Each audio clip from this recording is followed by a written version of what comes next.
VOD saved. All right, so we're gonna be picking up where we left off Oceans on stream.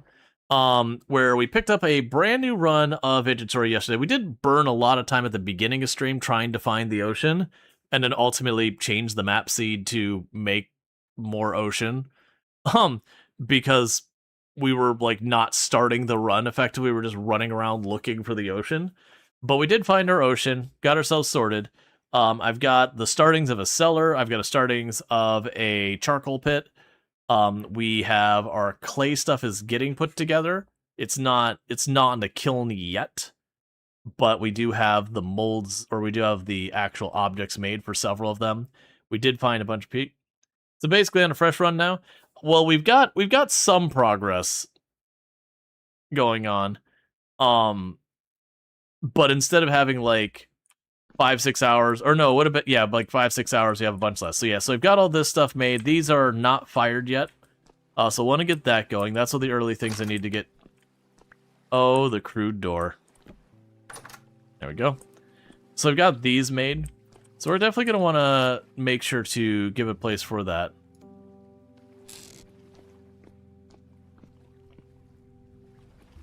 Alright. But yeah, so we got like our cellar here, which is made with packed dirt and the other stuff. Now we've got over here the charcoal pit is going to be at. The door gets every time. Oh yeah, the crude door. The crude door is excellent. So what I'm going to want to do is make myself... First of all, let's go downstairs and make myself a new shovel. What we're going to want to do is go downstairs and start getting some pit kilns going. So I got some flint, got some sticks.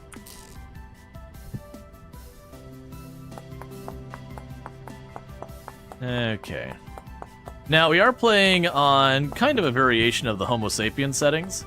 And for those who don't know what that means, is normally in the default settings, the animals are relatively dangerous. And you also have... Did I not... Oh, there's the sticks. And you also have, like, the, That's not what I needed. That's fine. And you also have, like, the drifters and a whole bunch of stuff like that. There's a whole bunch of different creatures that cause trouble. And that's fine. But the downside is the drifters could be utterly obnoxious because their spawning mechanic is kind of utter hot garbage. And so, ultimately with that, I've kind of been like, okay, well, let's do a different run this time. So we're doing what's called Homo sapiens. Now, Homo sapiens, there are no drifters. There's no temporal storms or anything like that. There's also, like, no traders in that. So it gets rid of a bunch of that stuff, and that might seem like a pretty big bummer. Yeah, so drifters are off. But what they do have is the animals move considerably faster and hit considerably harder. So those bears that sneak up to you in the night, they're extra good at it now. You know, the thing that the bears absolutely needed, I'm sure. Actually, do we want to put it right there? I'm having a change of plan on how I want to do this. So I'm thinking... Yeah, so we got the trees are going to go over there. Basically, what I'm considering right now is where I want to put, like, my pit kiln and all that. I'm probably going to fill in this little pocket of water over here. It's fine. We'll do it here. I'll figure it out later. Basically, what I was trying to debate is making a nice, like, little enclosed, like, this is our place where we do the pit kiln and all that. And I know I don't need to make it this large. I got a reason I want to do it this way.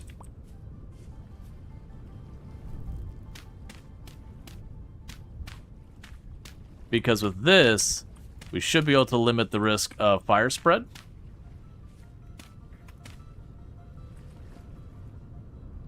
Alright.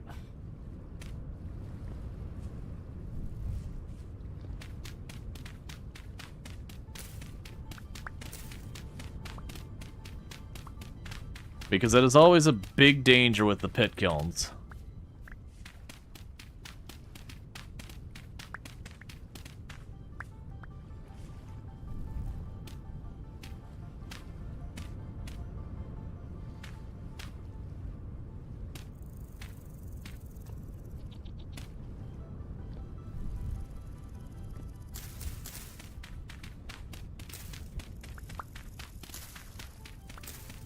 So what I want to do here is I just want to clear up a little space around this.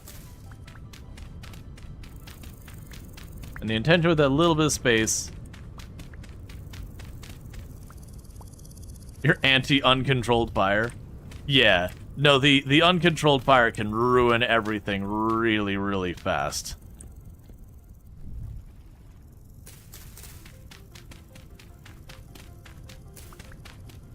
So I'm just quickly trying to get some pit kilns made. We'll get 4 of them probably.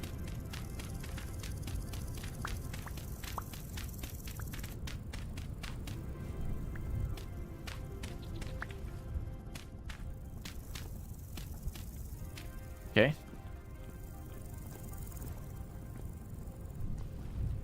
And as an extra safety precaution,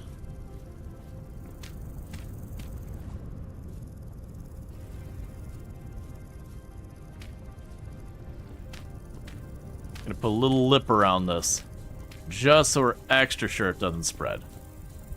Because once the fire gets away, it's free. I'm also noticing I don't actually have any food on me, which is mildly alarming. Let's see here. We can grab some of these mushrooms. Oh, keep the onion. That'll last a while. Okay.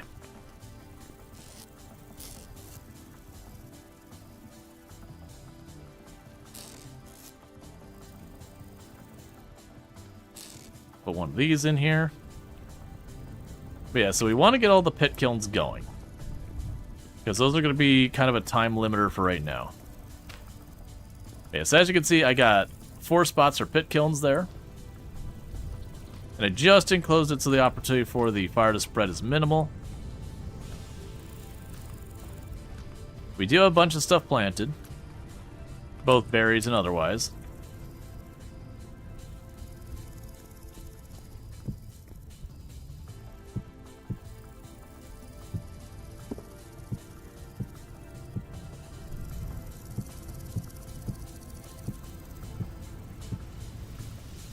Alright. So this will be our first batch of 4. So all we have to do to make our pit kilns work is we just got to go over to here and pop on down. I do not put that in the middle.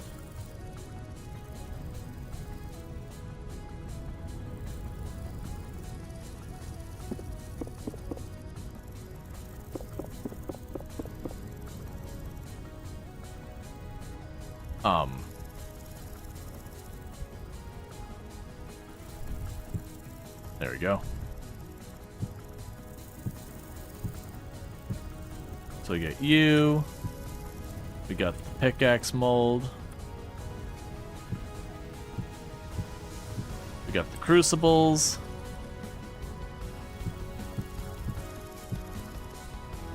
Got that. So I'm going to need to run down here, make myself another shovel.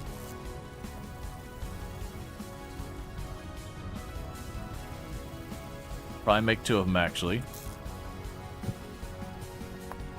Because I'm going to need this one. I'm going to need to grab some peat, which we've got nearby. And then we're going to want to grab some more of the blue clay.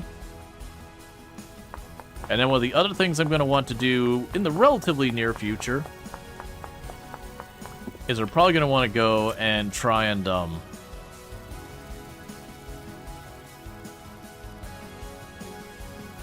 get a boat going.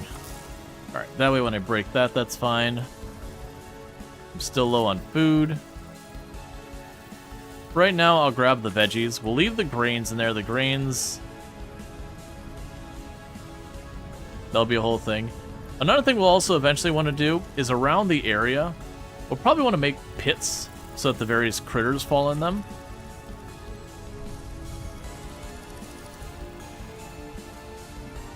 Alright.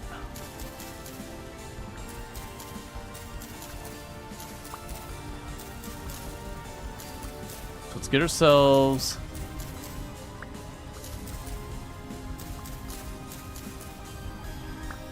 some dry grass, because I'll need that for part of lighting this all up.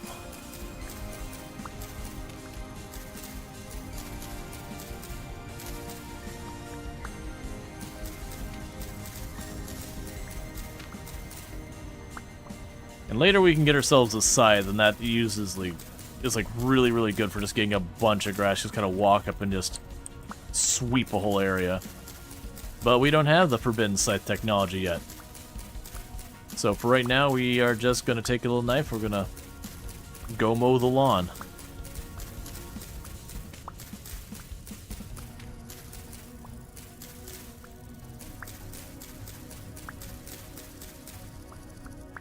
I figure I'll get a stack of grass. And I'm going to go over and I'm going to grab the peat.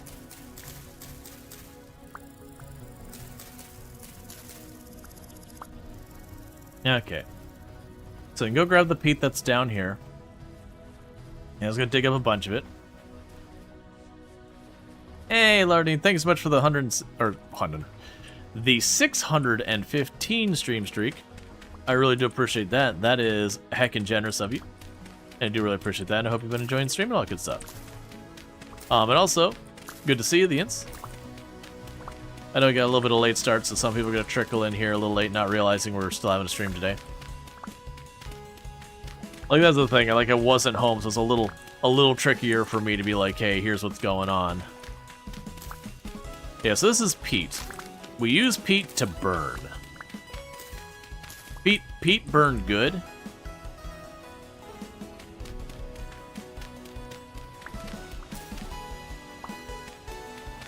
There'll probably be an area, since it's up against the water, that I'll eventually probably want to circle in here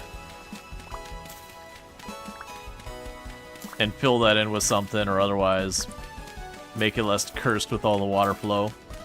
But for right now, so a couple stacks of peat.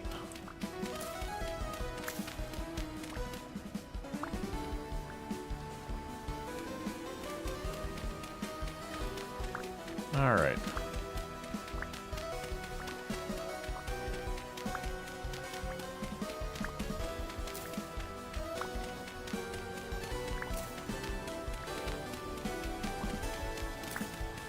Pete knows what he did. There's a reason Pete gets burned.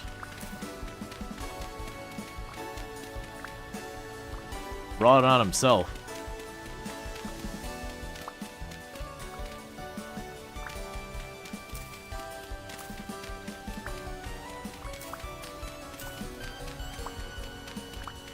It's a pretty nice section of peat here.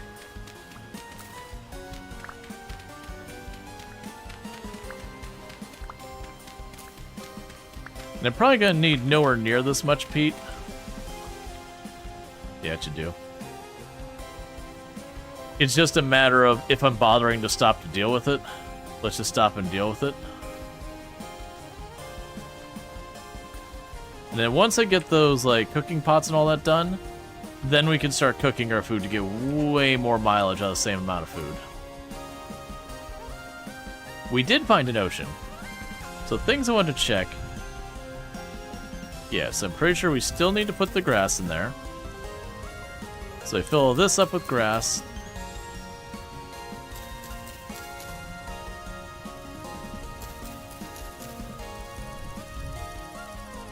And I need the sticks. And then after the sticks, we can put the peat in.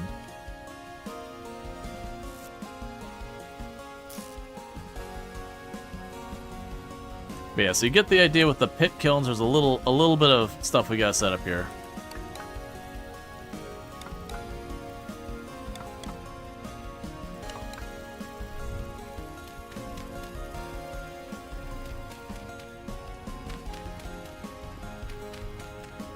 And then with that, we go burn it.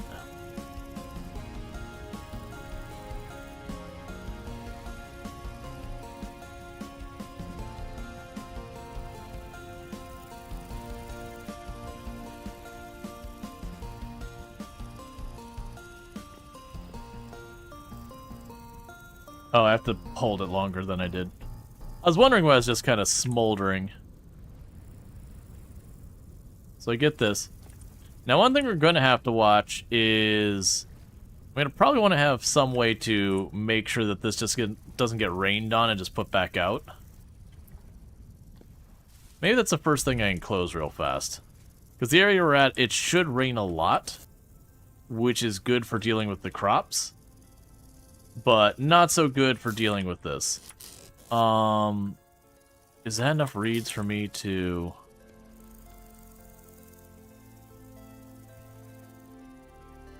I'm guessing you need 3 of each.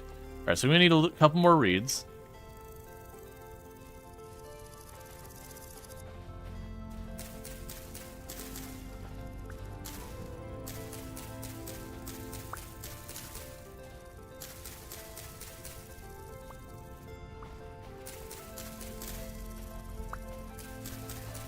I'm making our box.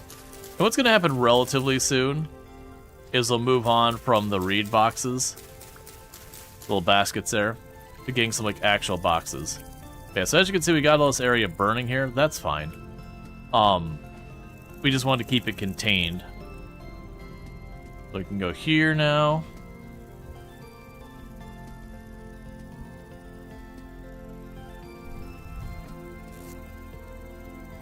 And toss all the peat we got in there. Toss the reeds in here. I'll grab a flint and a stick. I can pick up a rock to go get another shovel for more clay. But pretty soon I'm going to have to go for food. Oh, right. The other thing I was kind of thinking we should do, where I made the comment about, oh, I should probably enclose that. Grab you two. There's nothing special I could do with that dirt, right? Yeah, that's fine.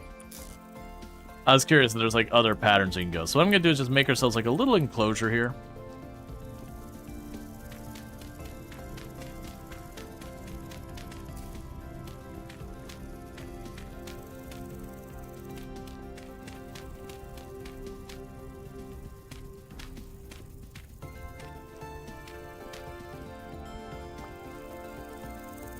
And the whole reason I'm doing this is, like I said, this area does have a lot of rain.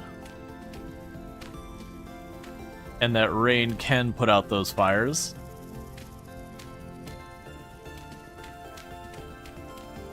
So I just want to go ahead and we'll just enclose this right now. It's not going to be a particularly attractive building, but we're pretty early game, so attractive is a later concern for us. Right now, I got a horrific room where I walk in and it's full of fire.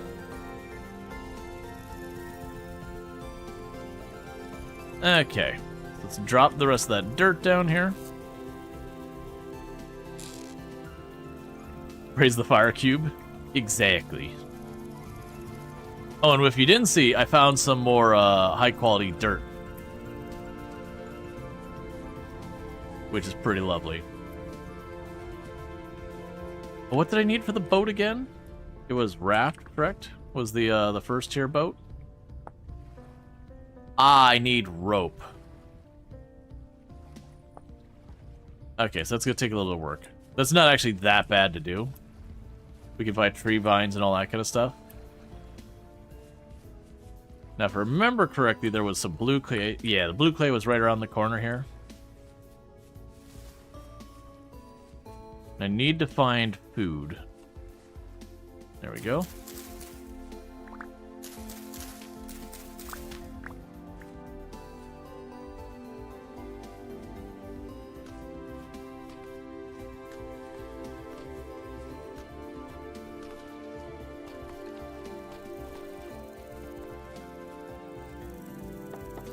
Okay, you got a young pear tree.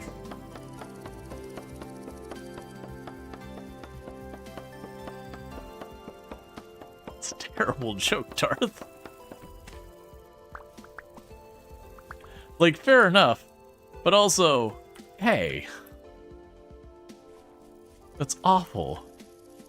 You take those puns back. You just can't go out there swinging puns like that. You're gonna hurt somebody.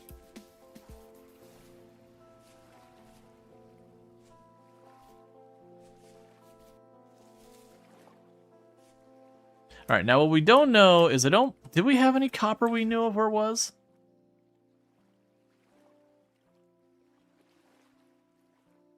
I mean, yes, not convenient. And where we see that rip up there, that buddy's long since despawned.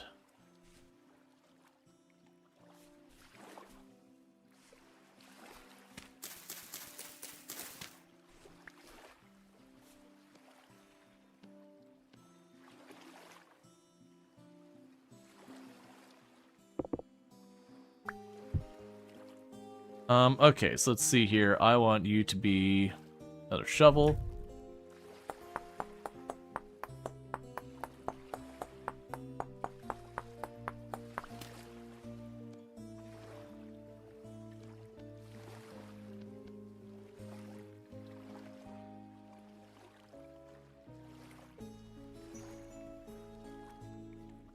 I'm still fairly amused by the fact that you could skip rocks. It's such an unnecessary but kind of fun thing to find. It's more blue clay over there. We'll start with this spot.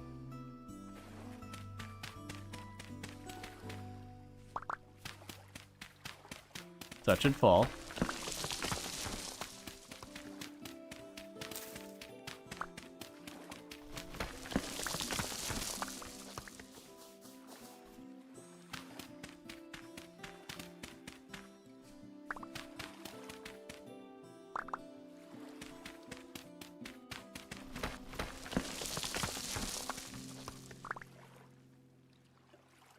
Alright. So we're gonna have a bit of a weird one here with the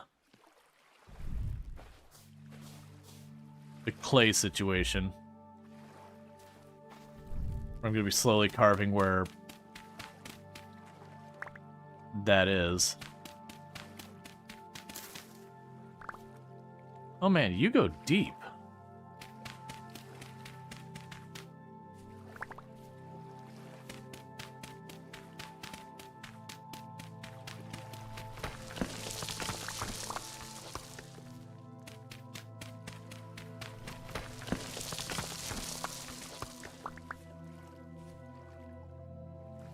Okay, so I can pull that up without a problem.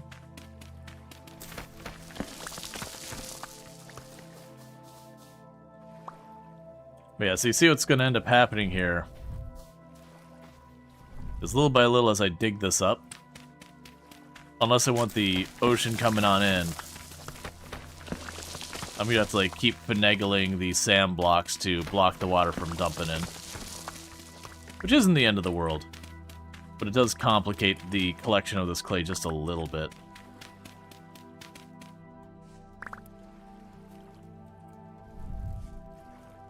Okay, so I'll have to put one block here. And you're all set there. It's like right now I'm just kind of working my way this way.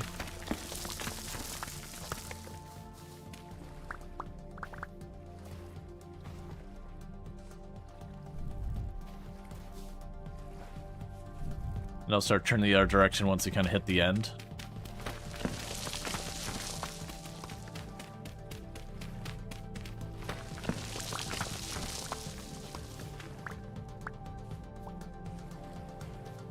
Okay, still got more. Yeah, you're just still good.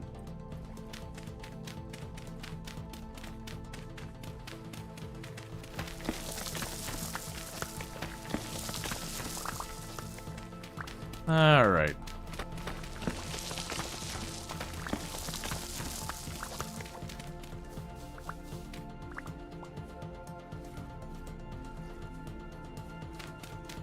Cool, so we got ourselves like a little pit we're making. Got our little clay quarry.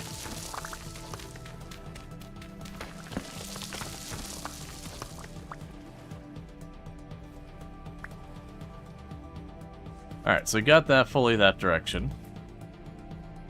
Pop over here where we got a ton of clay over on this side.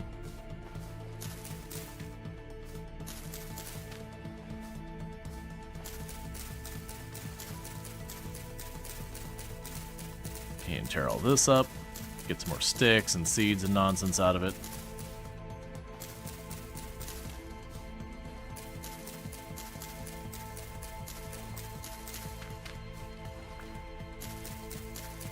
And not worry about getting the root systems out of these ones.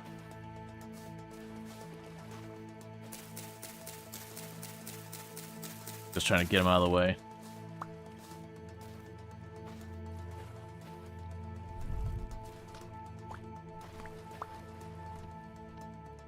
All right.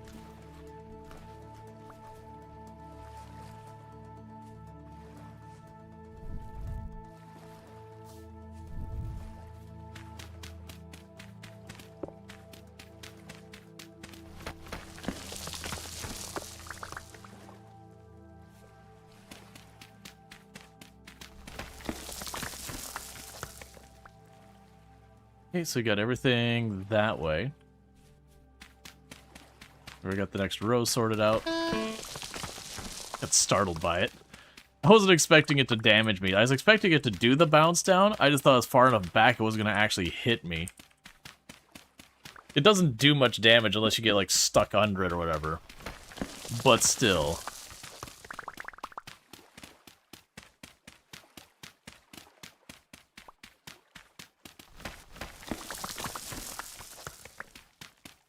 Okay, so just gonna keep digging this. And then we're probably going to, once we get some other stuff ready for firing, I'm probably gonna have to take a detour and go hunt for some more food.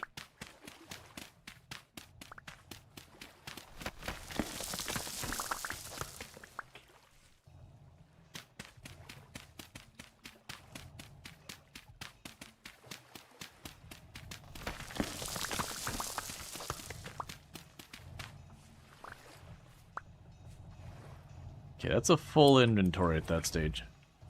Take that and get out of here. Because we also don't have another place to store this, so maybe putting it to use.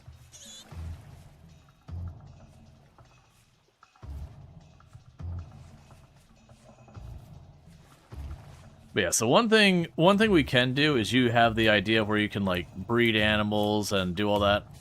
Now, there's ways you can make pens and all that. You can also deliberately put pits for the animals to fall into, to then, you know, capture them to do stuff as well as your means of catching them.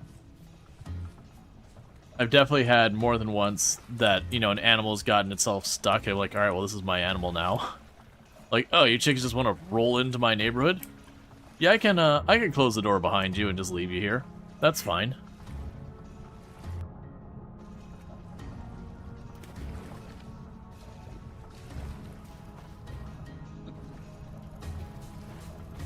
Alright.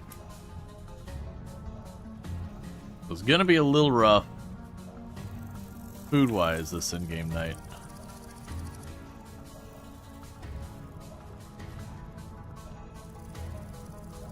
We got red currants, that's white.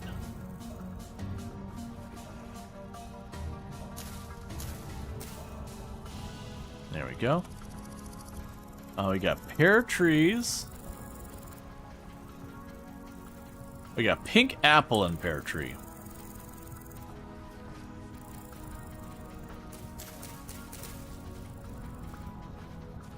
And those are yellow apples. So go over 2 blocks. And for the record, I don't know if 2 blocks is the amount it needs to be or anything. I just find that's like enough space that it feels okay. And then as well for like me, the player, getting around and being able to interact with it. 2 blocks feels like enough that I can kind of not get stuck on things.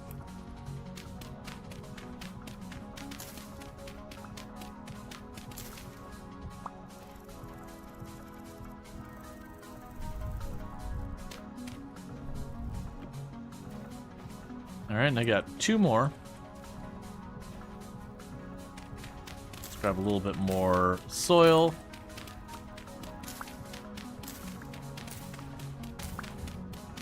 Because little by little, we're going to flatten this area out. It's fine. It's 1, 2.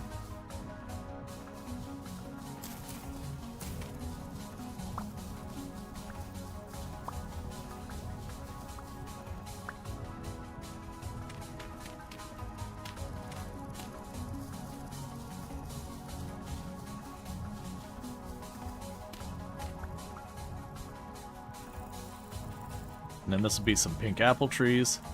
Now, the downside is when I plant them like this, they don't have a guaranteed success chance.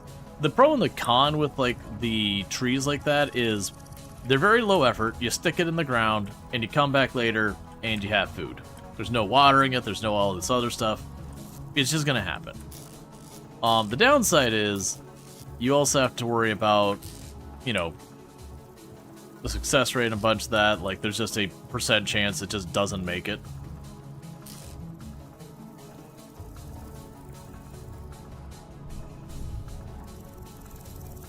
Okay, so let's put this firewood down here for right now. Cool.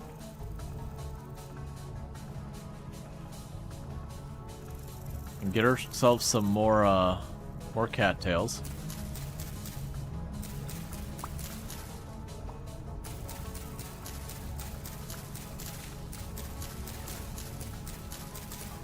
So we can make some more reed baskets.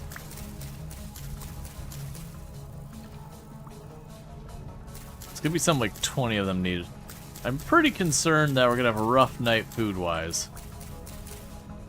Because I'm going into the dark. I do not have food.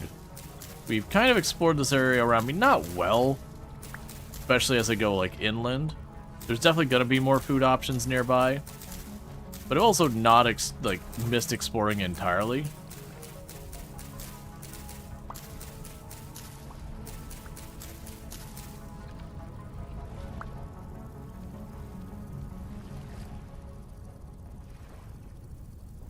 Alright.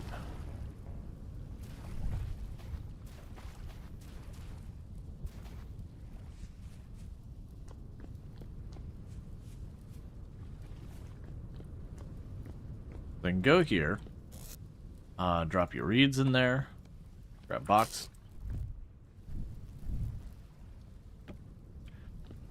And thank you, Rongor, for the tier 2 sub. The 35 months you've been subbed to the channel. That's a heck of a long time, and I really do appreciate it. And I do appreciate that continued support. It means a heck of a lot. And so thank you so much for that. And I do hope you're enjoying your stream, you're enjoying your advertisement-free viewing and all that good stuff. Alright. So, we've got to find food. I can't wait till morning. I mean, I might be able to actually wait till morning, but I don't want to wait till morning because it's getting a little sketch. We're going to head inland a bit.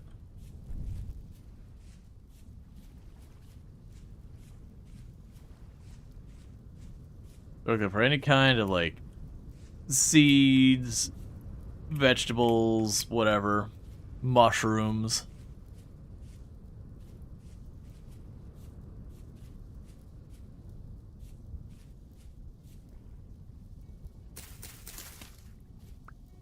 Got berry bushes.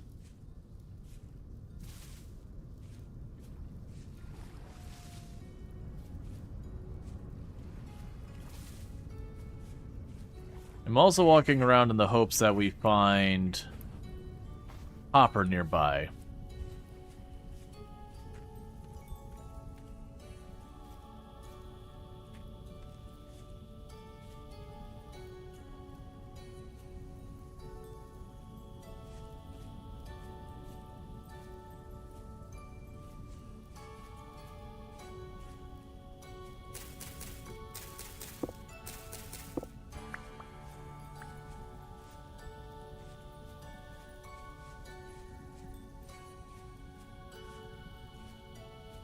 And thanks, Top Todd, for the Prime Gaming sub. You only get one of those a month, and you use it here, and I really do appreciate that. That's 21 months you've been subbed to the channel. I do appreciate that you continue to support the channel after all this time, so thank you. Means a heck of a lot that you'd all support me like that.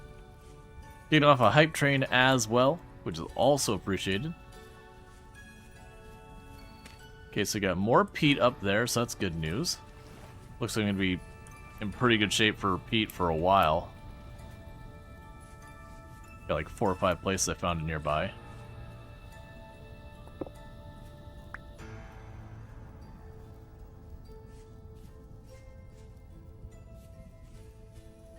Normally I'd run a lot more, but the dark and I can't really see.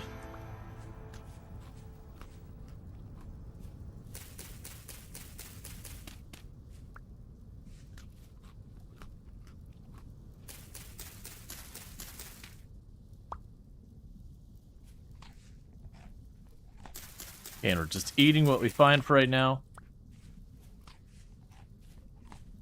We want to get enough of a surplus that I'm not just eating to stay alive for the next day.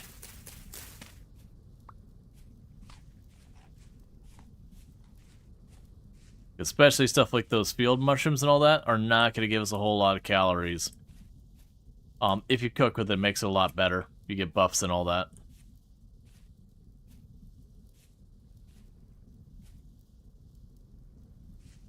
Okay.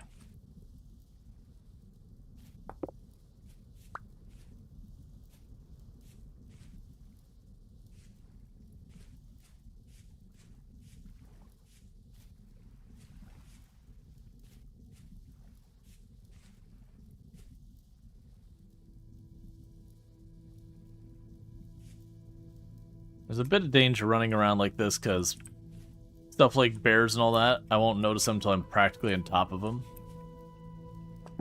It's easy to get yourself in trouble by like just riding up right up on a dangerous animal and not realizing it until you're already getting chomped on.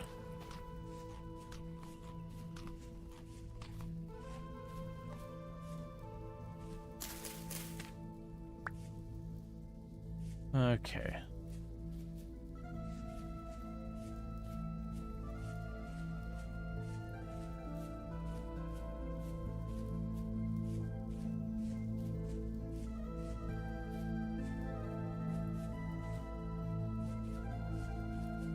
And I am deliberately heading in the direction of where my body is.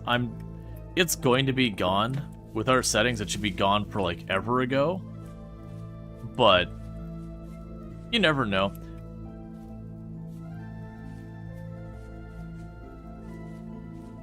If we go up there and I definitely like don't see it, I'll delete the marker off the map. But at that point, it just doesn't matter. There's like nothing of relevance in that point anymore. It's not like games like Terraria where it leaves a gravestone where you die. I do appreciate games that do that kind of things, that they leave the marker. It's like, you know, auto-generated, oh, such and such died of starvation here. And you can kind of run through later when you're playing and just find like that spot where you're like, oh yeah, no, I totally did die there. I remember that. Because you'll go like way later in the game and completely forget about it and be like, wait, there's a corpse here? And then, you know, remember like, oh yeah, no, I was doing this thing, got knocked off this cliff and it, you know, hit a bomb. That's a wild death. Then you got a whole bunch of deaths that are like got eviscerated by a wandering eye or whatever, and you're like, oh, okay, that checks out. That's just normal. Probably wasn't paying close attention. Or, you know, was already mostly dead trying to scramble back home and got finished off.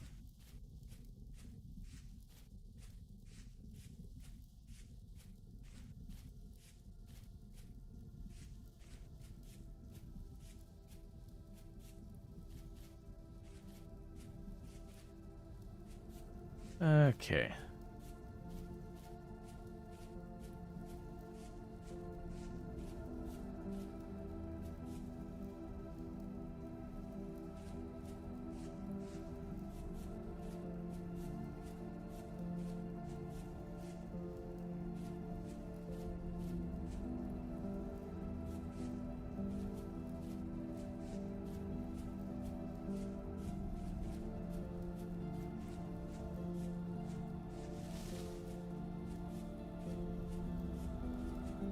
Yes, we can go around this ridge towards this lake and probably follow the lake up.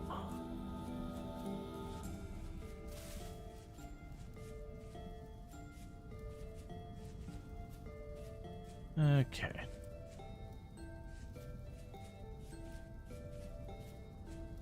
Yeah, so keep in mind, each season, I believe, is 9 days out of the box. So right now, where we're looking at our seasons, I'm already on day 6 of May, or sorry, each month is, I believe, 9 days. And this isn't like Minecraft where I chuck some seeds down, and then, you know, 3-4 days later, I've got food. The fastest one that grows, I believe, are the turnips. You can turn down a couple of harvests a year and all that of a turnip. but it is just nowhere near as fast as, like, games like Minecraft or that, where you can just, like, plunk it down. You know, they grow year-round, so whatever.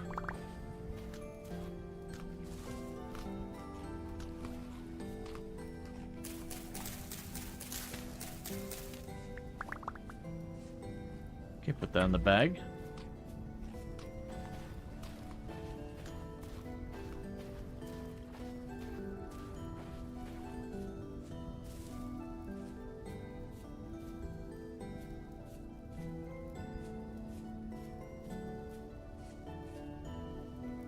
So try to keep an eye out for pine resin. I don't really need it now, but I'm going to want it eventually. If we can find it sooner rather than later, then we'll be in good shape.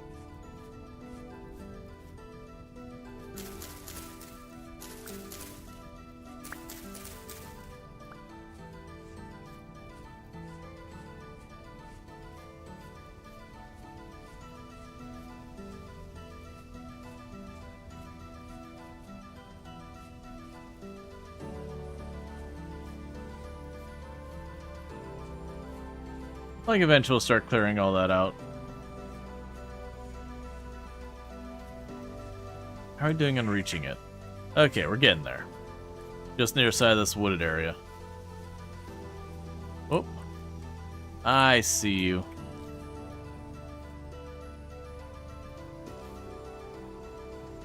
And you got it. Cool, so now it's marked on my map for the future.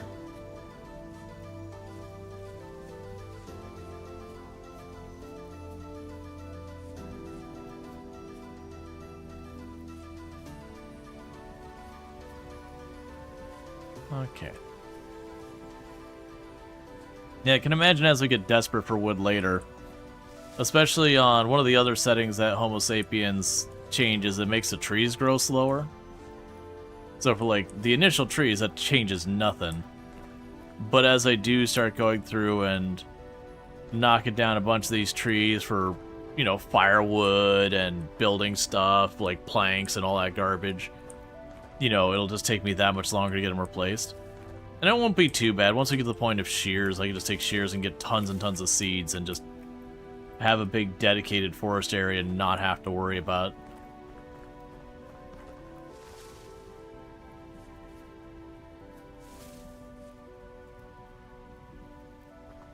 Okay, so I think I died to wolves over here.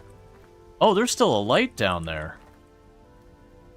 That should have been despawned by, like, hours ago.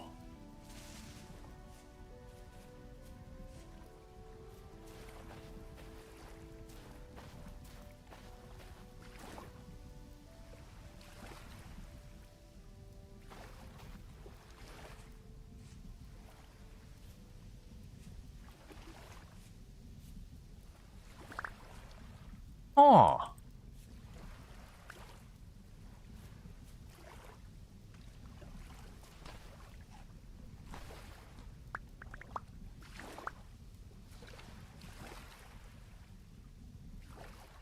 Okay. Chuck that down. Eat you two. Chuck you down. I already got one. So this will be the curious one. Because I don't have the inventory, so I could chuck you down on the ground over there. Pick you up.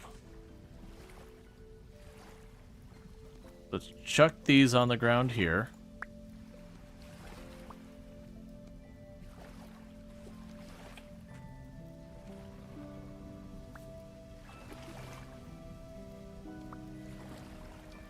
Cool. If it was smart, what I could even do...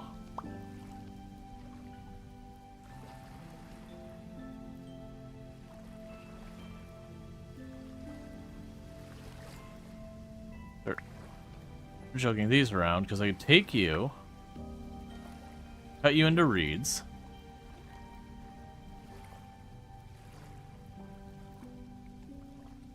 stare blankly at my inventory, trying to figure out how the heck I'm navigating this disaster.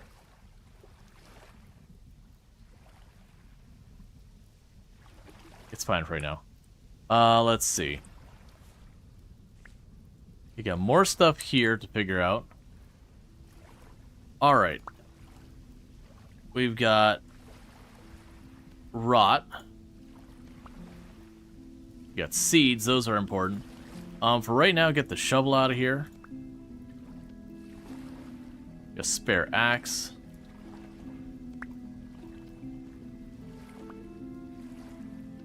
Flint knife.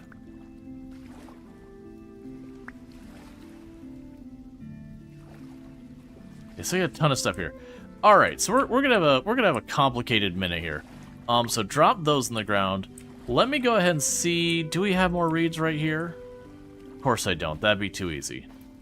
Right. So, going by these, this is a mostly broken shovel, a mostly broken hoe, and a mostly broken knife.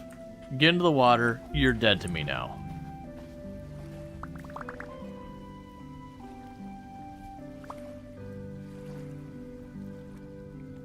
Okay. So I've got a bunch of that. We can grab... No, puppy. I just got my stuff back.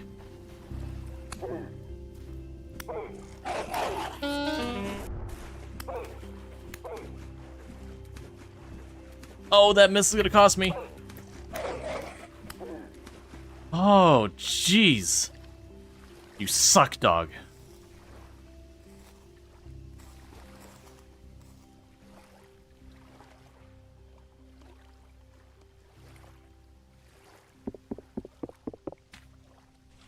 All right. So chuck the rod in the water. He'll deal with the dog. I thought I heard another one is just about panicked. Okay. So I've got these.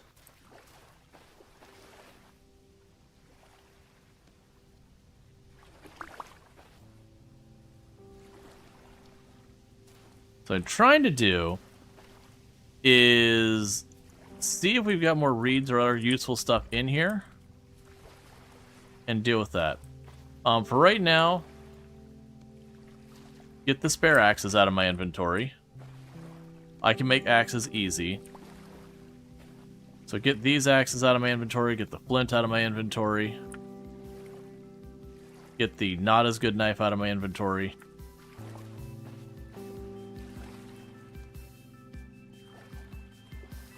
Okay, so you... Can I put you on the ground?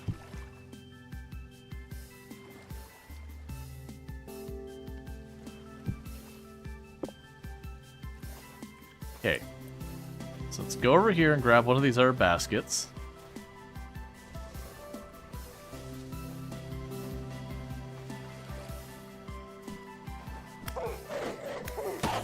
Oh, you suck so much, Wolf.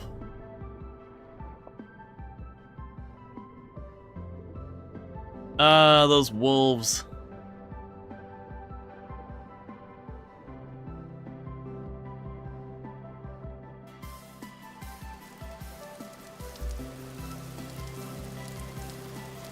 Where the... Oh, you suck so hard on that spawn point. Okay.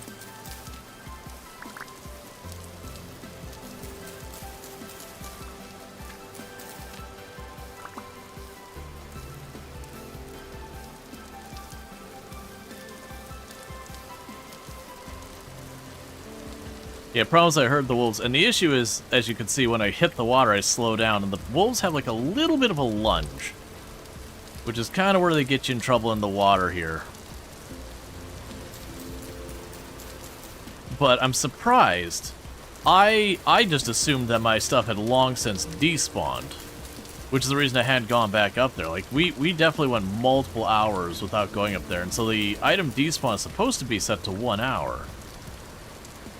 So, like, whether it's in-game or real life, we've definitely gone way past 1 hour.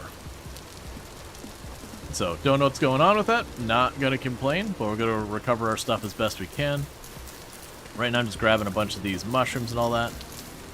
And this is one of the other things with the Homo sapiens start as opposed to regular start. The regular start, you have, I think the range that you can spawn is like 50 to 100 tiles wide. So you're going to be relatively close to where you previously were.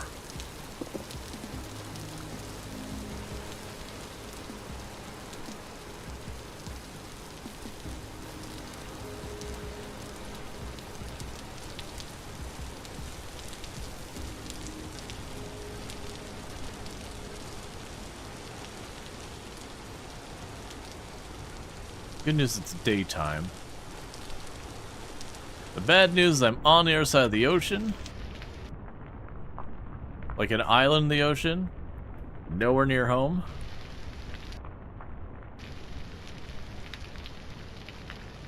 And we're just gonna have to deal with that.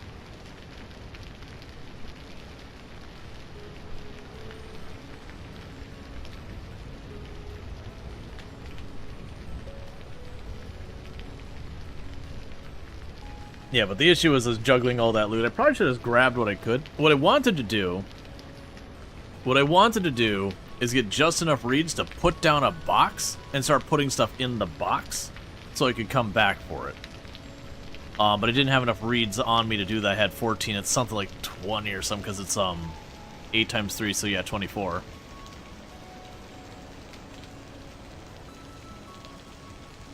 Just casually swimming across the ocean? It's fine. It's just right over there. We're basically already there.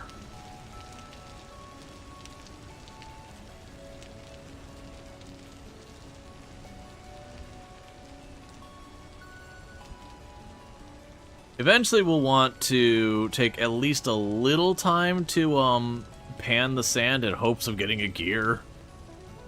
Because without the drifters, you can't get the respawn gears. It'd be really good to get one of those gears we respawn at home, and then just, if we get low, the punishment for letting ourselves get too low on respawns is that I have to go and get another gear. Because they do show up when you're panning, but it's garbage odds, so it just takes a while. Oh yeah, that's gonna take... Oh, it's gonna be so miserable.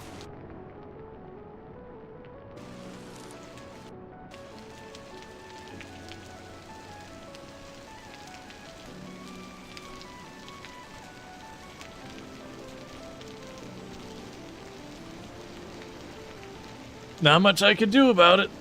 At least we know where the islands are.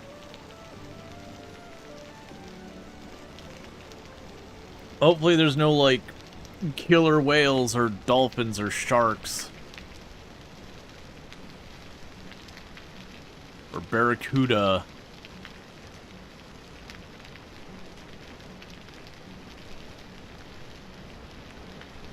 Bear Island? Well, if they stay on the island, I'm fine with that. Only killer cookies? Yeah, it's fine. I can get away from them in the water. They just get all soggy when they go in the water. Start crumbling.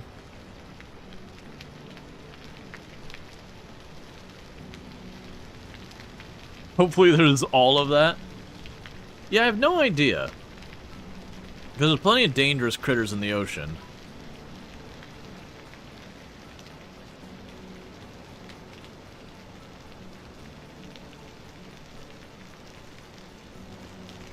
Alright.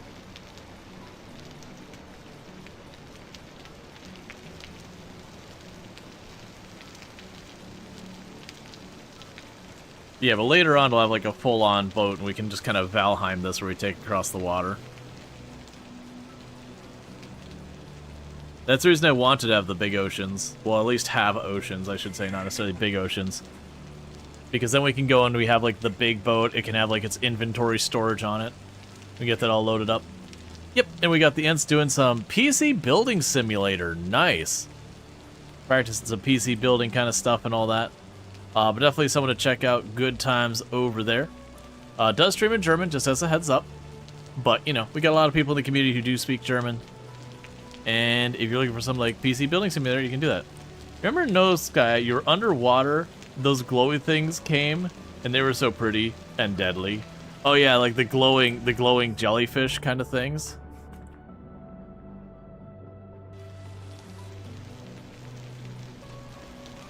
I'm gonna starve to death trying to cross the ocean. That's what's gonna happen. Yeah, those jellyfish are super annoying. They are pretty though. You are not wrong. Oh, we do have land over there. That might be our land. Might also be another island. I really can't tell from this far away. I do see there's a lightning storm over that way.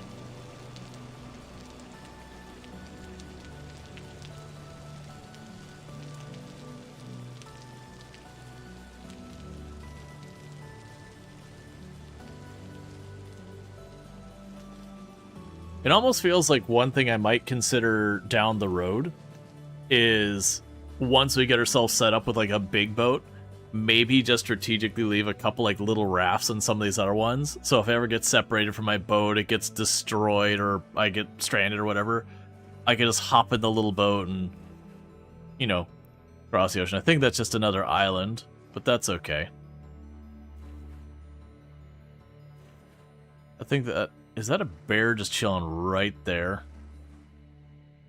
I can't tell if that's just shading or what.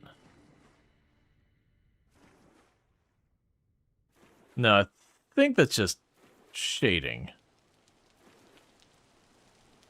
Because that'd be kind of mean. You're just like trying to get to the island, there's just this bear looming over it being like, yeah, land, I dare you. Huh. It makes me wonder... for like despawning loot or items and all that, how that even works.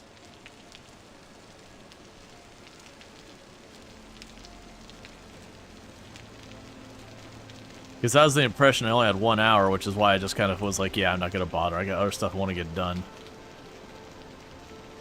Like I said, it's been at least 2-3 hours since I had died at that spot. Or more.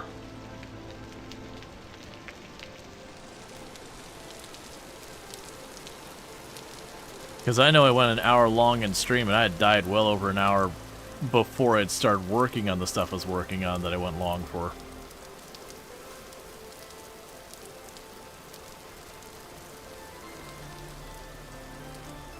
I don't think I'm going to find any food on this island that is nothing but gravel and... Scaring myself with the damage.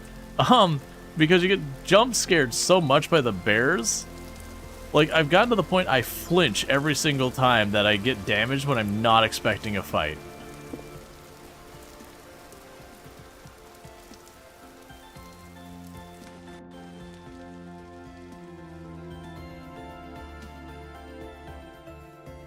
After I pass a red berry bush?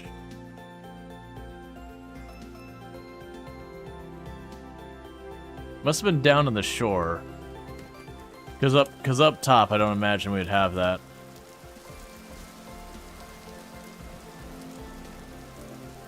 Nope, there you go. Yep, you are right. There is a tiny bit down there. But hey, that's a tiny bit I kinda need right now.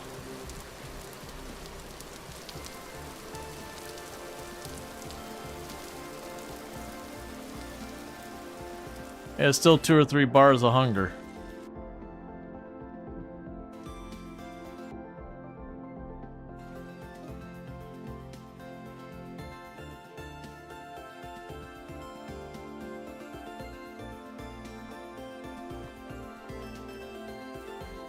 Yeah, they're all andesite. Can you eat kelp? I don't believe so. I'm pretty sure I pulled that up before and it didn't do me any good. Like I think I just destroyed it if I remember correctly.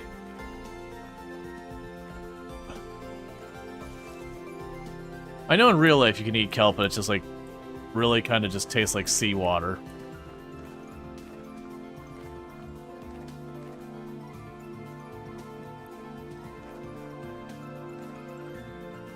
Alright, well, that's that island.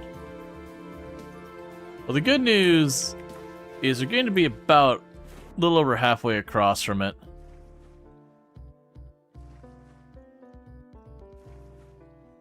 Rotate a little bit more.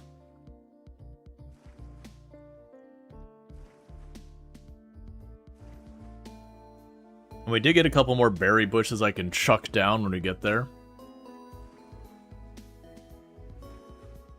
And then we're going to start trying to run up there to get our stuff again. Like I said, we did get the one wolf defeated.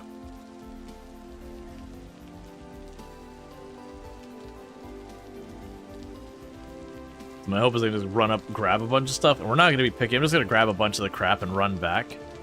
And then worry about the inventory on the other side, and then we'll run back up, get all of it. Because there's a bunch of seeds in those baskets.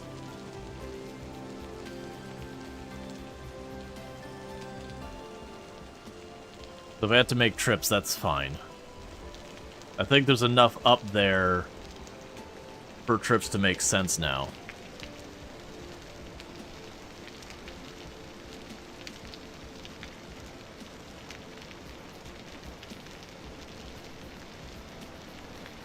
But yeah, I'm surprised the radius... Well, I mean, actually, no, because when we redid the map, it was like literally straight south of spawn we found the ocean. I'd run a whole long distance east, didn't find anything, turned south, and it was like right there.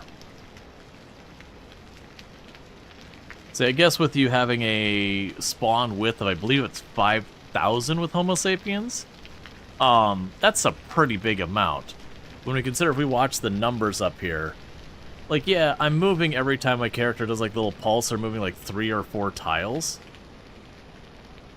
All in all, even a long swim isn't that far that we're actually making distance-wise.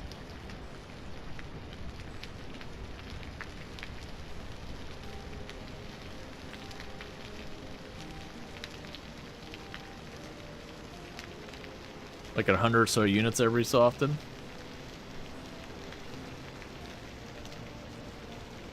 Should start seeing land any time now.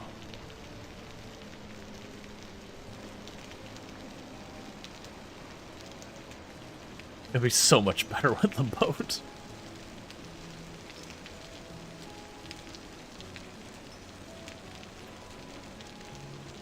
Yeah, because I'm thinking. So we played 2 Point for about 4.5 hours, and I did stream for about 10 hours yesterday. We probably spent, I guess, 2.5 hours or so running around not finding the ocean on that other world before I did my regen. Then we maybe spent an hour looking for stuff on this one. Nah, it still has to be an hour. Because, like I said, we were starting to build stuff by 9 or whatever it was, by 4 my time, and it went a full hour long, which puts me at 5. It had to be over an hour. There's no way. Like, I would have guessed it would have been over 2.5 hours or so. Yeah, because we went and did multiple days, multiple trips around dealing with stuff. I am so close to starving again. Well, not starving again. I'm so close to starving. Let's just pivot towards trying to go as fast as we can. I'm swimming at diagonal so you go a little faster. But I need to get over here and grab some food because we're starving because we're just swimming across the ocean on a fistful of berries as my only food. Yeah, so we're about to start taking damage from starvation. The good news is starvation actually takes you a pretty long time to kill you in this game. It does slowly drain your health, but it's going to take a hot minute.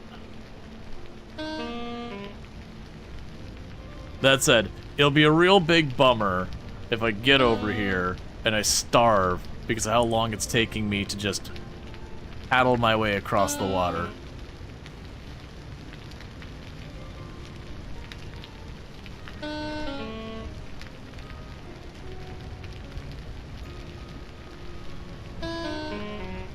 Or run to a bear? Yeah, no, I mean, that's always the other risk, is I go up here and I get killed by a wolf or a bear.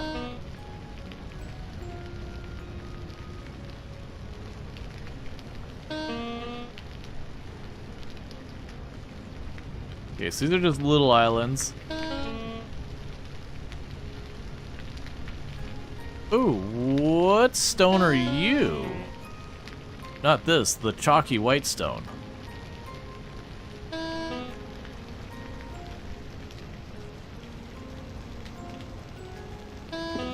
It is literally chalk. I'm gonna want to mark that.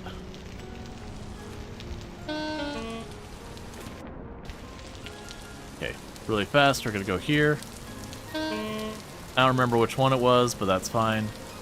Chalk. Chalk is useful stuff. Not a current priority of any stretch, so not something to sit here and just starve to death because I'm busy fussing with that.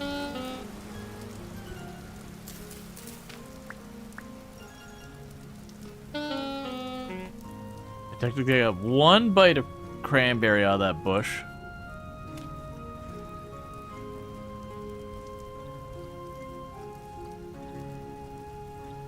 Where the raccoon took off. It's not gonna last me but a couple of seconds.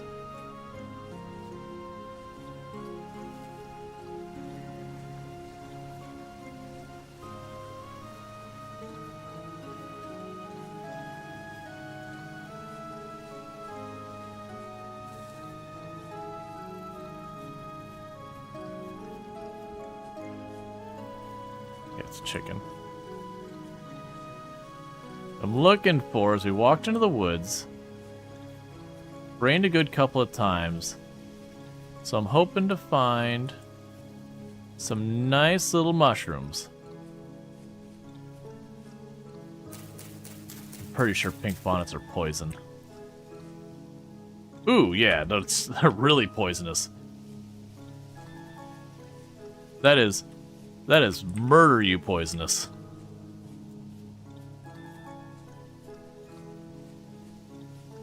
Because, like, I want to say you start with 10 health on this this difficulty, and it takes 10 health if I eat it. So it is straight up, you died poisonous. Yep, funeral bell's gonna be a no. Green cracked rustler, I think you can eat that. Yeah, give me that. It's snack time.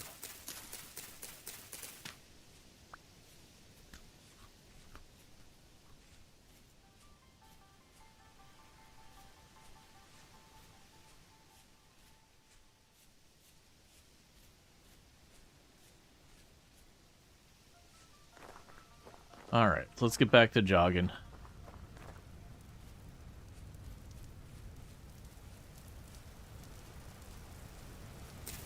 It took me a second to process. I was like, oh, field mushrooms.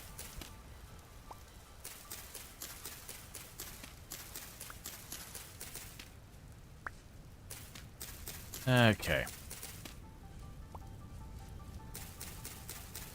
So I'm figuring we run by town, drop off this stuff. When I say town, run by where I have the house, drop off weekend of this kind of stuff. So we have all the inventory we can. I'm not going to borrow and make it a whole set of new baskets or anything like that. We're just going to book it on up towards the house. Or towards the...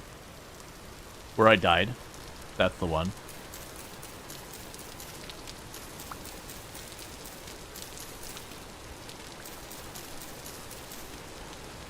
Like I said, I'm not going to be picky about what we get. I'm just going to run, grab whatever's there that I can get my hands on really quickly, run it back down kind of thing, and then do a return trip. Because I should have a small mountain of seeds in that bag. Not like a ton of seeds, but enough to make it worthwhile if I'm not in the middle of something else.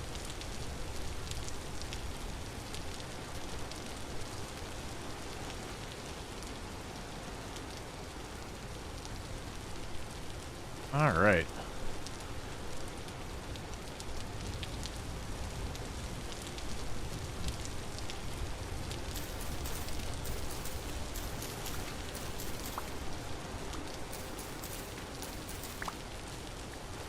Alright, got some more spelt. And clearly I went around the south side of that because I marked on the map. So go to the north side this time. Just that way if I overlooked, like, you know, onions or turnips or whatever, we get more of that going. And for those who don't know, there are greenhouses and all that in the game. You can make a enclosed room that's got, like, glass walls and all that, or glass ceiling. And it'll let you have a longer growing season by making it a bit warmer.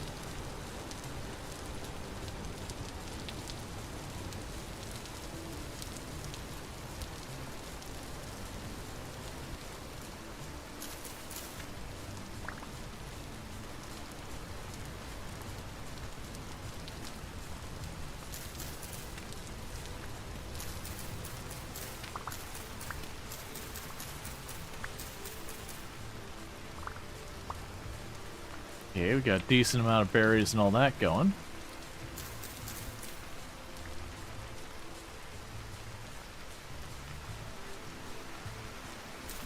Got more mushrooms.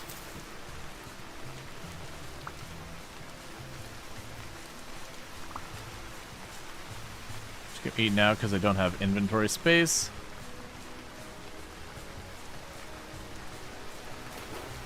Okay, so I should be getting close. I want to say where this, like, inlet is up here. Where we've been building is in that inlet.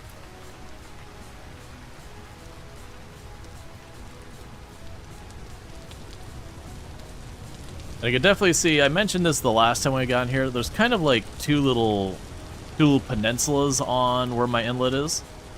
And the idea of making some type of like beacon or whatever, make them plainly visible from far away. I think that'd be a good idea as well.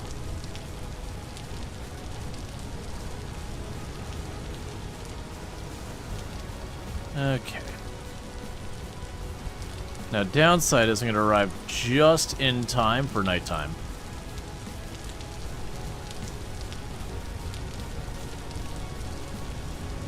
And I'm pretty sure when I was fighting the wolf, I accidentally put out my torches. So I won't be able to use those to easily spot where I was. We'll probably need to make a torch.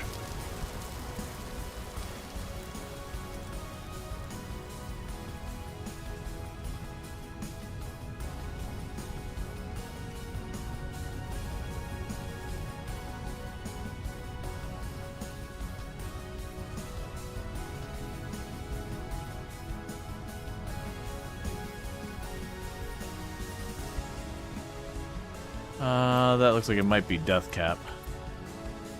Yep. Yep, not gonna eat those.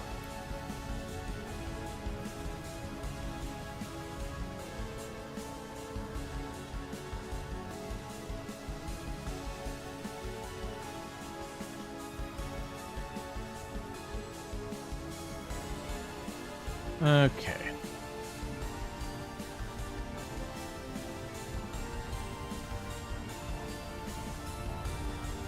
Oh, we got... jack-o'-lanterns are poisonous. Never mind. Oh, and as a bonus, found some red clay. So I'll be useful later when I need it. Yeah, I'm deliberately trying to be a little bit away from the coast since I know the first pass I ran pretty much right along the coast. I believe Witch's Hat are fine.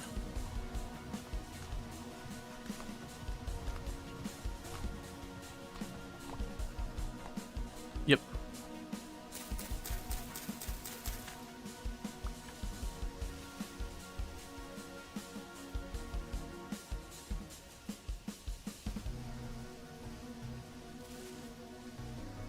Can't be that much far. Wait, was that? Oh, I thought I saw coal. Okay, that's another one we can eat.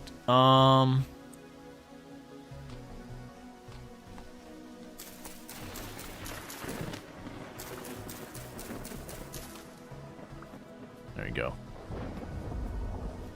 It's not the most efficient way of dealing with any of that. That's kind of what I was hoping. Is he'd only seen the 2 witches' hats. And I figured there's a good chance he might see a couple more mushrooms. Now, if I got more of those. I hear a bear. I hear a bear. I don't know if it's chasing me or just made a noise out in the distance.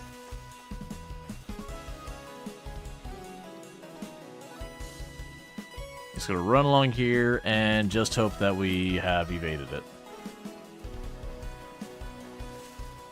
By power, I've got to go fast.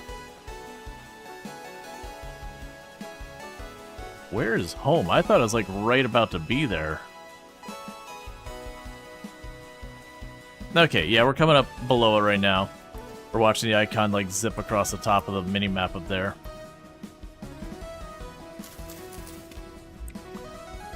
don't see it anymore. I only kind of heard it just a little bit on the distance, so it may have been after something like a rabbit or whatever. Or it's possible it was after me and it was all caught up in the trees and I just booked it while I was far away and got clear of it quickly.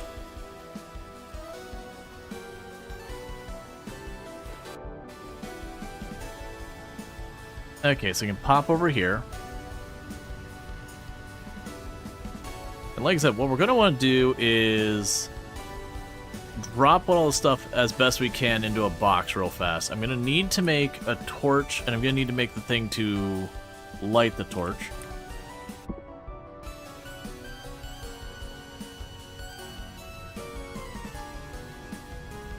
What? That's some more quartz we already got marked.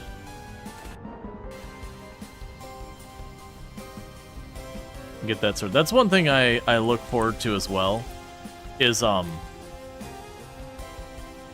you can get yourself, what's the word I'm looking for? You can get yourself a lantern.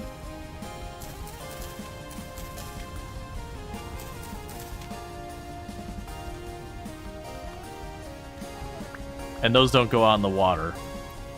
To me, that's going to be like a major focus, is to get one of those as early as we can, is just to make a lantern, even if it's like a crappy copper lantern or whatever. If I get myself a lantern, then, you know, I don't have to worry about like when I'm running through the water and getting myself in trouble. Okay, so let's run down here as quickly as we can before it's too dark. I want to plant those, but I can't do much about that yet. So I'll need 3.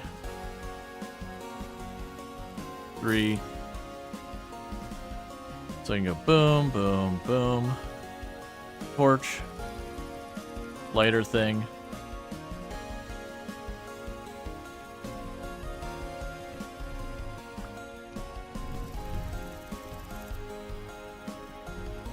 I've already got several of those. Chuck you in here for right now. And chuck you in there.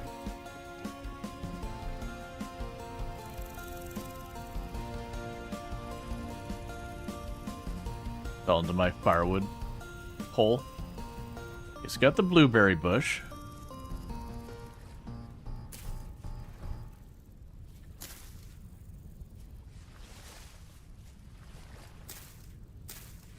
Here are all these cranberry bushes here. We got red and black currant. There's the red, so let's start stacking it to be too high.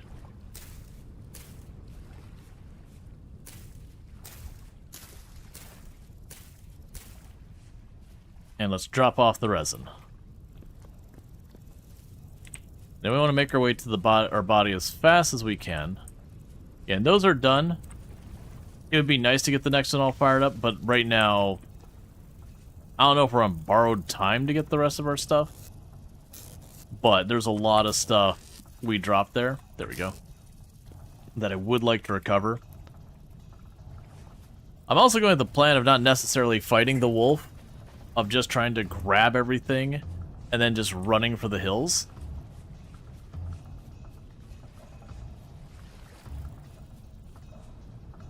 Because like I said, there's more than I can carry, so I don't need to be picky. Just grab a bunch, get the heck out of Dodge, get it home. I think that's a boar, so we should be fine.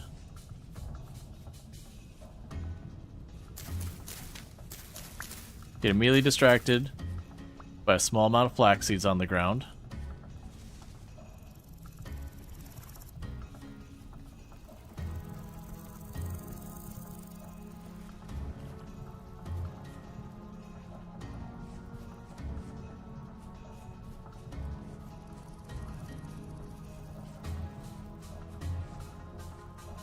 Okay.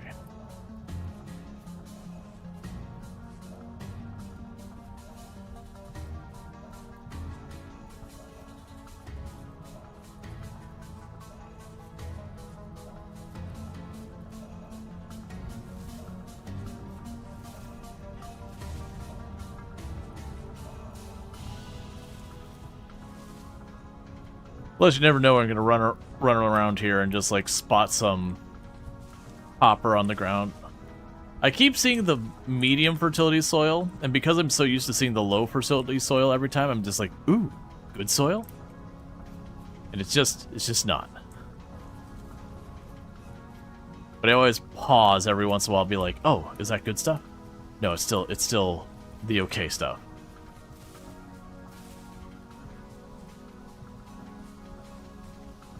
Has there been updates since we last streamed? Yes, there's been several. The big one they've added is that oceans are now in the game. That'd be kind of the big one. But there's been a bunch of other changes. I don't know all of them, but there has been a couple of changes to the game since last time. Yeah, like I said, the big one. Like I know they did a little bit of like the story lore stuff. We're not playing in a mode that's something I can work on. But as far as I'm concerned, playing through the story, I'm probably not going to bother until, you know, I can finish the story. Or like there is a satisfactory conclusion, even if it's not done.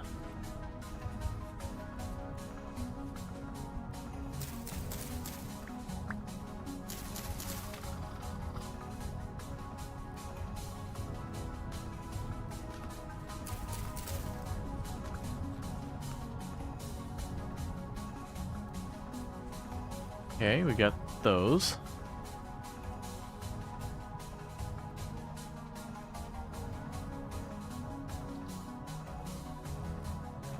All right.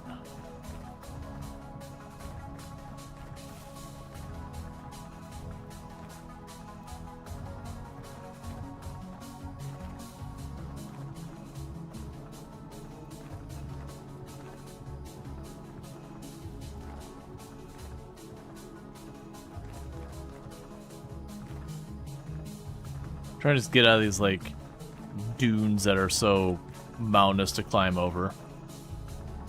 Oh, okay. I don't know why I didn't take damage, but I'm going to take it. I think it was because it's pushed up against the wall, the whole drop. That it counted me as, like, making contact with the wall or something, so it didn't count the full fall damage or something. Because that was a pretty steep drop. I should have taken at least a life or hit point or two or whatever.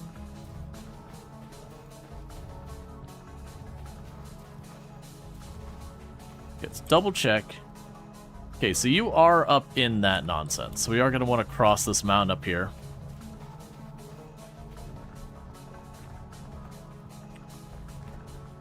I did not think this through, maybe?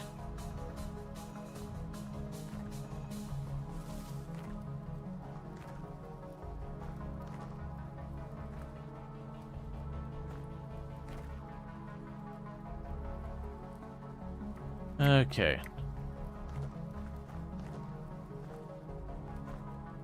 Black screen, then full motion CD video clip. It was a dream all along. Is how the person just like wake up suddenly in a panic.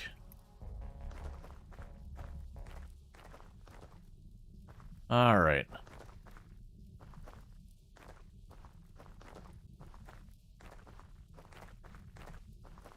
I'm gonna have to find food. And I'm pretty sure I didn't really have any that was in my bag, because most that would have been there would have rotted long ago.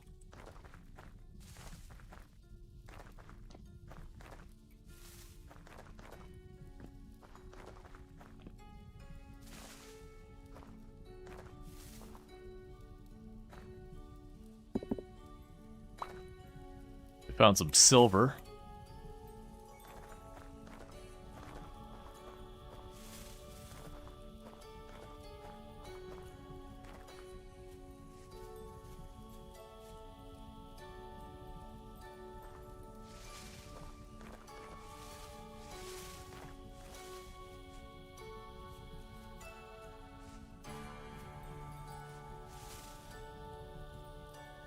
Not loving that we're going over mounds towards the wolf.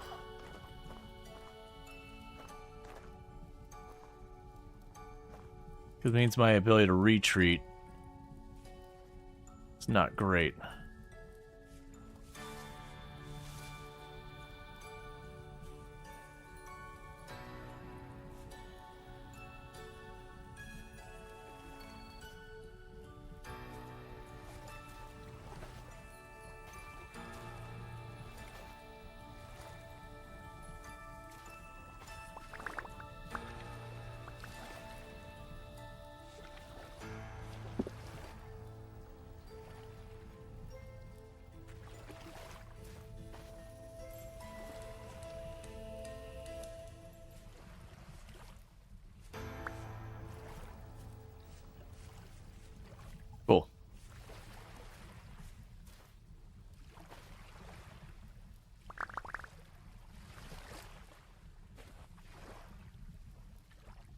do want the spear.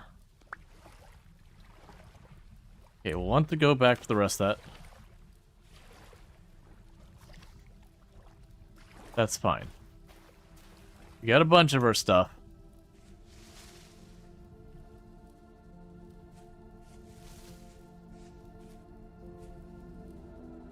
Now, I don't really have inventory space for even food, which is a big problem. We are going to start starving very soon. No puppy. I want your garbage right now. Try and go wide just a little bit into this forest. Just in the hopes of finding, like, mushrooms and berries.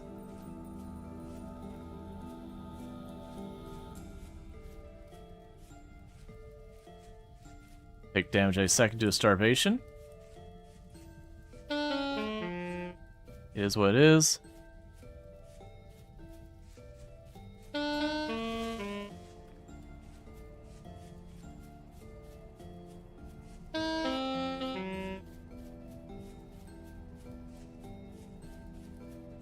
We're just trying to book it as fast as we can. Oh, we're just trying to watch for...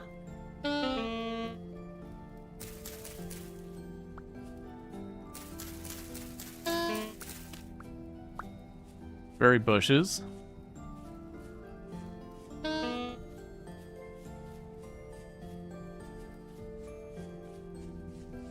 So we get lucky. I don't have to snag much food to survive the trip.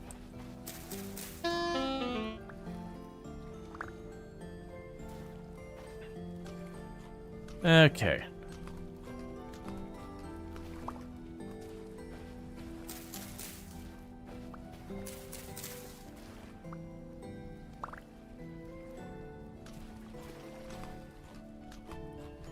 Get ourselves some cranberry snacks.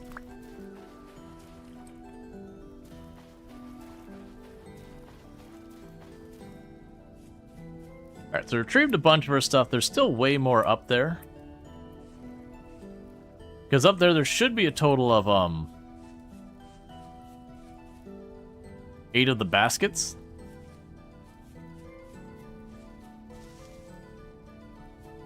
So I grabbed 4 of them. There's one that I left on the ground. And then the other ones will be loose. But we'll take a quick moment to pause, drop the seeds real quick. Parsnips. Luckily I have parsnip seeds as the seed we got here.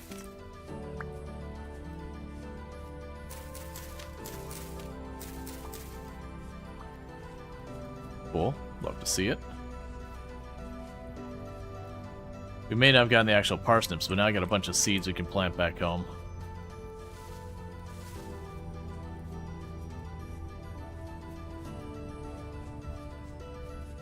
Okay.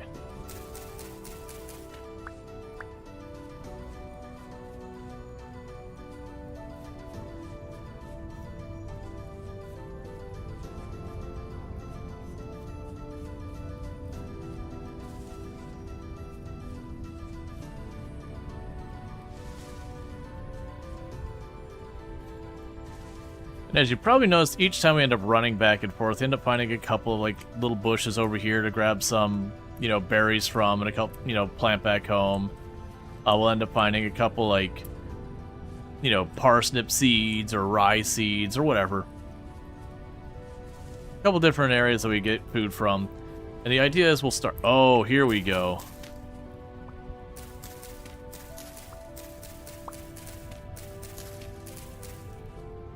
Give me that flax. Got a decent number of flax seeds happening now. I'm happy we got the basket that had the copper and the basket that had the silver. So it'll probably end up being enough for us to get something going. Like maybe like our very, very first pickaxe or whatever. Oh, we're not gonna worry about that right this second. I got more I gotta get done before I can actually do much with that.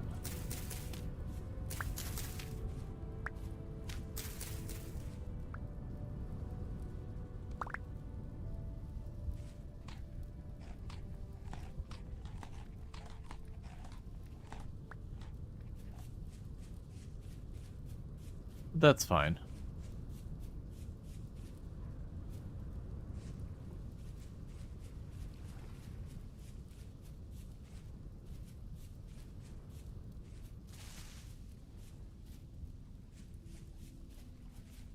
Okay.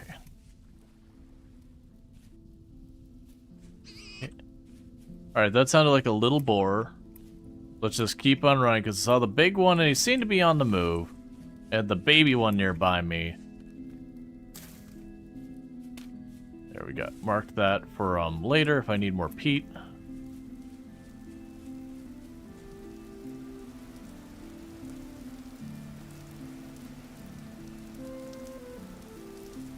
Just some flowers.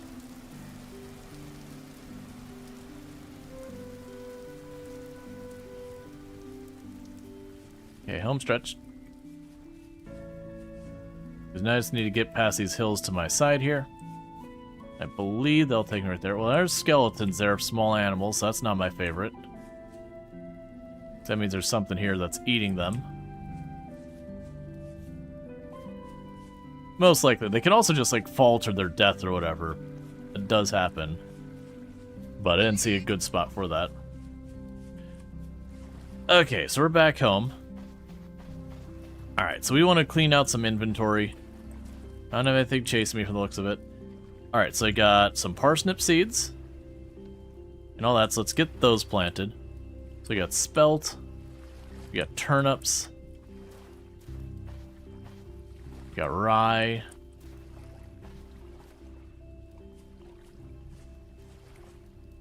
There's more turnips. There we go, there's some flax.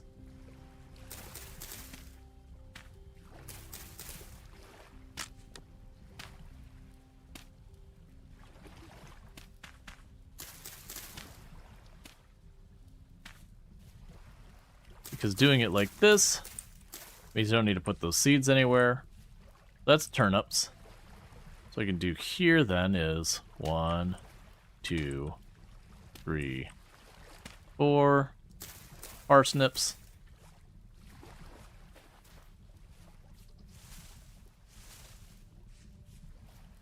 Alright, that's back there. Okay. Alright, so we want to drop those bushes off. We don't have anything to drop in here. Right now we can drop... Just need a couple more of those. Drop the resin in there. Drop the vines in there. We could drop those in there for the time being. Grab these seeds out. Drop the ore in. Drop the flint in. Go plant these other ones here. We're going to need to get food very, very soon. So we've got spelt and rye.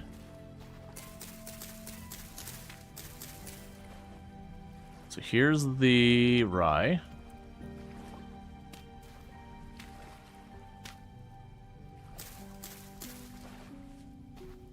Then we got the spelt. Apparently I need even more place to plant.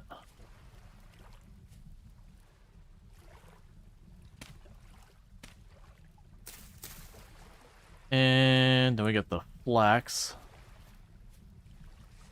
It's basically fully filled in over here. I'm not going to worry about making them in the perfect grids. We'll do that the next season, but... Yeah, it takes care of those seeds. Oh man, I don't want to put in all the time to get all these bushes sorted, but I need more reeds. Leaves 24. Okay, that's terrifying.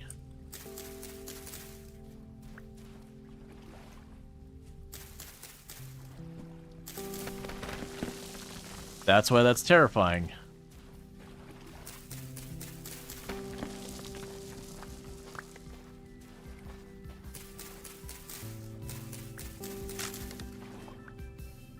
Okay, that's enough. Now let me make another box. The question before your items despawn, Your question about your items despawn, I believe that when you respawn really far away where you died, the despawn counter doesn't start until you get back to the area. Gotcha. I've been there once in a couple of times. It could very well be one of those things that with the despawn timer, it might also be that it only ticks down while you're in the area. I could see something like that being a mechanic that would explain why it's still there.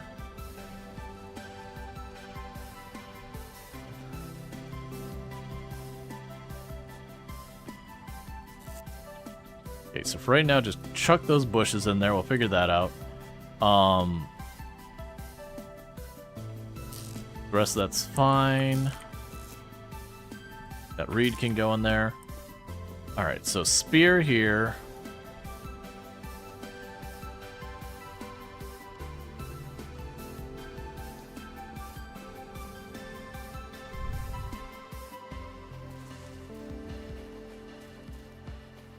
Oh, that's funny.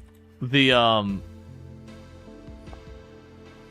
thing that detects, like, or not detects, like, where it'll mark stuff, because I put the hard fertility soil in my field, when I punched it, like, did you... I know, I'm starving. I'm working on it.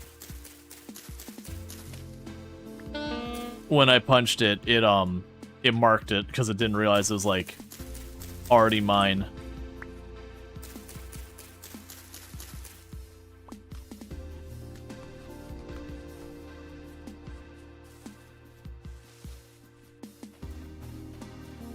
Let's run back up here. Birch. They're just going in the morning, so we should have plenty of daylight.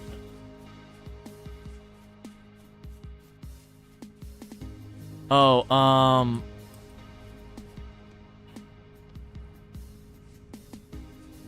I'll deal with when I get there. We're probably just gonna take these baskets I have on me. Oh, right, I can just make a knife and I can cut them apart. That's the reason why I was going to have one basket short. Right, that's fine. Yeah, because it's like, oh, I don't want to have, like, 8 baskets in my inventory and have to, like, juggle the inventory around in them. We could just grab the items out and then destroy the basket. And that'll be fine. That just requires a knife. We should be able to make that very easily. Probably already have a knife laying there, too, so I probably won't have to make one.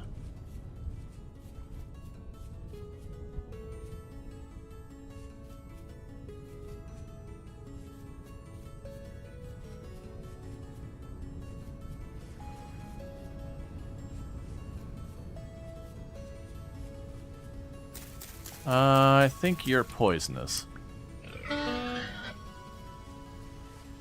Could you not stab me right now?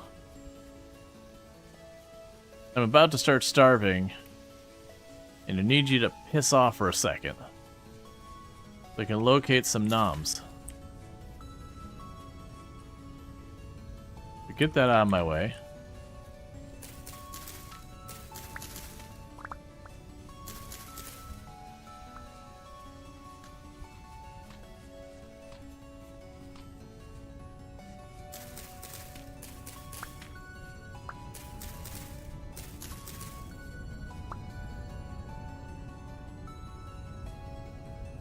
Yeah, we don't eat the raw grains, we don't have to. You get very, very little nutrition if you just eat, like, raw spelt. If we cook with it, it gets a lot better.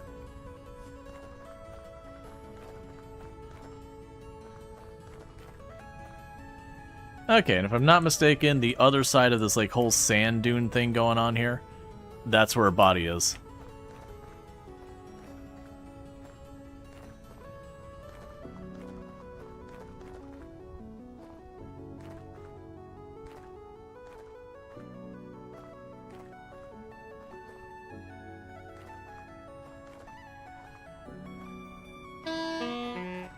Fine. Okay, so we just run along here. It should take me right up to where I could climb over the hill. And then we'll again be probably back down to starving again. And part of the other reason I'm also saving on the grains and not using those right away is they have such a long shelf life that if things get desperate during the winter, there's a chance that those will still be good for a long time versus like stuff like berries and that. They're very short shelf life. So we'll wind up, you know, starting to have that all rot on us. Okay, so just need to get over this hill.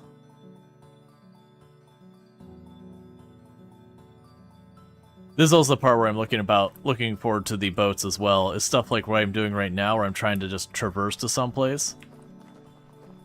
You have to fuss with the terrain so much just to get between A and B.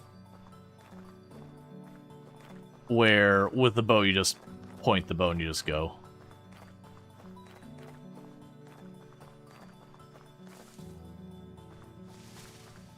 Okay, come on, man. I just need myself another little snack.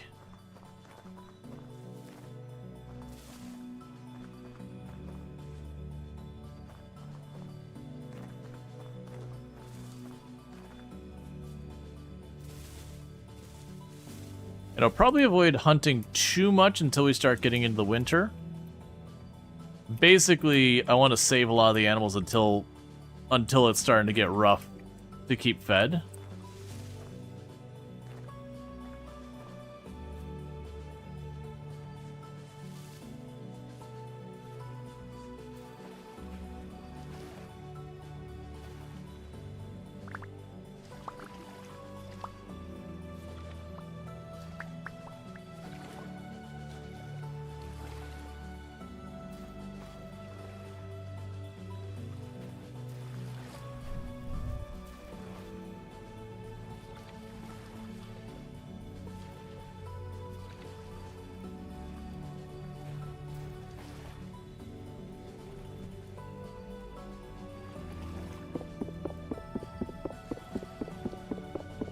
Okay.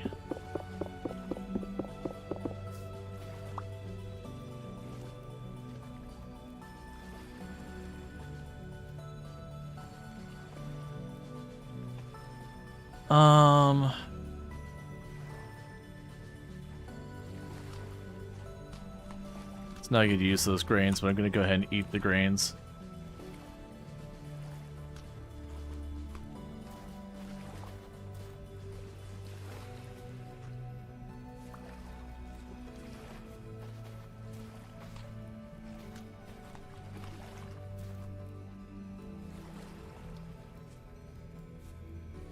Gotcha, so I can't hold those because my inventory's full. So let's go back over here, chuck you, grab you, pull you into my inventory, and destroy you. Then we can go over here again and grab the next basket. There's still at least one more basket there.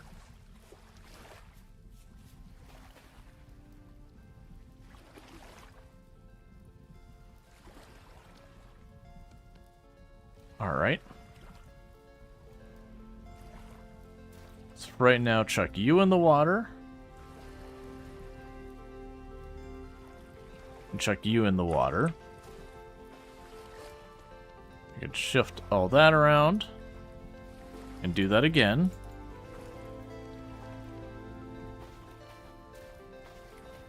And this should be the last basket up here.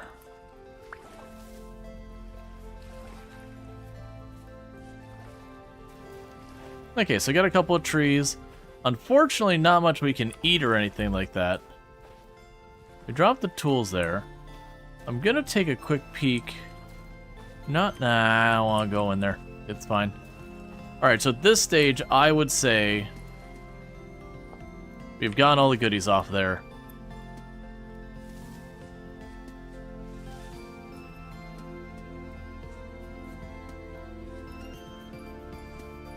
We probably want to try and get this.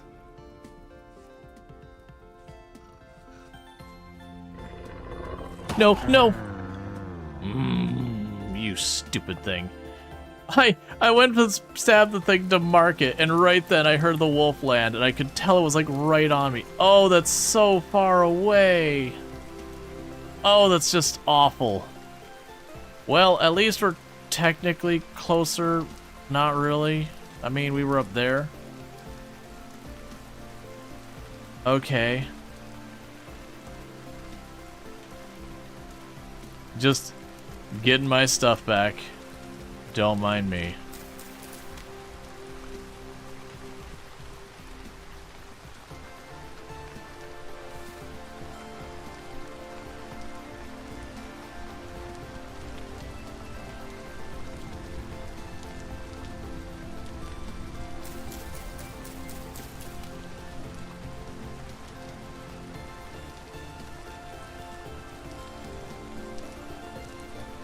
Well, we're just exploring the map in a very inefficient way.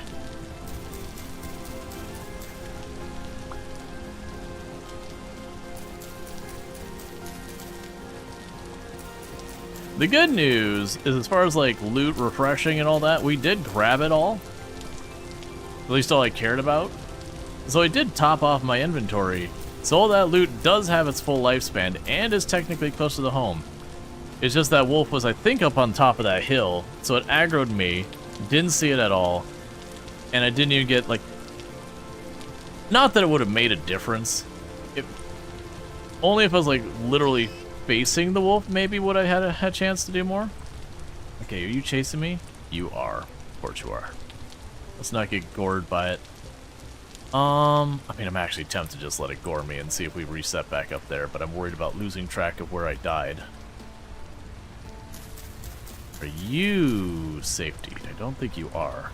You are.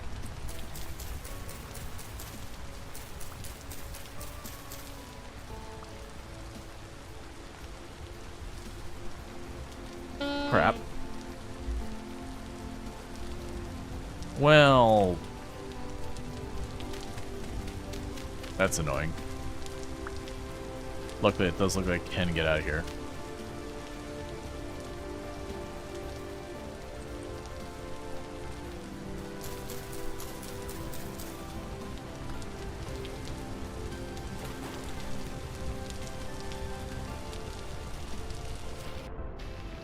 Okay. We're quite literally directly south of home. So I either have enough food to make it there, or I don't.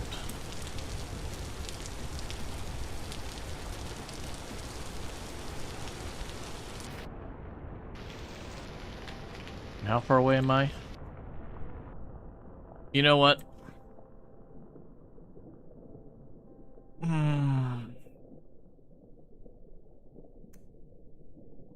I'm just going to take a different spawn spot.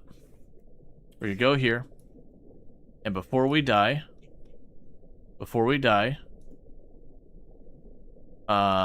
save.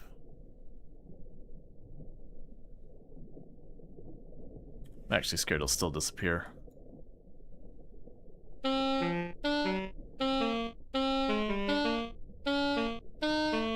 It's pinned in everything.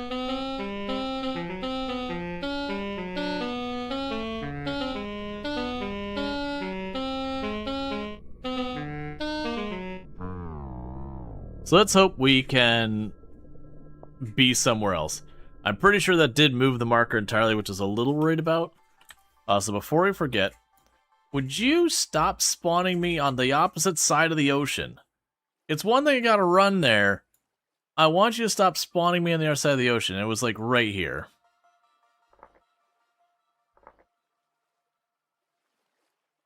This area.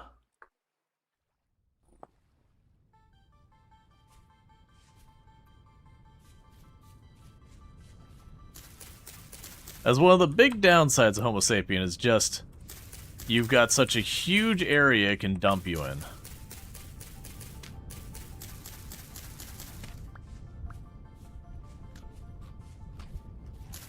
That might be one of those things that end up changing in the long run. Because it wouldn't be so bad, except for with the ocean, there's really not a good way to make it go faster. I can't make the raft without a bunch of equipment.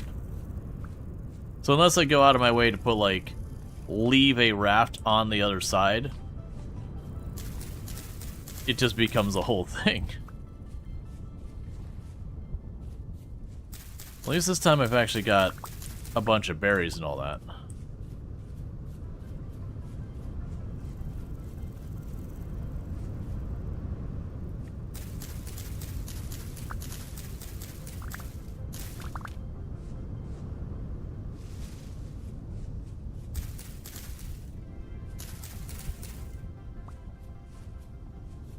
And that'll be another thing that I'll want to go these berry bushes we've been finding. Get those all planted.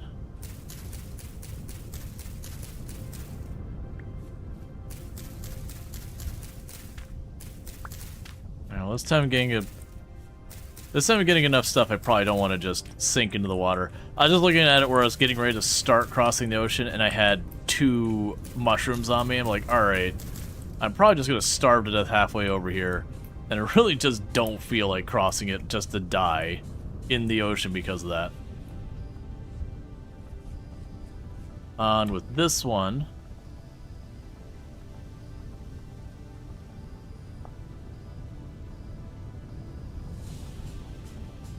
Yeah, so that was waypoint 33 modified.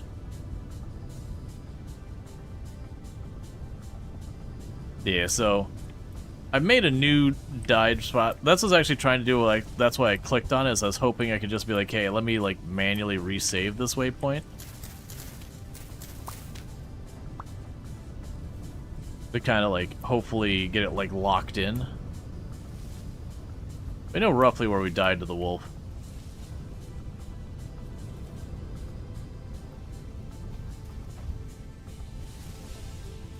Alright. So far the good news is I'm actually seeing a bunch of land across. At least I can collect some stuff on the way, like seeds and mushrooms and berries and all that. Potentially spot some copper or some other resources I might want.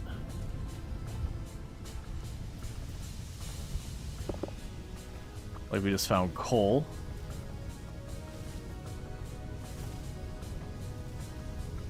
Get mauled by a bear.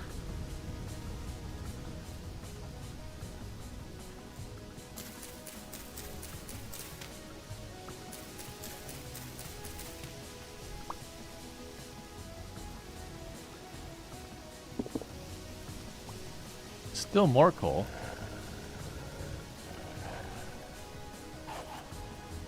Go away, puppies. I've already had enough trauma for this day.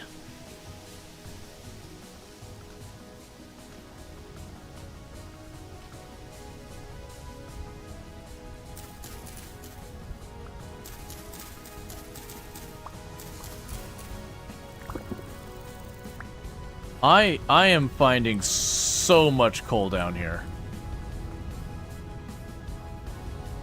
I'm genuinely curious how that's gonna be later on.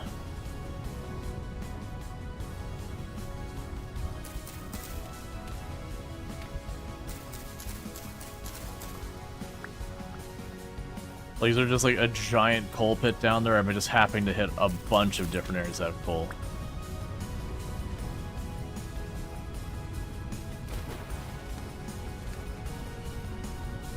Okay.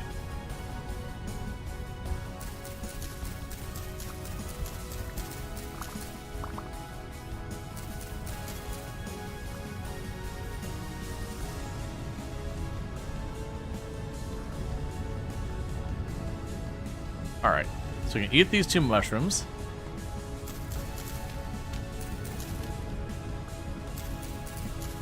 Get a bunch of carrot seeds, at least some carrot seeds.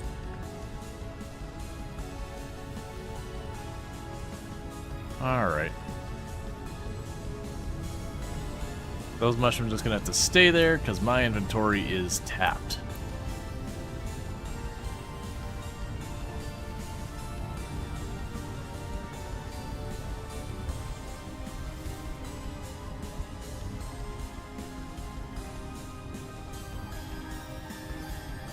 Let's go up and over.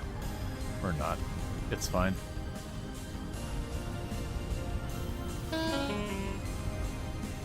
Okay, let's try and get around these hills.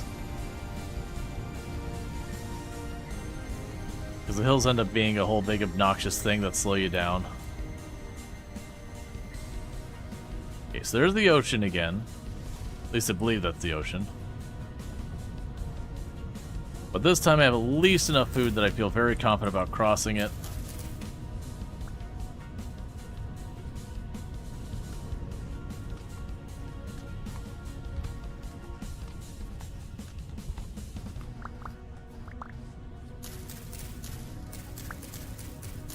And I get a bunch of seeds, and a bunch of berries, and a bunch of other goodies. The stuff I actually would like to bring back. I could also see an argument for making, like, overtime. There. I marked it. The lead's just going to sit in the ground. Usually don't need that much lead.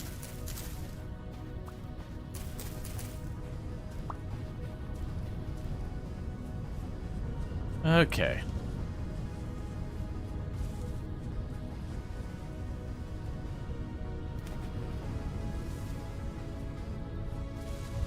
So how are we looking on this? I am over there.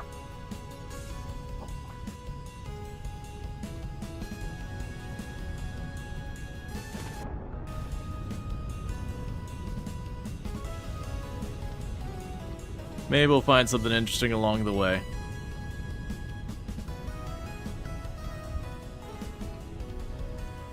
No, witches hats are fine. I just ate them.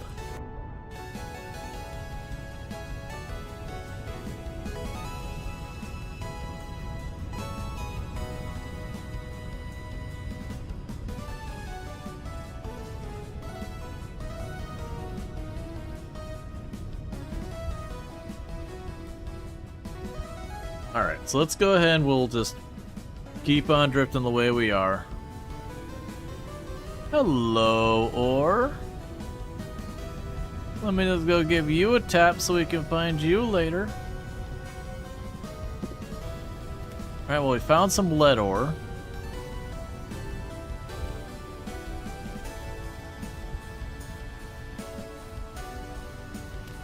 Got some red clay.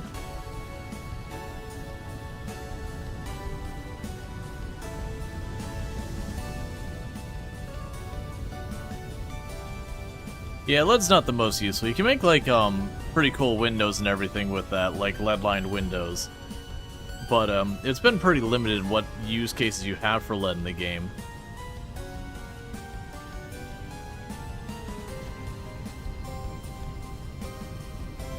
How deep is the water, by the way?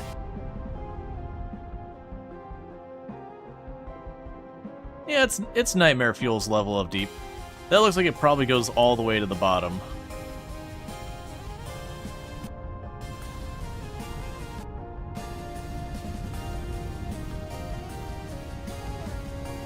Alright.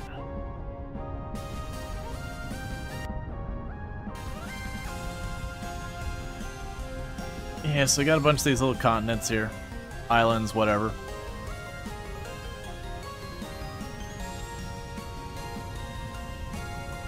Yeah, there's some of the, like, super-duper late-game gadgets. A lot of which ones we probably won't see since we are running with drifters off, and the drifters are the primary supply for a lot of those things, like the gears. For, like, your night vision glasses and all that garbage. But, I'm not super worried about that stuff.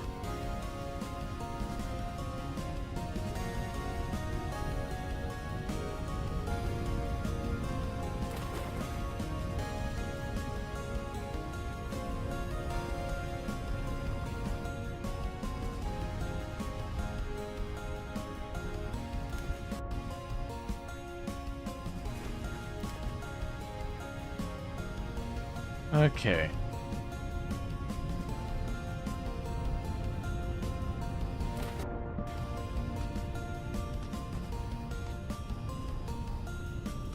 I might, for the sake of stream, end up adjusting the spawn distance. Like, I want it to be punishing, but I also don't want it to be a thing where it's like, okay, it's time to go recover your stuff. Yeah, because it can be 5,000 is the distance it can spawn you away from the spawn point. And so that means you have a width of 10,000, because you can go 5,000 straight east, 5,000 straight west. And it wouldn't be so bad, but it keeps throwing me south in the ocean.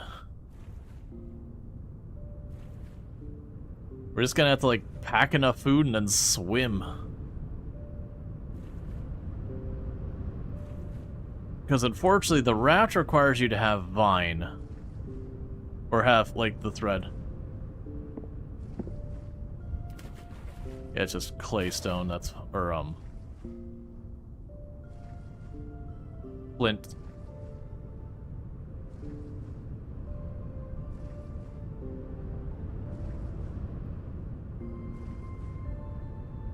Alright.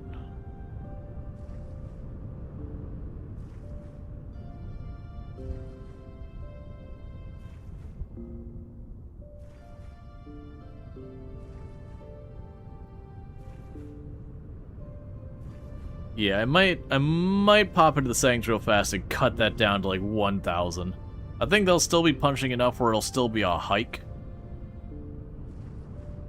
But should avoid what I'm dealing with right now, which is just basically a time waste. So let's go ahead and let's do that real fast before I forget. Let's save and leave the world for just a moment. Just because we've been watching me just do that the whole time. So we can go in here and we can cut that down to 1,000. Apply. Save and pop back in. That won't help me with this one. We're already where we're at. So I'm going to still take that punishment. But I'm just thinking of the fact that I'm not going to disperse the boats all over the map just to try and manage that. So that way, because that's still going to be a pretty long distance.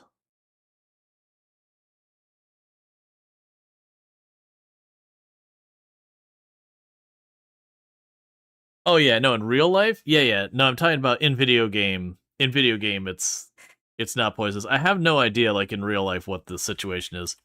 Don't trust the video game for the information. Yeah, so take consideration of here. So there's my base. So 1,000 is... Let's see. 1,000's around this area. You can see I pretty much spawned at almost maximum distance. It actually feels like it should be more than that. Got 3,000 through 400 by 3,400. It was spawned around here. That feels like that's way out there, man. You know what? I don't think I care about these that much. I think we're diving.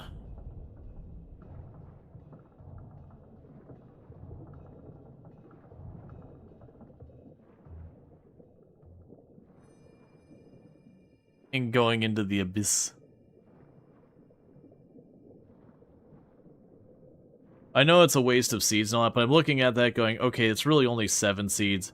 The number of bushes is pretty bad, but the world has so many of those, we'll never need to worry. Yeah, so we got to minus 79.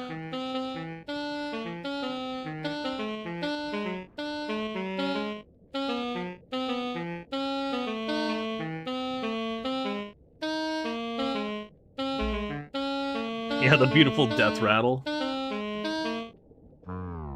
Okay. I just don't want to spend the next hour and some change swimming across the ocean just to starve to death in the middle of it.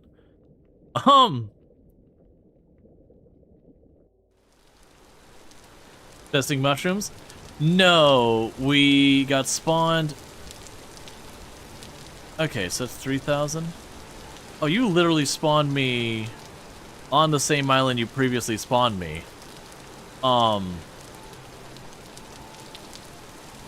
Which sucks because I already grabbed a bunch of the food that was here.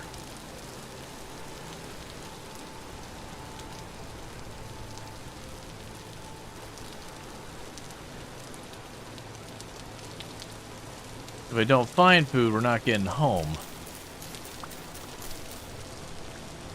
We need more than 2. Because of how long that swim takes.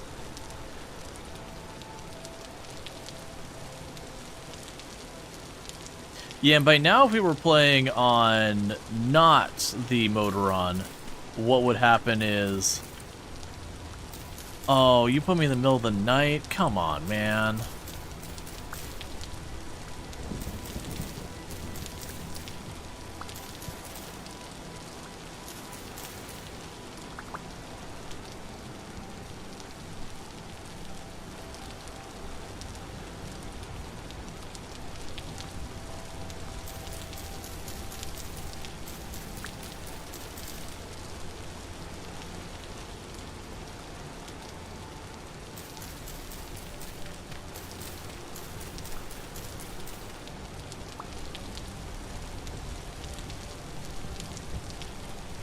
I need some food to bring with me for the journey, or we're not making it. Because once I leave the island, start going towards the land. Yeah, no, I don't need the light for it, but the problem is I'm gonna need the light to find some food. We physically won't make it across the water before I starve to death, because it's effectively like I'm sprinting the entire way.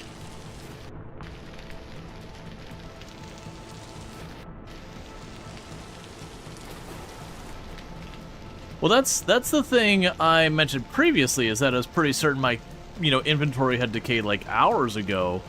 And then we showed up and we're like, oh wait, my whole inventory's here, and that's what confused me. That's what started this whole thing. Now granted, I did recover one full inventory and I went back for the second one. Now granted, the second one has all my bags because I destroyed the bags to make room for the other ones.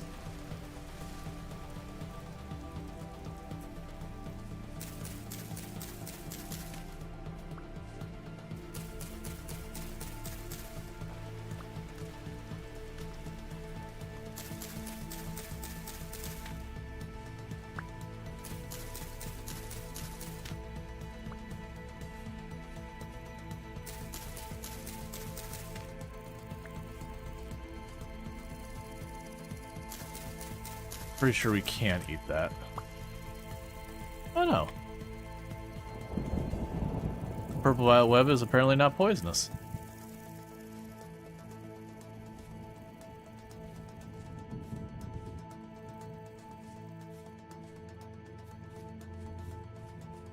So basically, I'm just trying to grab enough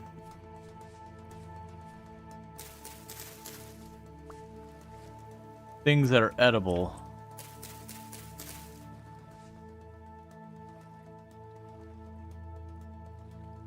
Before we start counter cross, because a lot of that's going to be missing, all that. It's going to be dark soon, we're just going to have to try and send it.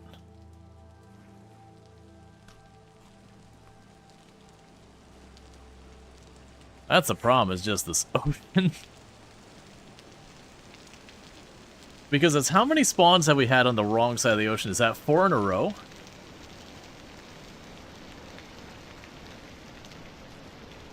Oh yeah, no, it's basically what happened is I got ambushed by a wolf. I went to go and hit a wall to mark it. I think I just heard the wolf bark as it was biting me and just finished me off instantly, so I didn't get a chance to do much of anything.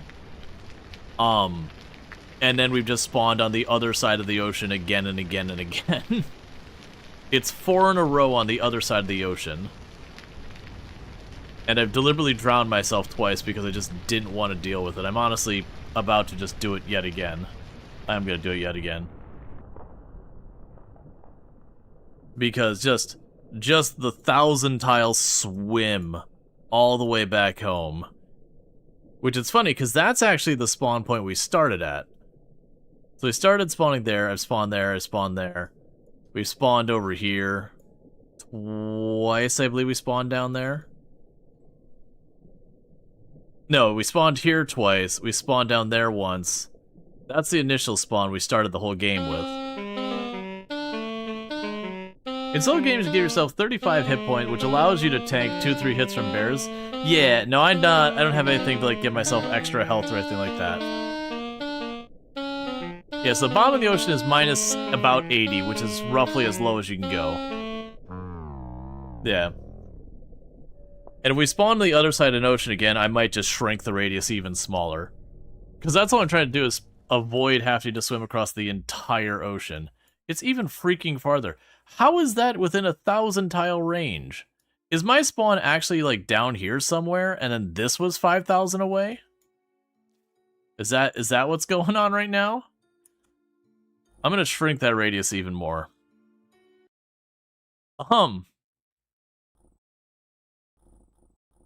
Because it is possible that my spawn is actually in the ocean down there, and we happen to get a spawn the first time. Let's just make it 250. I know that kind of takes away that whole setting. I'm tired of swimming across the ocean. It's so slow.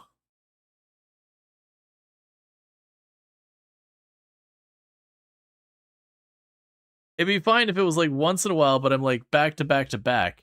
So we're just gonna go and huck ourselves in the ocean because we're even farther than we were the last time we hucked ourselves in the ocean.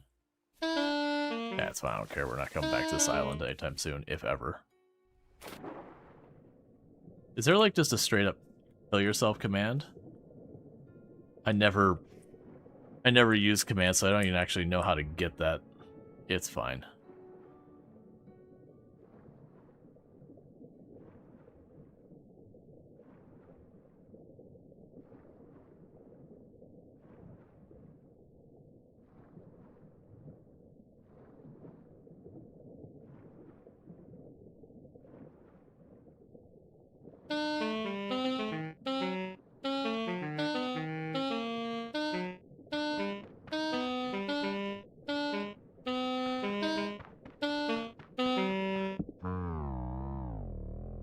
Alright. So, where did you spawn me now? It's just going to be a swim across the ocean. I think our actual spawn is down here. Like, and that this one up here where we first spawned was pretty close to the limit of us. Oh, that sucks so much. It's... Wait, where? What? Huh? Excuse me?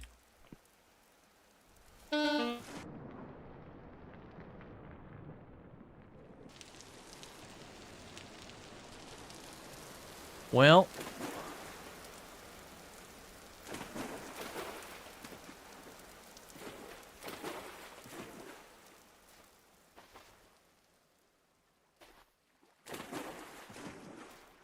It wouldn't be so bad, except like I said, the issue is I can't really get across the ocean without the food. You know there's a spawn command to change your spawn? Yeah, no, I mean, the thing would be good to get a temporal gear, and I could have probably done that if I stopped and was like, alright, this is going to be a priority because of how bad the spawn is, and just sat there and sifted through sand. Seems like your spawn's within the distance of your last death. No, I mean, if it is, that's a terrible design. But, no, I was under the impression that your spawn is based on a pre-allocated spawn point on the map, which is probably 0-0, would be my guess. So...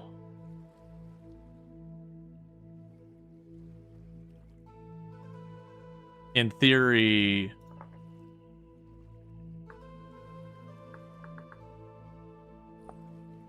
that might be where the spawn point is located, is on that island. Because that would explain why I spawned on that island twice here and there as we made the radius smaller.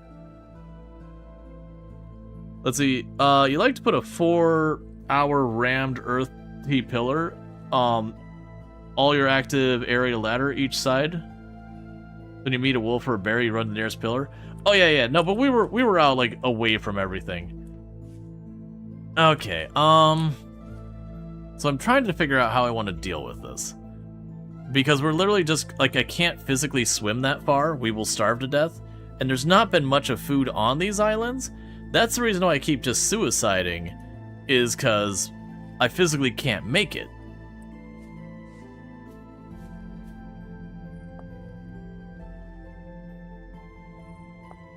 Alright. One more time, we're going to turn it back up to 5,000.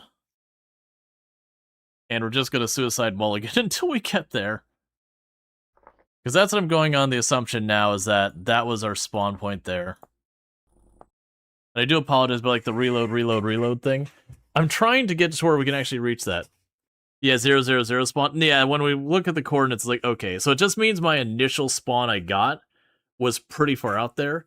Now the good news with that is what I could probably do is we could probably, in the future, go out of our way to put a boat down on that island, and if I spawn in any of the surrounding islands, I can go grab the boat, take it up, you know, get our stuff or whatever, and then bring another boat down. Or he can just put like 4 boats there or 5 boats there, leave them there. Like little rafts, not big boats. I mean, the big thing I need to do is probably get home, once I get some spare food, to sit there and sift, like, just sift through some sand and gravel until we reach the point that I get a temporal gear, so I can put the gear there. Because I haven't been dying that much, not counting trying to get back home. Build a bridge. Oh, no, you're talking about literally thousands of tiles. Again, I would starve to death before I got there. And it might be that I've just kind of scuffed where I'm at in the save. Okay, so where are we now? This is looking promising. Where? Why would you spawn me at 10,000 tiles? How does...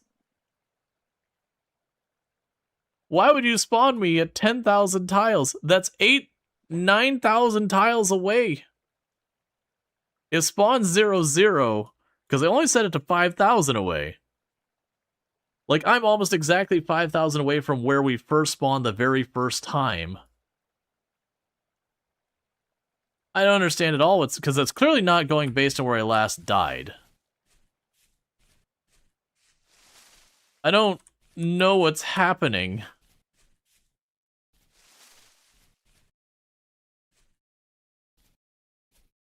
The spawn logic in this game, apparently for the character, is just as confusing as for the spawn logic for the enemies. Now I'm just curious if I keep dying what happens. There's gotta be a way to just, like, make your character die instantly versus having to drown and listen to that crap again and again.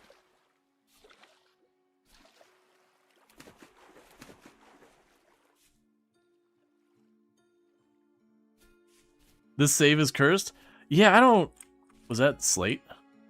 Well, I found slate. That makes me happy. I'll probably not deal with that ever because it's 10,000 tiles away, so slate.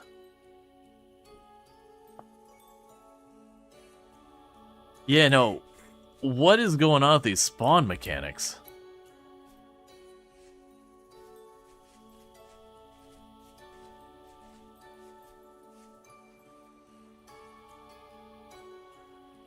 Yeah, I have no idea how to do the commands. I've never bothered.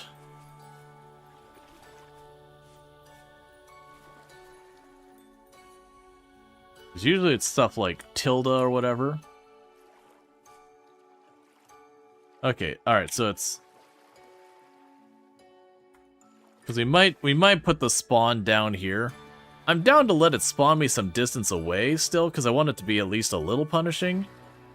Okay, so you're at 4,500. Can I copy you to clipboard, by the way? No. 4,000... Or sorry, 3,400. We'll just say 3,400, 3,400. So let's try the command thing you're talking about.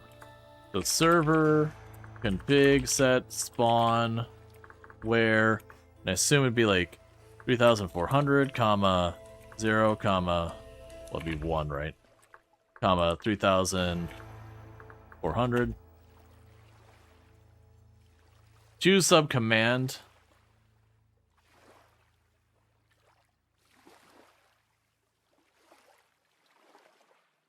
Yeah, no, that's the thing. I'm down to set, like, the base spawn to be where we're at. Because otherwise, what I might do is just utterly reset it, because I almost never do... Oh, so that's a subcommand. No password, sim range. I don't know any of this. This is not what I'm looking for. We're gonna huck ourselves in the water. The alternative is... I just make a new freaking world and I set the spawn area to be very small and we deal with it. Because this sucks. Because spending 3 hours running across the map just to get back.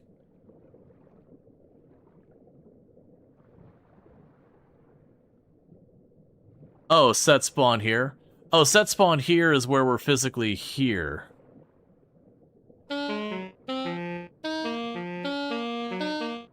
Yeah, I can, we're already drowning ourselves, but, I can try and set it. Yeah, because this is, like, the whole thing, and I know it's supposed to be a thing, but I don't know why I'm 10,000 tiles away. Like, I'm not understanding how that's supposed to work, that I go at one area and say, okay, make that, you know, make that 5,000 that's on the other thing, and I'm spawning all over the place. Like, it feels like it's almost spawning me farther and farther away regardless of what it is. So...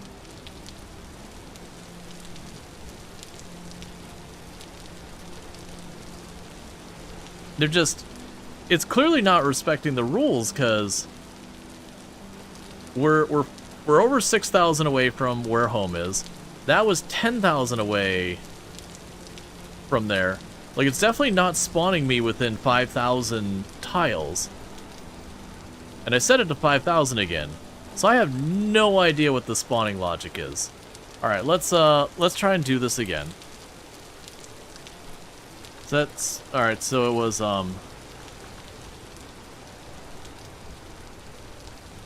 let's see, set spawn. Like I said, 3,400, 1, 3,400. Oh, it was server config, that's right. Server config. You think the normal spawn radius you can set at world generate? We did. And then I shrunk it down and it wasn't seeming to work. I was spawning like way out in the middle of the ocean. I'm like, okay, maybe my spawn point's here in the ocean. I said, okay, we'll set it to 5,000. That teleported me like 10,000 away. And like, I don't know what to do with this. Set spawn, 3,400, 1, 3,400. Invalid coordinates beyond world bounds.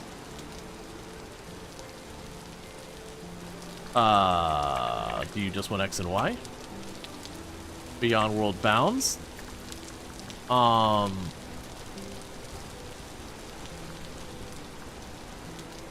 100 sea level?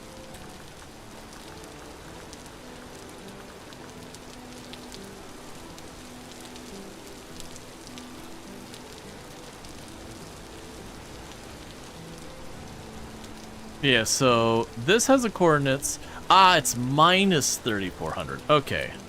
So do this and then minus.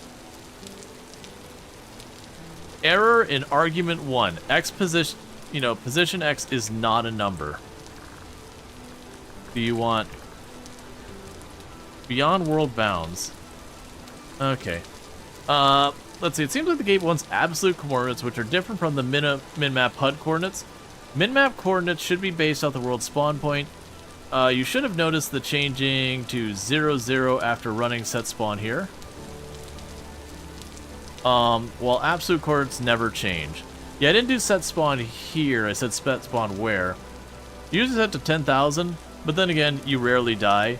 Yeah, no, but you're talking about, like you said, you're going to give yourself like 35 health, which isn't me like being anything like that, versus like 10 health and having the animals have like double damage and all that kind of stuff.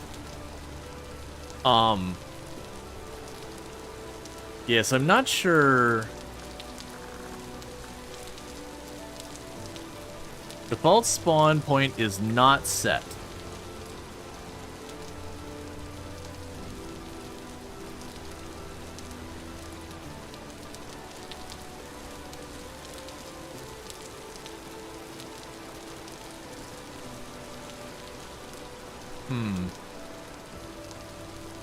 So, okay. So I'm contemplating what we're doing, is where I'm at right now. Set 1.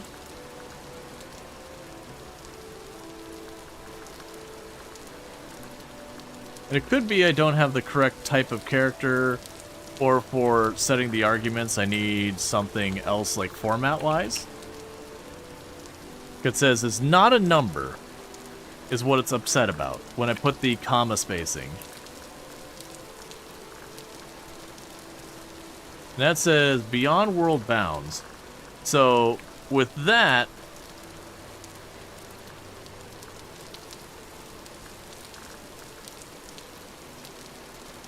okay, oh, weird. So you'd be equals to this equals 100 equals 3,400 or minus 3,400.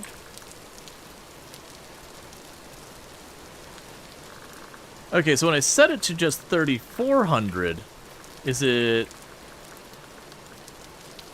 No? Yeah, so I headed to set it for just 3400. It's setting the X to 34, but I'm not sure how it wants me to put this in format-wise. That's the confusing part here.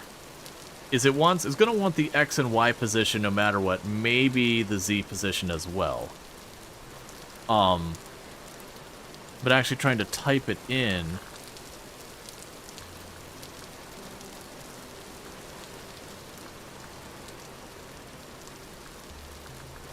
Now I got you, Darks. Keep in mind, like I said, the animals, I've got them set up with the configuration we have, where we have them where they're doing, like, double damage kind of thing. They double the speed and 1.5 times damage. They one-tap you. So it is just one of those things. So like I said, I got ambushed by a wolf that I didn't hear it or see it or anything until it was already hitting me. You know, just like they just sneak up on you. So I took the death, and now we're just running into frustration because it's spawning me way beyond what's normal. And I'm literally trying to start, like, I'm literally starting just crossing the ocean, so it's like, do I just start in a new place and just pretend that place doesn't exist?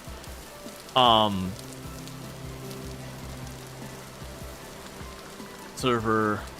Because, like, right now I'm kind of in a thing going, okay, do I want to...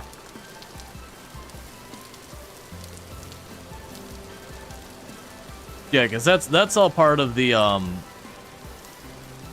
sapien, is they do massively increase the damage that everything does and all that.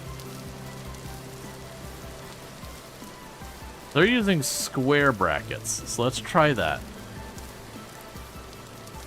When you eat a food, I'm still getting started, Darks. I understand you're like, I am the Giga Chad of the game and all that. And that's cool and all that for you. But we're really just getting started at the very, very beginning with, you know, some sweaty settings and all that. And I haven't had a chance to establish all that. Like, we haven't gotten to the point our first plant has come up. We are literally getting our cooking pot very first set up. So it is, I understand you'll be like, it's not that bad. But, like, we're in that very, very first phase. And I could be the meticulous and careful and just stay in one area and just do that, but I'm trying to specifically go to the ocean, so I have to run around and all that. And we just took a death. Like, that happens. Like, we took one or two deaths right at the beginning when we first started the run, because I got caught by those wolves. And then I went to recover my stuff, and that's when I took my death. And, like, that's, like, you know, hours later and all that. And it's just, like, the spawn is being weird. Because, like I said, I'm getting a gap of over 10,000 tiles, like, by a fair margin. And that shouldn't happen with what we're dealing with. So it's set spawn. And so we can go try this. 3,400. 3,400. I would expect that to have a comma in between. Nah, I don't care anymore. Alright, okay. I'm debating what I'm doing, chat, because this is just frustrating in a not fun way right now. Because this is all ocean here, and it's literally a barrier I cannot cross if I don't have a ton of food. And so I'm kind of caught... Yeah, that's what I was gonna say. It's like, I'm kind of caught between just either one, being like, you know what? Maybe I just do Planet Coaster 2 for the rest of the stream, and just have fun with that. Or just start a new save, and maybe say to hell with a lot of the Homo sapien settings.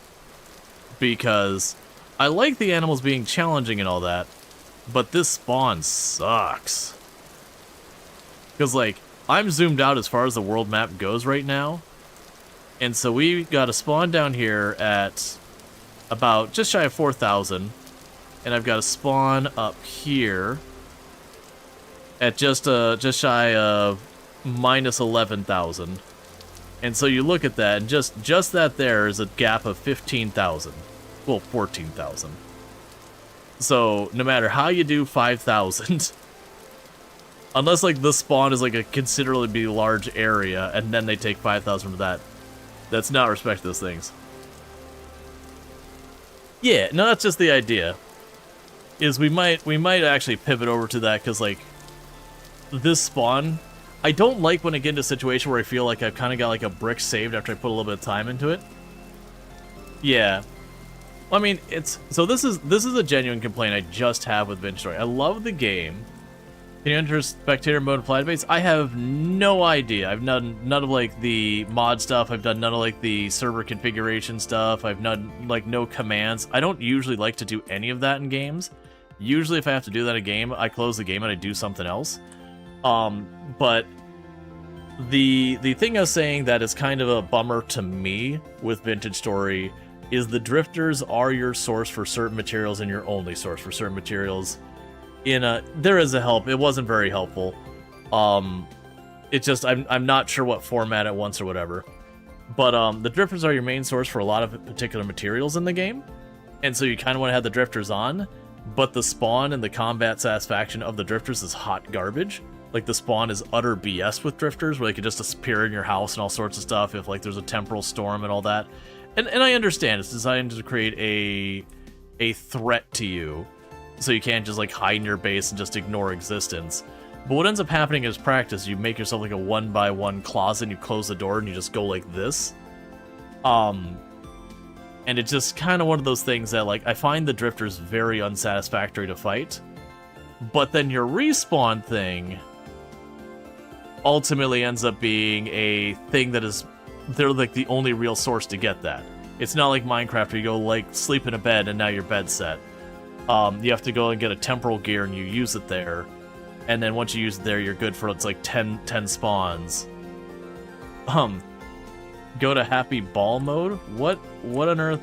I think you can change the game mode to fly over in creative and then go to game mode 1. Oh, you mean like I can go to the save, change it to creative mode, put myself where I want to be, and then change it back to survival mode? I think at this point I'm already kind of just tilted on the save. Oh, the happy ball mode?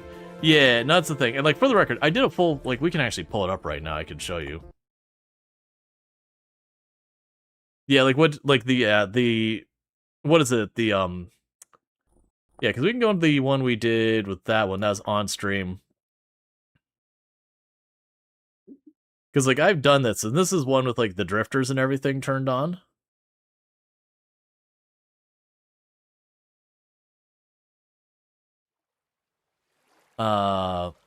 Where am I and why am I not? Oh, I'm just north of base. Okay. I was like, why am I not home? I am just north of base, not like forever away, right?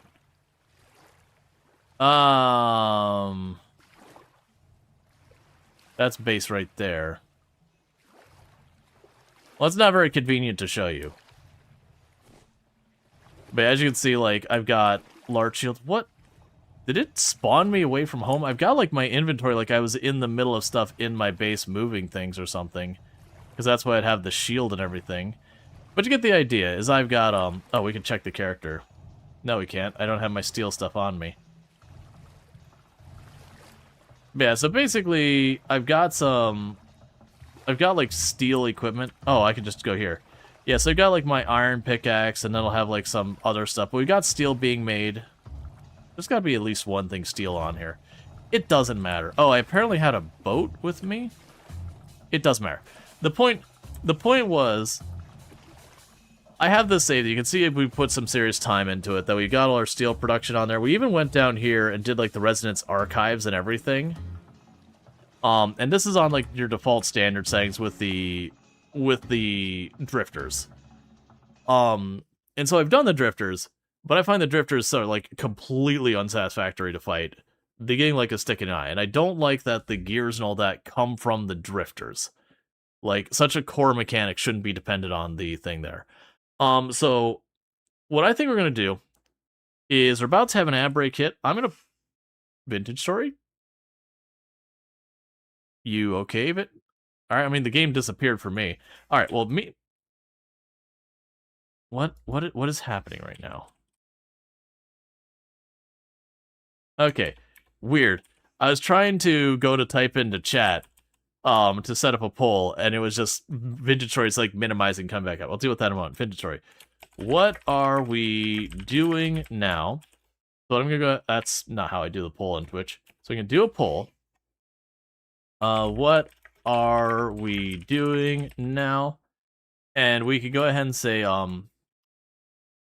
really quick things. We could say new vintage story run, because I'll just do a new map, because I'm only, if we look at what I've actually gotten done on the map, we're only maybe 4 or 5 hours into that map, as far as actually working on things.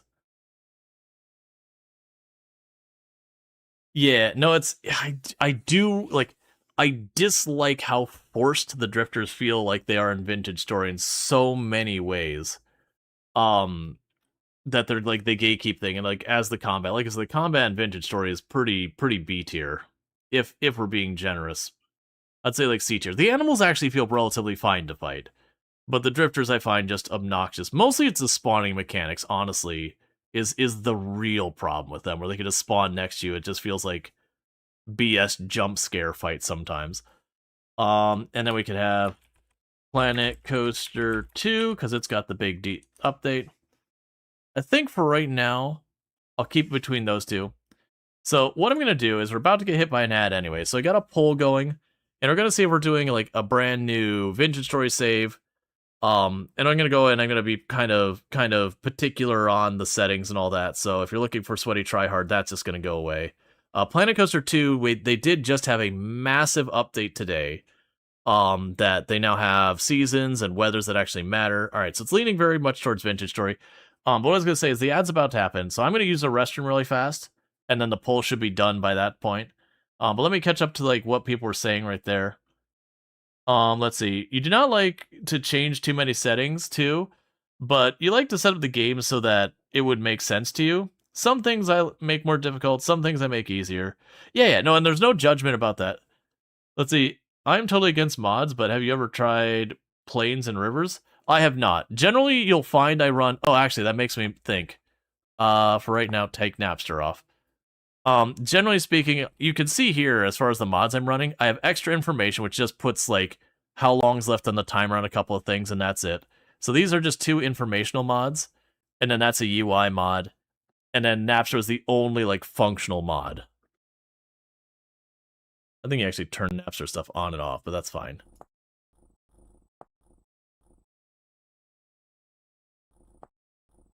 Okay. If you control the light levels and temporal enemies and portals don't spawn anywhere you don't want them to, I know what you're saying, Boku. So if you get the portals nearby, the enemies will spawn wherever they want. If you get the storm, the enemies will spawn wherever they want. And then I have found with the light, it is very difficult. So no mods, but actually around 4. What do you mean 4? I mean, okay. So again, UI mods, it has no functional changes. It literally just puts a thing on that says that has 15 minutes left. Another one, UI mod, because that's partly to communicate to viewers what's going on. So it's showing like that I'm freezing to death and that kind of stuff before we actually start shivering. So those are UI mods. They're just UI. They don't have any functional change, they're just UI. This is a UI mod that does have the thing of automatically saying the thing when I hit it. But yeah, I hear what you're saying, Boku. To give you an idea, I wish I had my character in my house on the other save, that I had like lights everywhere, and I would still have occasionally enemies spawn in there. I have found the spawning in this game for the enemies to be a hot mess, personally speaking. Again, played through, did like the story that's available at the time, gone all the way up to Steel, so it's not like I've not played the game. I've got over 100 hours in the game and everything, but I mean, like literally, you could look right there, 101 hours. And there's a lot of save files I've deleted over time. But yeah, so it is one of those things with that very genuinely, it is just one of those things that I find the drifter spawning mechanics are completely unreliable for me. Like I've set up lights everywhere, and they'll just keep spawning in like one corner, like, but it's right next to a light. It's 2 tiles away from a lantern. Clearly that's in the light, and I'll come back, it'll be another enemy in there. No doors have been left open or anything like that. There's not like some dark corner they're sneaking in from. And it's not all the time. But then you'll be like down in the mine, and you'll dig, and you'll turn around, there'll be an enemy there. You'll put like the little fence, and you'll walk like 2 tiles, and then an enemy will appear behind you, and you're like, come on, man. And it won't be that your sanity's bottomed out or anything either. It's whatever they've got for their spawning logic, there's stuff there. And again, I'm not running mods that mess with all that. But like I said, I should have done the ad break a minute ago. I'm going to need to quickly use the restroom. I'll be right back, and thank you again for tuning in.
All right. So we are back. Um. Oh, hi. I was just saying hi. All right. So gonna make a new save. Um. So that's kind of thing I wanna figure out what we're doing because like I said, so the whole point of the Homo sapiens one, if we look at our settings here, that like gives you a really wide spawn radius. That's reasonable. They have the gravity and soil cave in. I get rid of that one only because you'll just walk across and you'll have like parts of the map collapse in on each other, and then it's just not interesting to walk through because these caves keep collapsing in on each other. I love the idea of it, but it's one of those things that cause the whole thing. Your favorite clip, the guinea pig one, of course. The one where the guinea pig kills the panther. Yeah, yeah. They have where you can't move the water. I usually turn it off because it just becomes annoying. The hit points being low, that's fine by me. It being like, because up here, yeah. So it's like the animals hit 1.5 times as far. Your food spoils faster. Your trees grow slower. They turn off the world map. So I like a lot of the ideas behind this. The challenge I'm running into and finding like the sweet spot for playing the game. The place I'm struggling to find like what I want to do for like the super long-term game that I keep running into is I find the drifters very not fun to fight. And I've fought the Bella and all that and killed it or whatever plenty. But I find the drifters kind of just obnoxious. Again, it's the big problem is they're spawning. Um like the temporal storm, that's fine, that's whatever. You know you're gonna hunker down. The portals, I find those obnoxious. Those I'll turn off regardless, because I've run with those on plenty, and I was finally like, you know what? These are annoying because they just appear by my house. I just go off and do something else for a whole day while I wait for them to go away, and they just got obnoxious. And I like the idea of having the animals be the threat, and I like that part, like getting killed by the wolf. That's fine.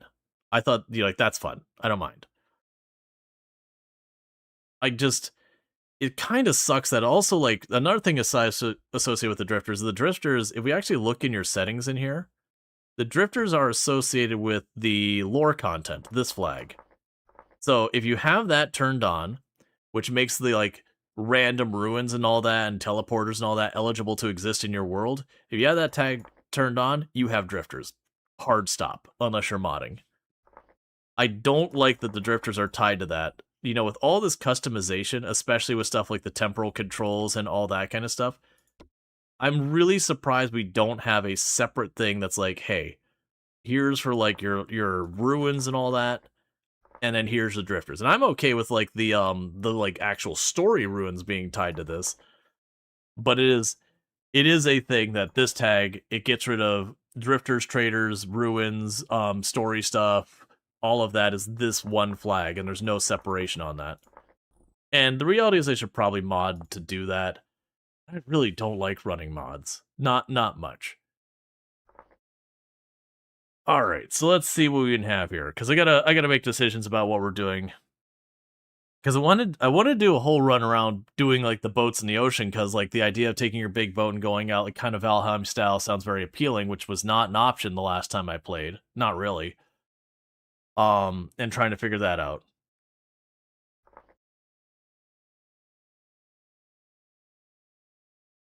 All right, let's start with the Homo sapiens settings again and base from there. So player lives infinite, that's fine. We'll have the harder thing there. I'm gonna go in here and I'm gonna drop that down to 50 blocks. What is the default? What is the default for your spawn radius? 50 blocks. I'm gonna drop that down to normal. I wanted it to be longer because I want it to be punishing, but like I said, we had it set to 5,000. It was spawning me that the distance away from like one end to the other was over 14,000 blocks, which I don't know how you're doing your math with 5,000 blocks. But the last I checked, for a radius, which means from the center point it can go 5,000 up, 5,000 down, which means the absolute max from end to end is 10,000. I don't know how you're getting like 1.25, like 1.5, 1.25 to that distance. That's that's what's got me all weird out. Let's make it 500 blocks, so it's still a little bit punishing. Well, that I don't mind dropping the inventory. I set that longer just because it could be obnoxious otherwise. So for survival, we want the season's name, radius of a square. Could it get up to 14,000 though? Even with the radius, because we weren't directly diagonal to the most extreme. I get what you're saying though, because you'd have, top here, bottom there, that'd be 1,000. But if I scooch them to the sides and it's a square, it would actually be farther than, the 5,000 from here, because it'd be like 5,000 up, whatever, do your math, a squared plus b squared equals c squared, and then do that the other side. If that's what it is, because I think you could get up to 14,000 with 5,000 from that, going to both the extremes. That'd be some really sloppy coding, though. Like, to be, because again, you would say a distance, because you wouldn't say radius, because radius is a circle. Either way, I will switch that back to the sand and gravel, just because unfortunately, again, with the cave ends with the soil, you'll have where you just walk around, you just watch a mountain cave in front of you, and you're like, oh, there's this cool room down there that I'm not going to get to see because the whole thing caved in on itself. I like the idea of the cave in idea, in concept, like when I'm doing stuff that it caves in, but it is just a thing you'll just be walking across and you'll see you'll like hit a tree and suddenly the cave and things. You love cave-ins? Oh no, I've had it like literally I'll walk and I just kind of teleport in the ground. Yeah, you could see where it was like X and Y were independent of radius, but yeah. No, like again, I like the idea. I don't mind when I'm mining and like the cave-ins can happen and that kind of stuff. But it is just one of those things that I have had in the world general walk around, you'll see a cave and you'll just watch it implode on itself because something triggers it to do an update and then it just cascades and the whole cave and falls and you're like, well, cool, now I just get to dig. So it is one of those things that you just kind of walk around the map. It's also a benefit to you, expose ores. Yeah. But like I said, for me, I like the idea. It's just kind of one of those things. I wish the world generation as it was wouldn't cave in, and then it's like when I'm digging around and fussing with stuff, then I create the instability that can cause it to cave in, so that I have to like work on supporting the stuff I'm working on, versus it kind of flattens a lot of the map because it just all those caves collapse in on themselves. Like you'll see that a lot. And you just walk, you have like this like vein of area of like collapsing when you dig up a piece of dirt and it just kind of runs along the tunnel for a little while. But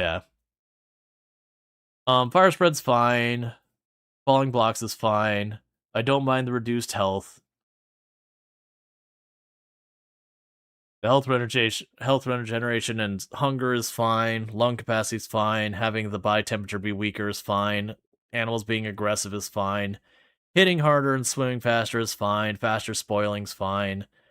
Slower growing trees is fine. The base durability and all that. This is one I've been going back and forth on. We didn't get a chance to actually see how that is with that disabled. I'm wondering if that'll be utterly obnoxious or not, but that's fine. I turn on the world map because, at least for me, when people are like asking questions about stuff on stream, it's very unsatisfactory. It's like, oh, it's over there. Can you show me? No. No, I can't.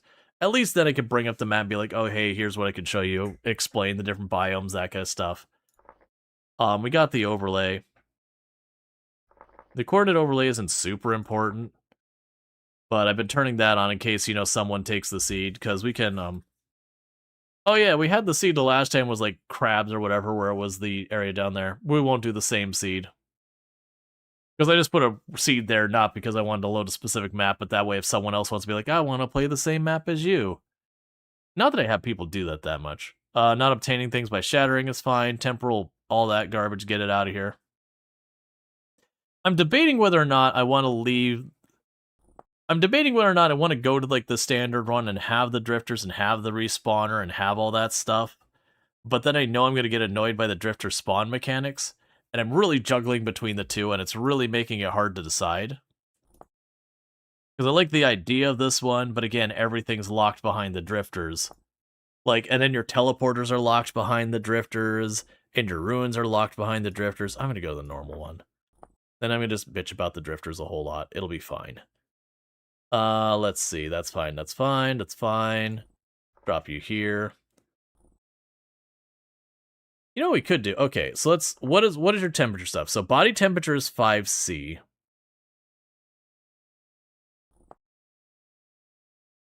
But the starting climate is that.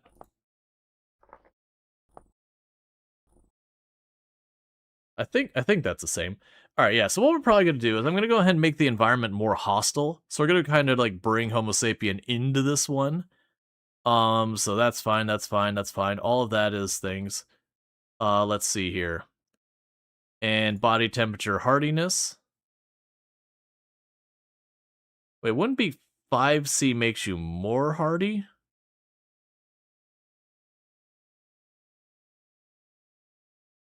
Yeah, okay, I see. Because there's no overheating in the game, there's just cold. So saying this means I'm 5C weaker so far as handling cold. Right. We will choose the creature's strength. I will give them the strength. They'll be back up to there. The creature swimsuit apparently already. So it's only 1.5 damage on that. I thought there was more to the creatures than that. The food spoilage being 125% versus 100%. Honestly, I almost see that as a buff because you can get rot faster. Because I don't think we had hardly anything rot the last time. So actually, I don't think that one I care about one or the other. We can slow those down. Yeah, I think it was somewhat slower is what that is. Those are the same. I'll leave that alone, actually. I have a feeling that's going to be obnoxious. We have the lore content. That's the drifters. Get that crap out of here. The temporal storms I'm okay with. So temporal stability was the rifts. Yeah, rifts are off. Temporal stability is us slowly having stuff go to thing. That's where you dig underground. You slowly have stuff spawn around you, I believe. Because your stability goes down and down. We can turn that off later. We'll see how it goes. The storms are fine. The rifts are not down for. World generation. Bunch of water. We want our oceans. Let's see. Make that very rare, which I believe is the setting for there, and everything else I think is fine. Alright, so let's apply that. And let's see. We already did oceans on stream. Let's see. Standard oceans on stream. I don't know. Alright, so let's make that world. Because the whole time I'm sitting here going, alright, should I be even be doing this? Should I just do something else? But yeah. But no, and for the record, like, if you play with cave-ins, this isn't me, like, bad-mouthing, be like, how dare you play that? That's so dumb or whatever. Like, you gotta play whichever way is fun. But it's kind of also one of those things that I've played a bunch and all that. And definitely had times where it can be just a thing. But I think it's fair to also be reasonable about your criticism. Like, if someone's popping in or just saying, like, this is a garbage game, crap game, yeah, obviously don't listen to them. But at the same time, when someone's being like, hey, here is a mechanic that I am not experiencing in a good way, it's make sure to be like, you know, to be fair about that kind of stuff too.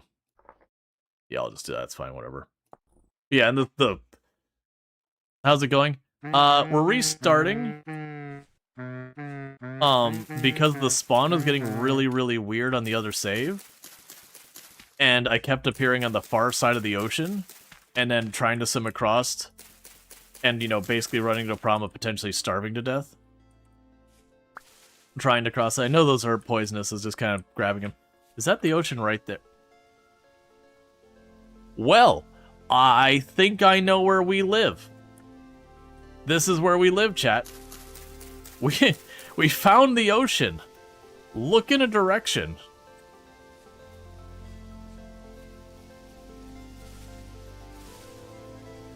Okay, so this is going to be a very interesting start. For a whole range of reasons. Now, it's not a super tiny map, but it's sure, or sorry, not a super tiny island, but it's sure not a big island. So pretty much what we're going to do right now is we're going to find a side of the island. Let's see what's on that south end of the island. I should be able to build a boat on here because the boat is We just need, like, vine. Oh, we need vine, we need logs, and we need sticks. So the other one I just needed the vine, which I should be able to pull from these trees.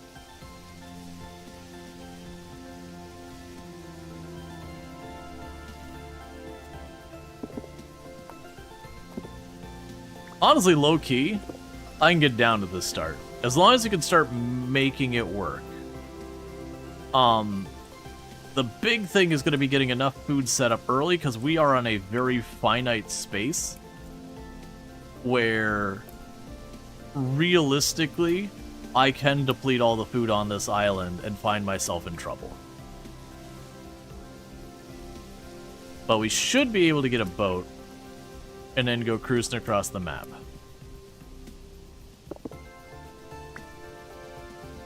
Okay, so I want to see what this biome is down here. And then we got to make a quick judgment of where we building our home. Food is going to be rough. The reason food's going to be rough is I don't have a big area to go looking for berry bushes and trees and mushrooms and all that. Okay, so there is land out there in a pinch.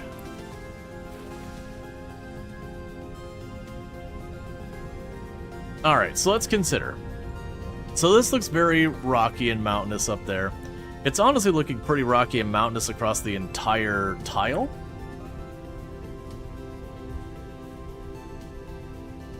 Which will create a whole new headache in the sense that I probably am not going to be able to make a pickaxe with what we got here, not unless we get lucky and there's just a vein of copper, like, right by the top.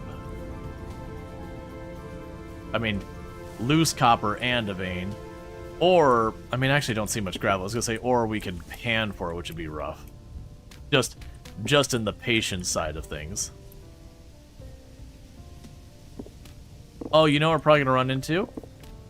I am not going to be able to make reed bags or boxes. I don't think we're going to find reed on our island. Because usually you only find those around bodies of water. We can check to see if it'll be on the shore. There's a chance he might have them spawn on the shore. I don't know what the rules of ocean versus other water is that much yet.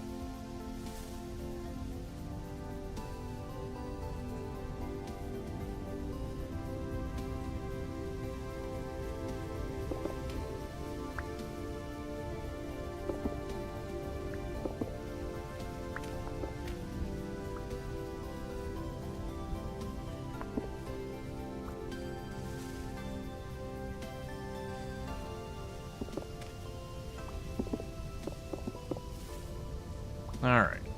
So this might prove to be pretty difficult.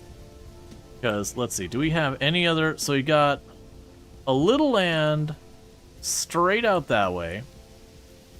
I got a little land straight down there. Probably not enough to have anything worthwhile on it. So we're going to need to start trying to get our basics together. If I can get a boat together relatively quickly, then we'll probably be okay, because then if we start running out of food, I could just hop on my boat and go for a paddle.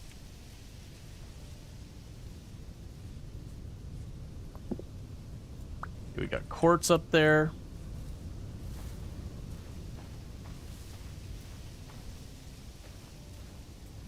Yeah, and we're dealing with very mountainous islands. There we go. Marked the quartz.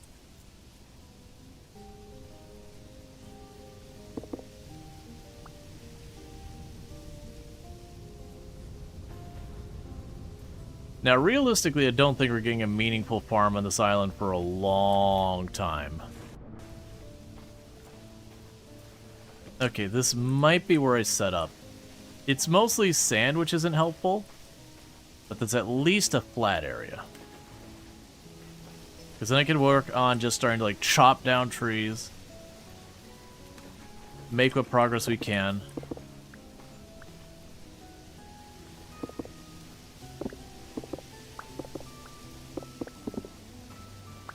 Here's a question. Rainfall in the area is common. That's good.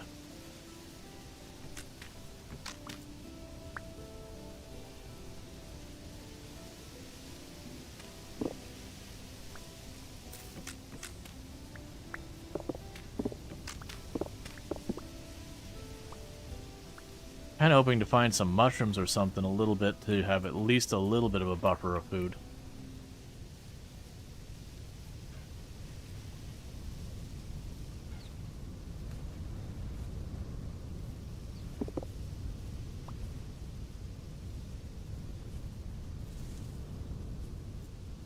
So I found 2 berry bushes so far.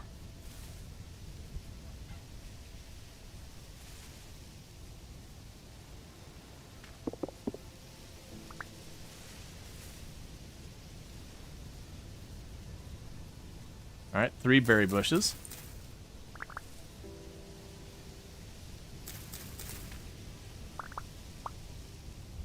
Alright, that's at least something. The big problem is, and this is the reason we're still walking around here, is I'm looking for deer. Okay, I mean, I don't have equipment, and I don't have the ability to, like... I mean, I can toss it on a spit and everything. Right now, I don't have a backpack. So I'm looking to see if we can't find any sorts of reeds. So far, we're working our way around and finding nothing. Plus, without a cellar and all that, that deer, I can eat it right away for the nutrition, but it won't keep. It'll be definitely worth something hunting later. I don't imagine those animals are going to go very far. Can't really go anywhere.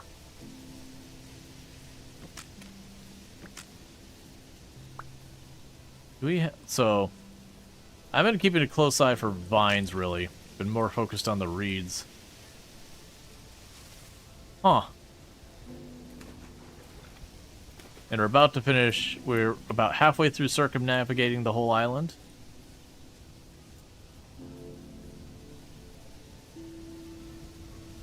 Yes, I was hoping to make a quick reed backpack happen, but that looks like that's not going to be a thing.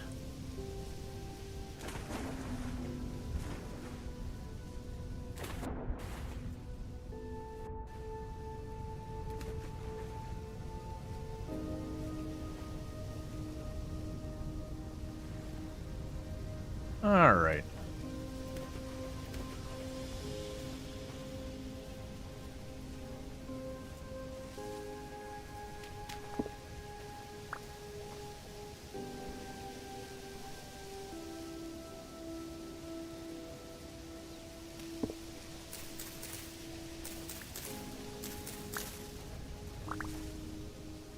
Interestingly enough, it does show them having planted those on sand, which I wouldn't have expected to be a thing.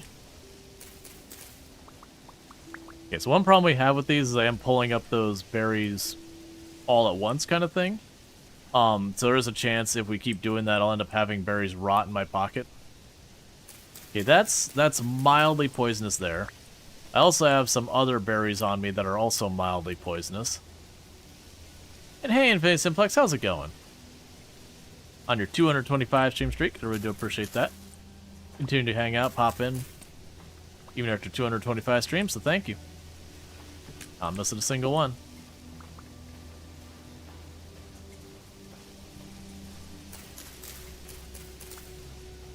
So normally in these runs, I have to put a lot of effort into getting my my blueberries. This one, it seems to be, I'm just getting a bunch of them. Yeah, and then the southern side was just really, really, mountainous as well. This whole place seems to be extremely hilly and mountainous.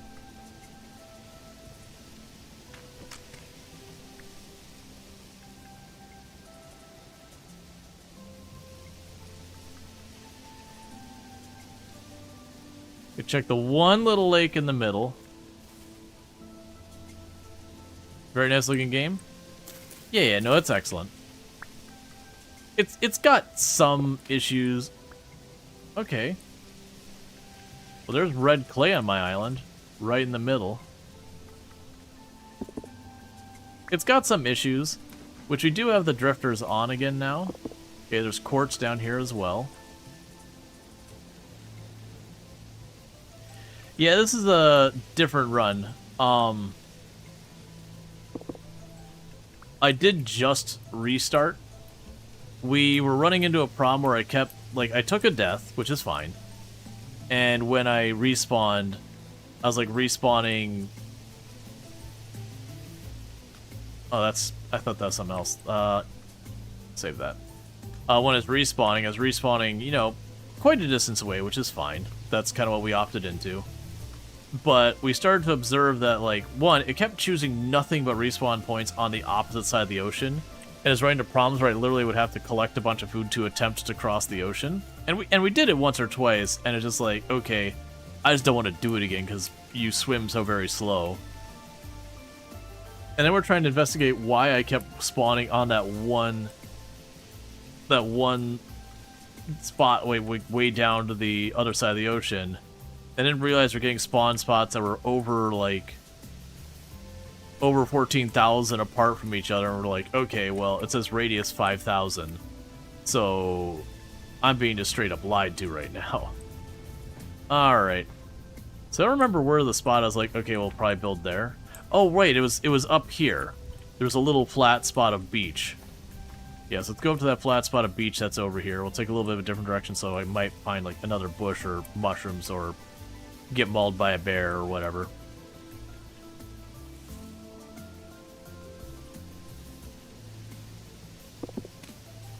Yep, no, I got you, Darks. You've probably noticed I am currently walking around looking for those things. The problem is I'm on an island that didn't have it around the circumference of it, and the one lake, the one and only lake in the middle, also didn't have reeds around it. So there are no reeds on my island, at least not that I've been able to find. So we're just doing without a bag this time. But yeah, so it's getting kind of frustrated with the save because I wanted to get back to working on literally anything, and just running into a situation where by Vintage Story, I guess. Vintage Story has crashed. Okay.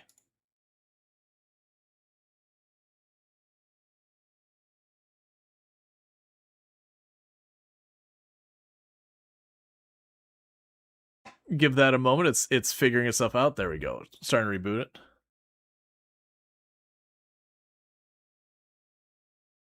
All right. Let's see. It took you out of the situation? Yeah. Most likely we had a recent save.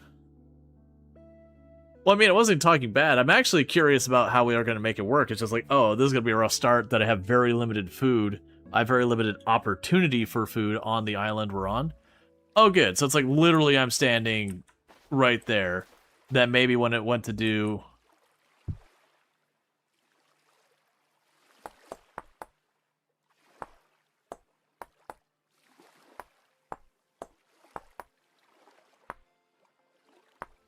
Alright. Look at you.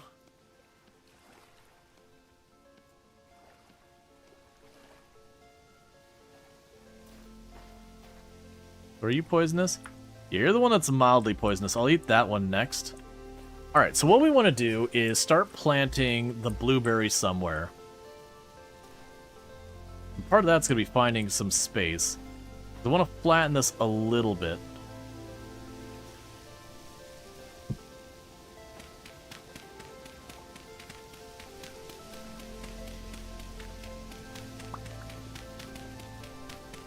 Make a raft and float away. That is the plan. But I gotta get vines. I gotta get all that stuff. Think you have medium? I probably do.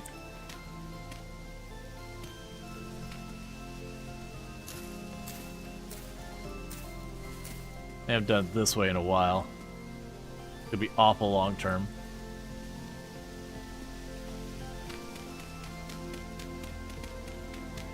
But I don't believe the quality of soil makes a meaningful difference for the berry bushes. Like, I could easily be wrong with that.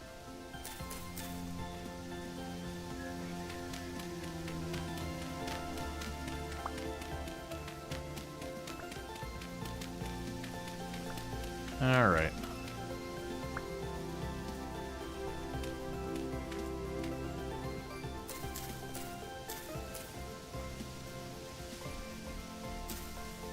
Okay, so they seem to be okay with sand. Alright.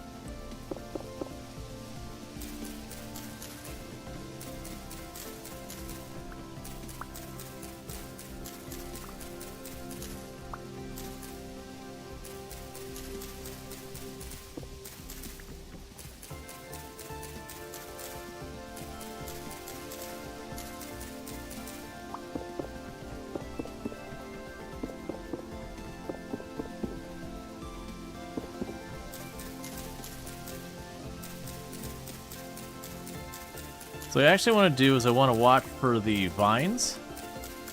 Like that. I'm going to need a bunch of that for making a raft. So remember correctly with this, we can... Yeah, we can make the rope.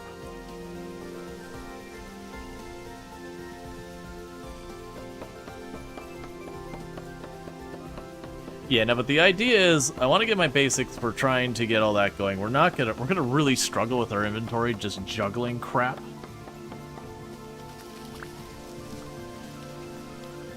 I'm gonna poison myself. Ah, there we go, we're alive. Just had to double check.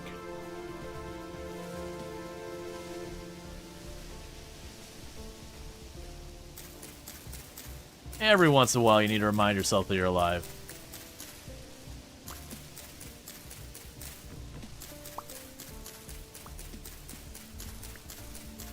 So I believe I will need a total of 9 vines.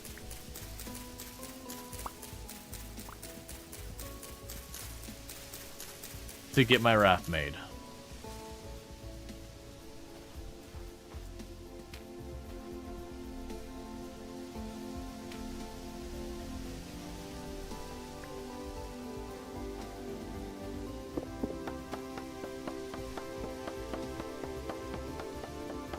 Wodan will protect you.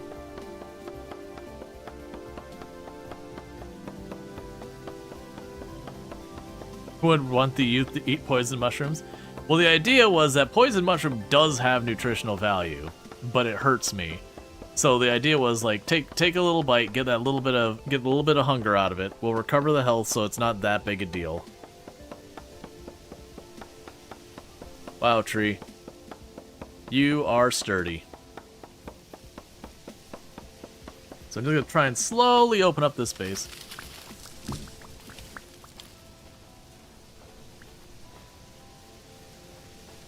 Meanwhile... Stop. I'm trying to... Not trying to throw you, I was trying to put you down. Okay. And how poisonous are you? 2 hit points. That's fine. Okay, so see some more vine over here.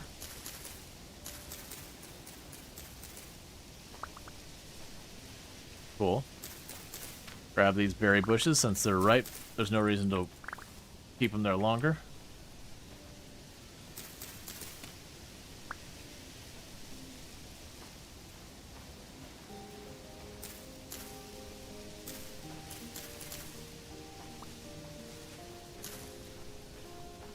Alright, so I need, like I said, 9 vines.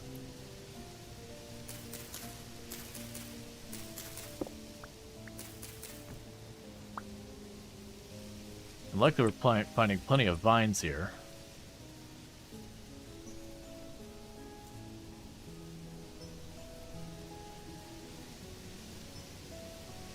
Eat poisonous mushrooms so they eventually become immune to them. Sadly, most poisons you can't just nom the poison to get through it. A lot of poisons you don't build up a tolerance. You build up, what's the word I'm looking for? Not dosage. Where like it builds up in your body to a point it becomes safe or it becomes dangerous. Like radiation, where like a little exposure to radiation doesn't really hurt you, but over time it can cumulatively add up, becoming like really dangerous.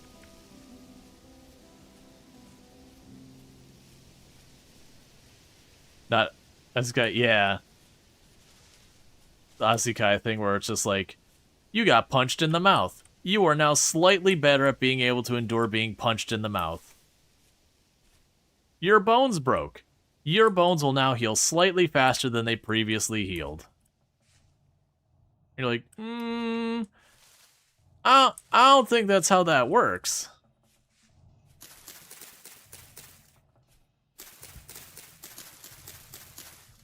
I feel like sometimes you go, you got seriously injured. That's just the way it is now. You got a new pain that you didn't realize before.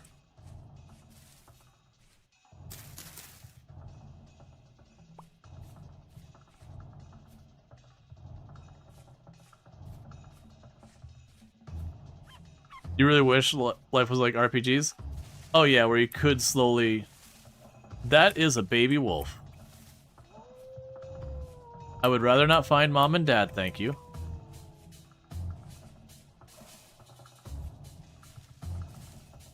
I'm stuck. There you go.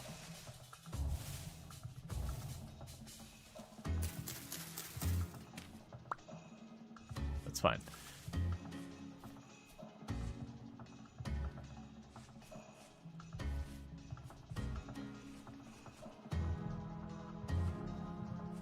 Well, we're sharing the island for now. We do not intend to doing that long term. You got almost full health. Oh. Oh, that's damage over time. That seems way more dangerous. It's probably not lethal.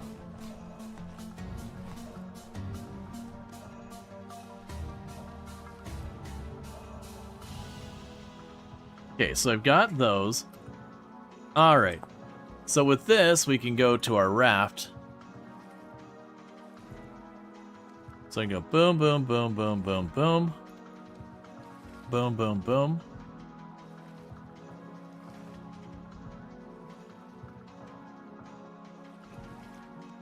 Alright, maybe Maple's not eligible for that. Coil of rope. We have rafts. These are different type rafts. So I got the crude ore. That's more rope.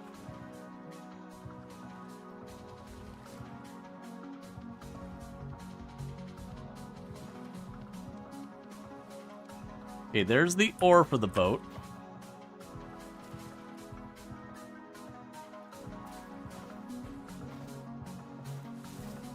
Pink bonnets are properly poisonous.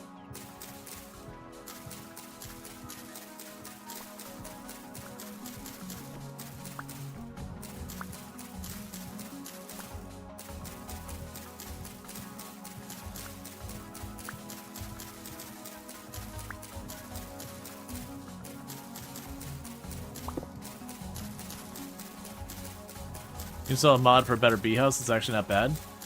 Yeah, no, I haven't done much in the way of modding the game. Like I got like I said, I have a UI mod or two, and that's pretty much what I'm running so far as any type of that.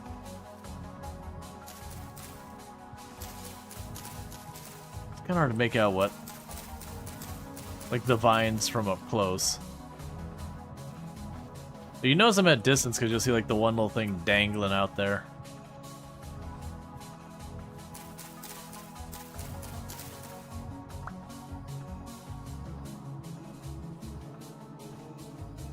Probably have to make my knife and my torches and all that stuff. Oh, there's a vine. All right, now I don't have inventory space for it, so I'll plop you and you.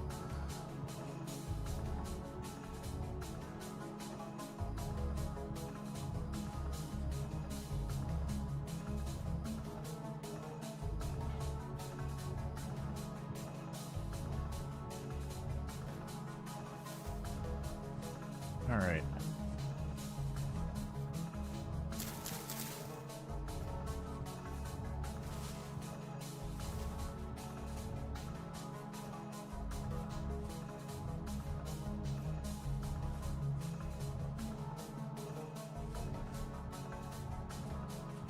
You're not really seeing anything in the way of vines within the pine trees. Because I need more vine, because I needed both the ore and then I also needed the raft. I'm not sure what I was missing with the raft.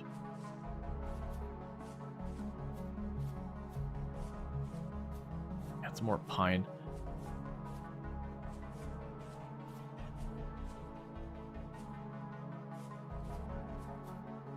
Yeah, the lack of inventory space is going to be a doozy.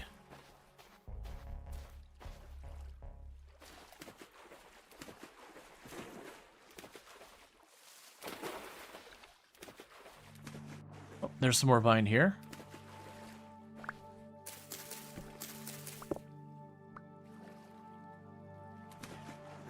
You do not appear to have a top half to your tree anymore. Alright, we can go ahead and chop that down then.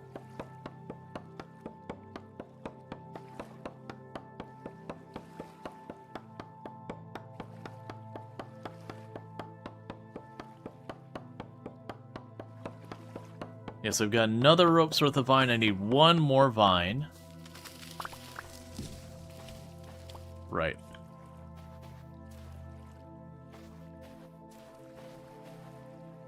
And I have no way of making a box.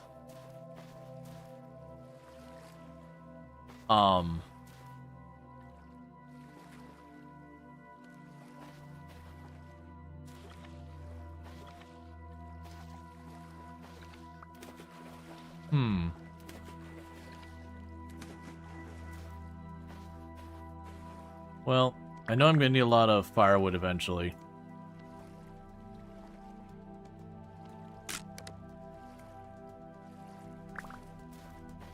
So for right now...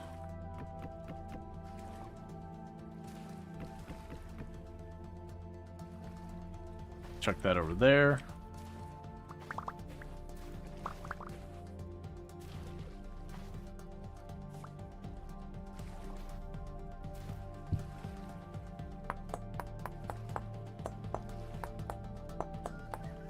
Got in the habit because of the last time I played, like, having Napster up, that I just go up and I just try and do it immediately.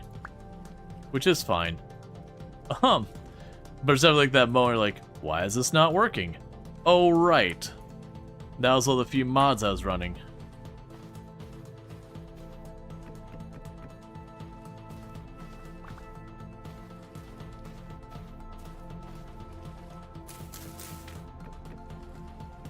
Is that clear quartz? I'm not sure where we're looking.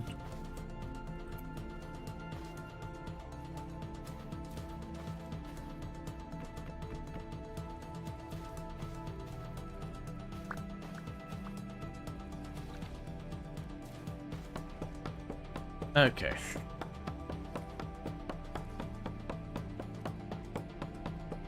So I need to be making a knife so I can make the torch and I make it all that other stuff before it's too dark for me to see.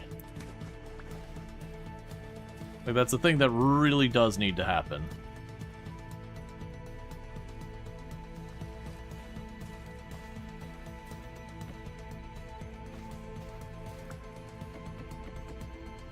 A last slot?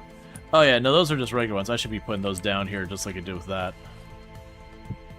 There we go.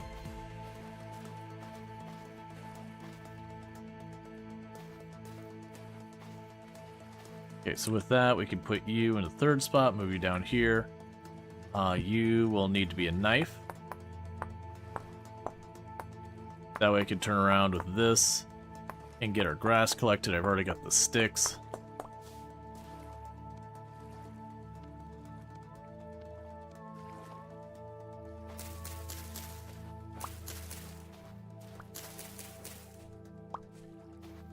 Okay. Put those up there. Grab you.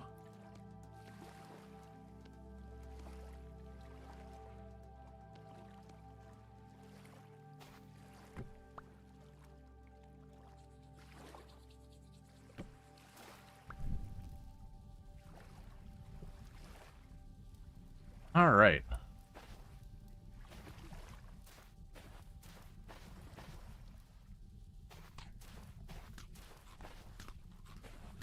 Food is already starting to become a real problem.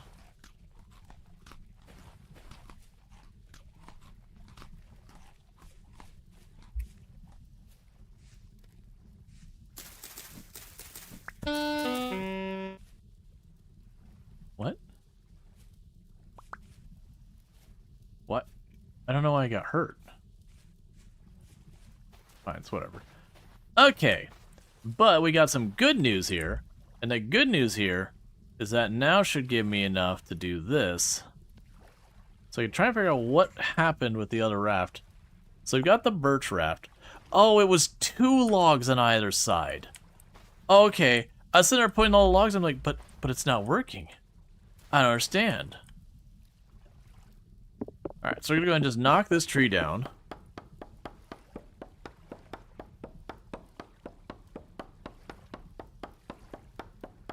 And I do think we just keep this island as our home, the one we spawned on, and we slowly make this into like our proper farm, everything kind of thing. It's gonna be hard to do much with this, but I'm kind of liking the idea of doing it anyways. So I continue to clean up the area, slowly go and, you know, kind of get all switched over. So one of the first things we're going to do is honestly just take the raft out and look for reeds.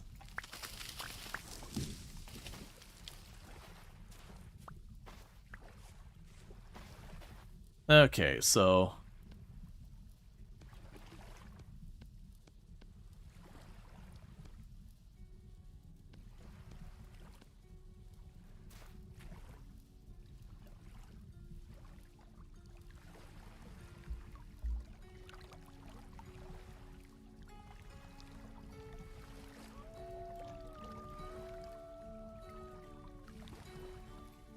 what was it? Oh, it's control.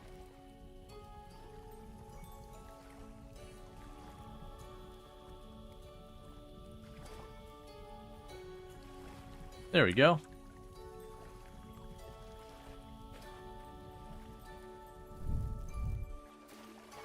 Alright, so with that, let's start by going and plunking those down here. Let's smash this log into more firewood.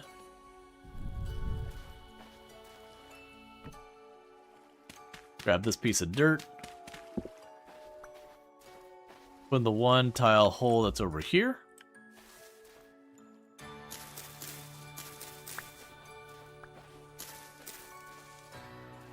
Got blueberry bushes.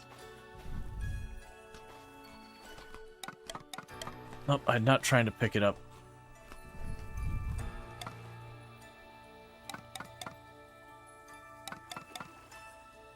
Cool, so we got a bunch of sticks put down. We got our way to set our fire again. Okay,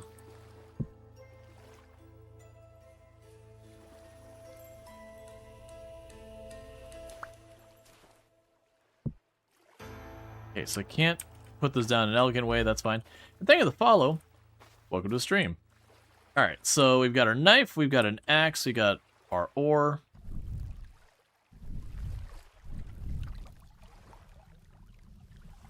And we are voyaging to the north.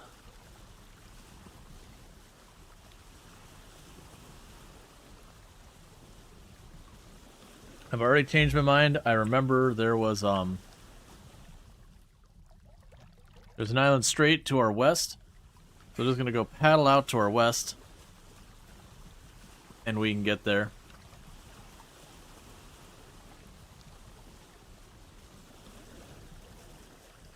Oh, before I forget.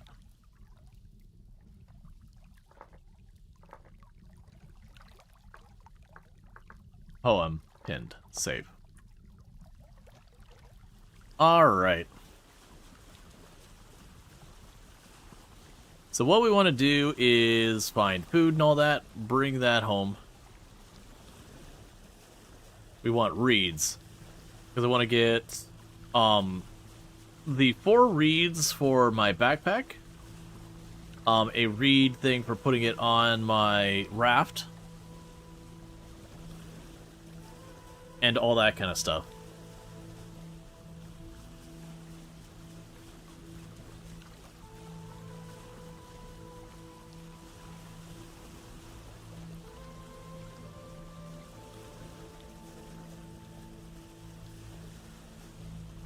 And then we'll also want to explore and check out what we could find elsewhere.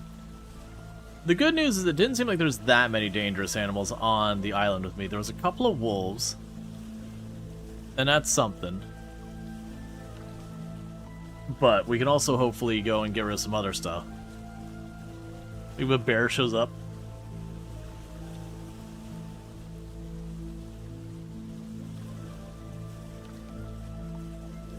Okay.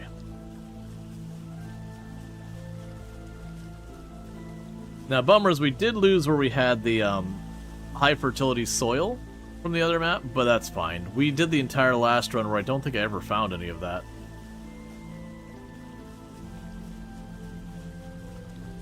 It's gonna be hard to get our farm up and running.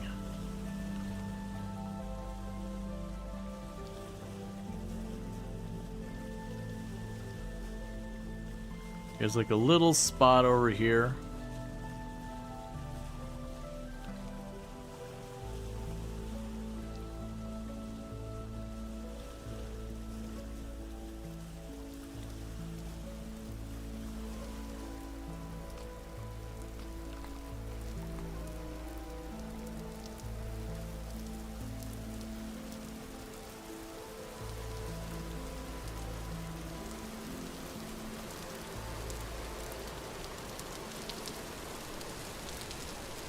Okay.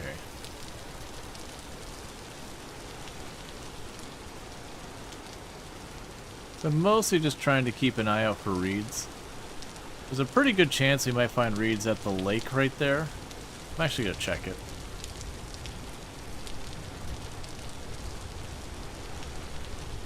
Alright, so before we go too far, it's fine. I'm just marking that with that for right now.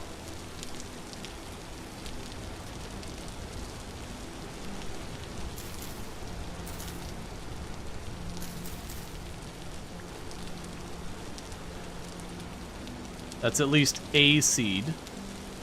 So technically, with enough time, I might be able to make that into a proper thing.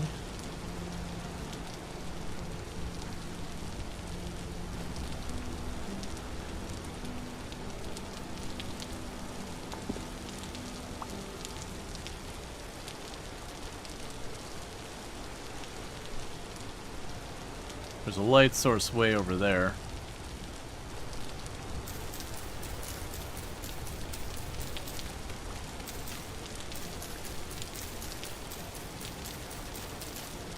This is so much better than swimming across the ocean.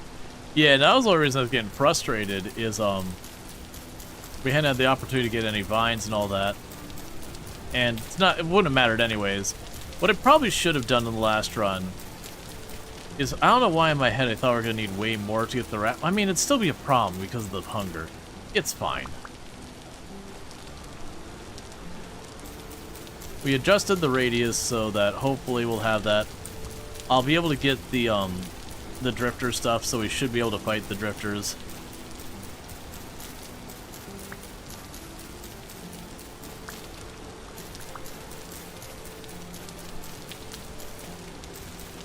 I'll bring all these reeds back so I can have a place for reeds on my own little island.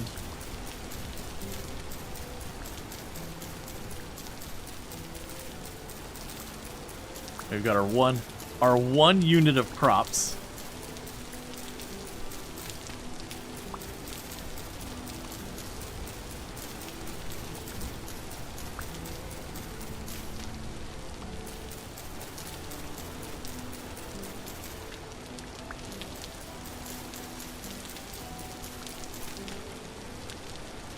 Okay.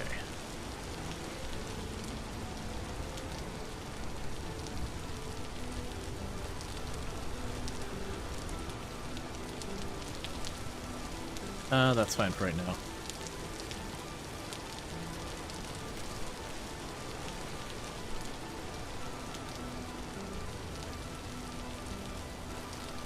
Gonna move our way up to the next one.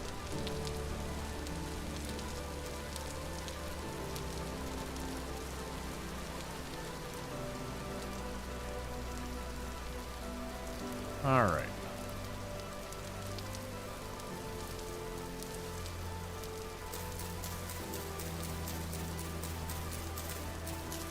Because we're going to want to bring as much of these back with us as possible, as well as making as much as we can in the way of bags as possible.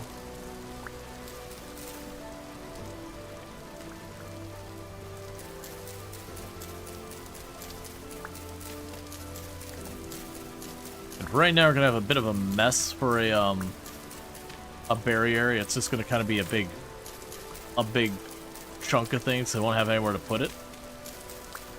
But we will want to ultimately, instead of making a solid field, like add rows or something so it's a little bit easier to navigate around. Oh, I'm grabbing thatch. That's not what I want.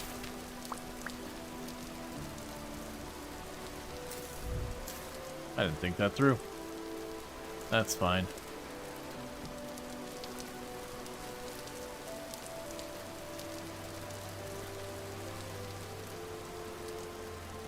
Can you put storage in the raft? Yes, I can put one, I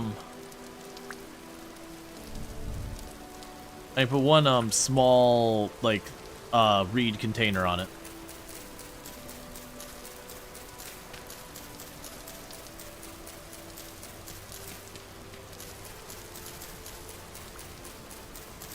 Which is one of the reasons why I was like, oh, I need to get lots of this.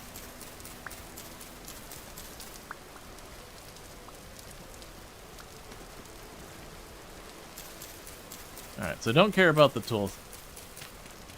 Yeah, this is a new world.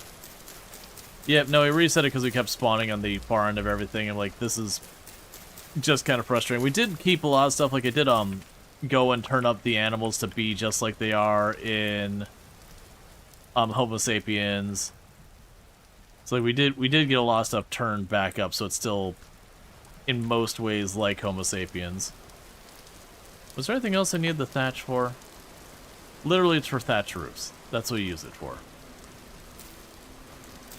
There you go.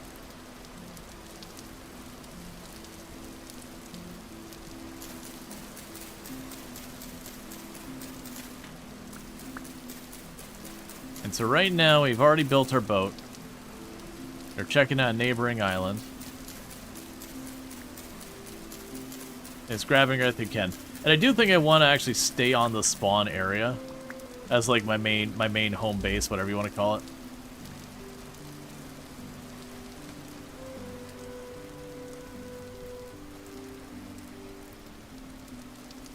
All right.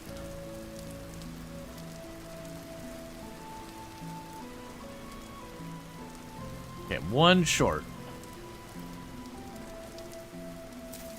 Being able to make the last of my bags.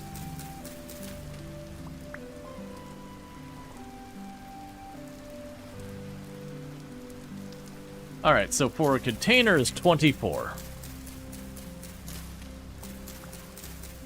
As you can imagine, the intent here right now is just grab a bunch of these, bring them all back home, find a place to plant them.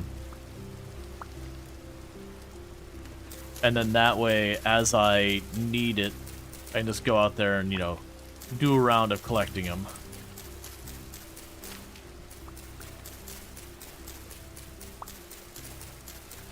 So I can periodically top off my reed supply.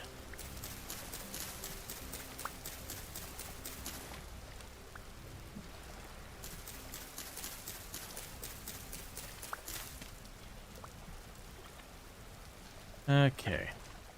I've got 9.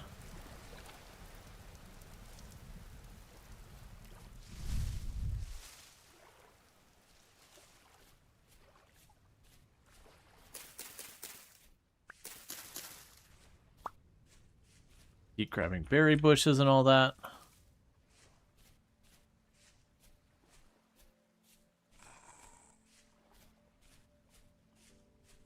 Alright, I hear the drifters.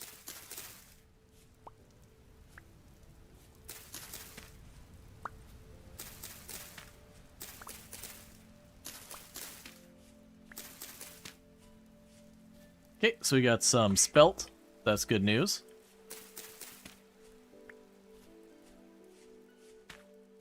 We found some peat. I'm not going to grab that right now, but that's excellent for a return trip.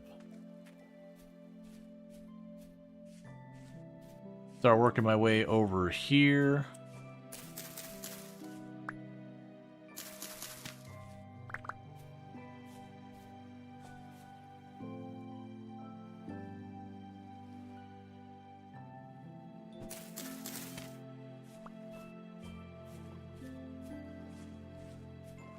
Okay, and that'll get me more of this. We'll probably have enemies come up from the other area, so... They're actually planning to add a water wheel and fishing? Yep. And then after that, they're planning to do a rework on the drifters. Which is the one I'm actually the most excited about.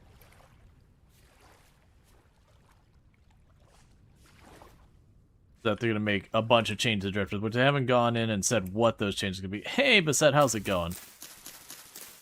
They haven't said, like, what any of those changes are going to be for the drifters, just... At least I don't think they've said anything. Just that they will be kind of revisiting combat, because they know it's one of the places the game is kind of, you know, not doing so good.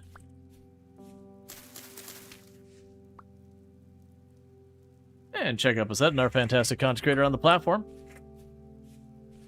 Playing a bunch of different games over there, like, been playing the, one of the Pokemon games recently, did some Digimon Detective and all that.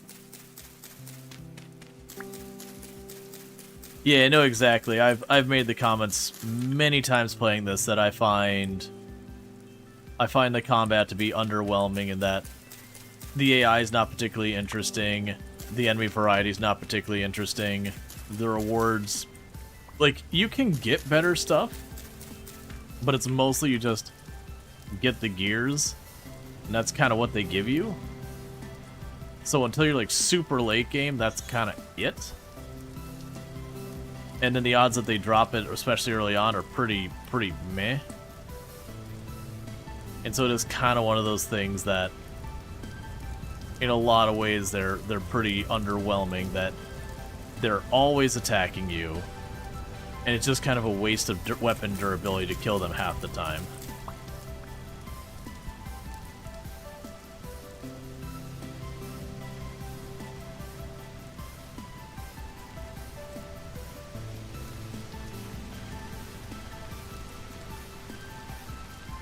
Got 2 more inventory spaces. No, hey, is that a trader? What are you?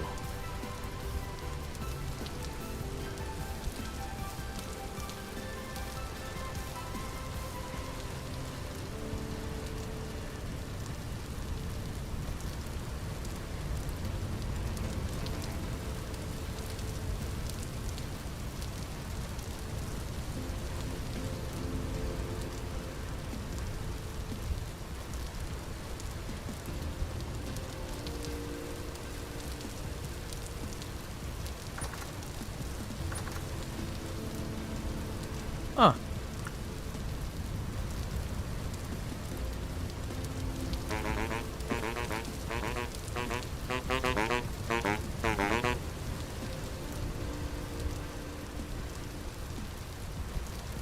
Why am I blanking on how you talk to him? Haven't you seen you around? You just wake up? I know what you mean. You kind of just popping up like daisies across this land. Don't know where you're from. Don't know what you're doing here. None of it seems keen to talk about. Let's see. There are more out there, like this. That's right. Strange colored strangers walk the land. Let's see. You know any interesting places around here? Got some big tip for you. Too dangerous for me. But, yeah, so that's the whole thing. You're not going to worry about that. That's how we get 10 bronze. Guy thing to trade. So, yeah, so you can sell longbows and all that kind of stuff, and rye bread. Yeah, so we got a treasure hunter here. Just by themselves on a little bump in the middle of the map. Unfortunately, let the deer out. Had a whole bunch of deer trapped inside the perimeter there. So pretty soon I'm going to want to head back. I just want to top off my inventory with a little bit more stuff if at all possible.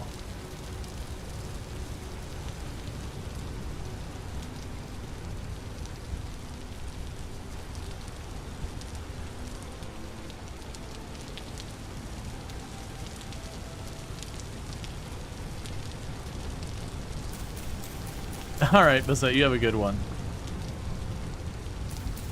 Thank you for popping in, hanging out, and all good stuff.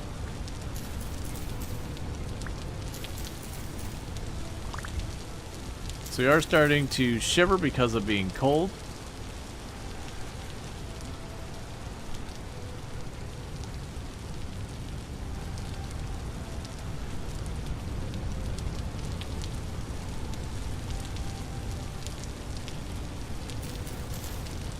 I almost missed that was flax.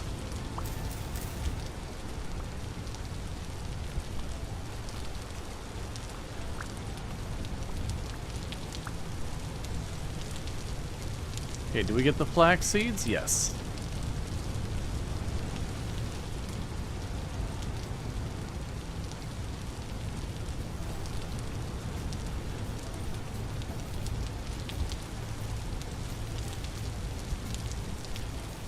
Oh, right, I don't have a knife. So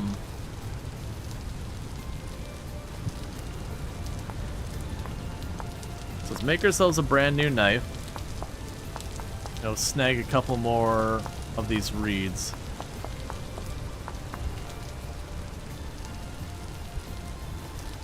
I don't have a stick either. Alright. How do I want to deal with this? Let's grab and throw out the poison mushrooms. We were keeping those just in case. Let's grab ourselves a brand new stick.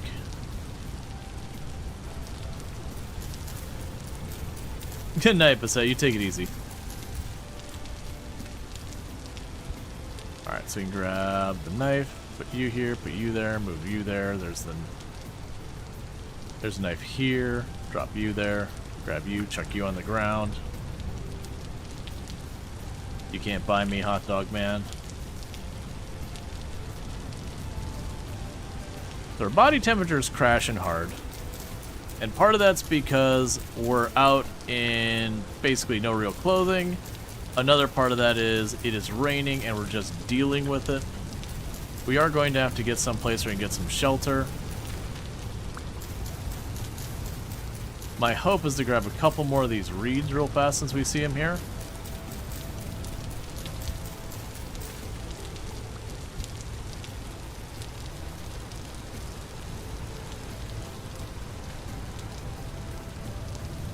Alright,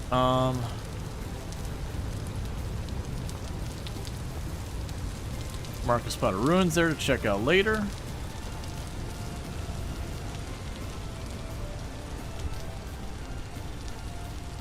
I'm probably gonna start taking damage soon.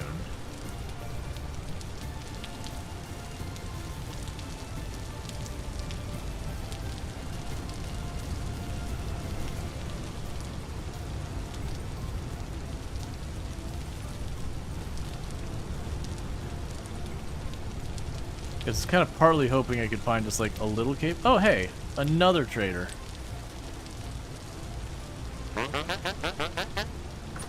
Give me a moment, I want to be inside your house. Do you have anything to trade? So, you're willing to take like rice bread and all that? And give me like fur coats and all that? Alright, so my hope is that I can stand in here for a minute and that this will be considered indoors.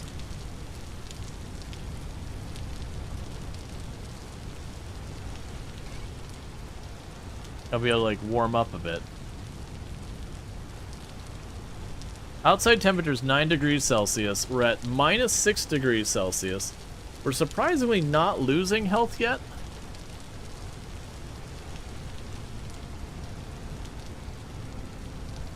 It should be warming up. Yeah, so this isn't helping us at all. I was hoping I could, like, duck inside his home.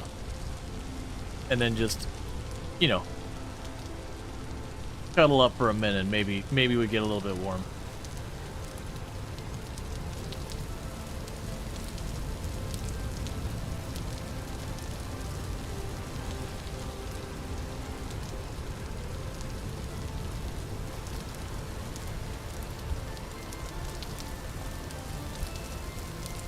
All right.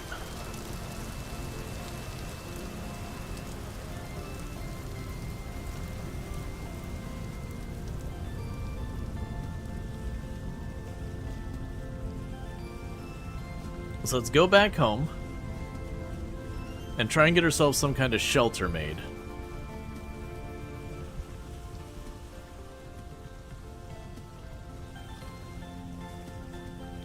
And I'll probably check in like one of the other directions and see what we can find.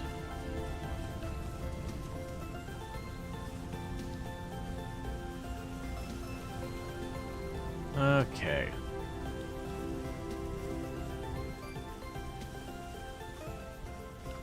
And I didn't find enough. Did you at the equator so it's closer? I didn't change anything about like that kind of thing for the world settings.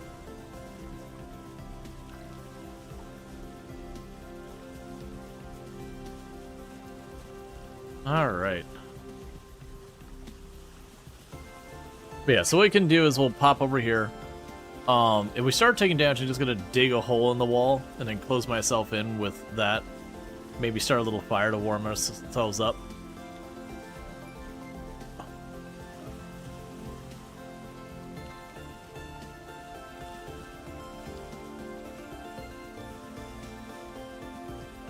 Okay, so we are starting to warm up slowly. That said, the temperature is continuing to go down.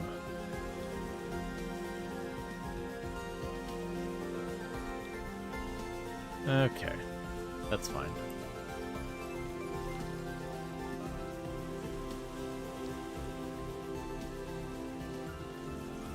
But yeah, so we want to go ahead and try and get like some farm set up, all that kind of stuff.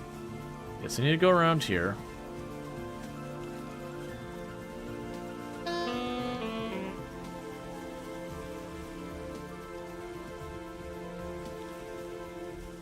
It's interesting. I'm warming up now, and we just started taking damage.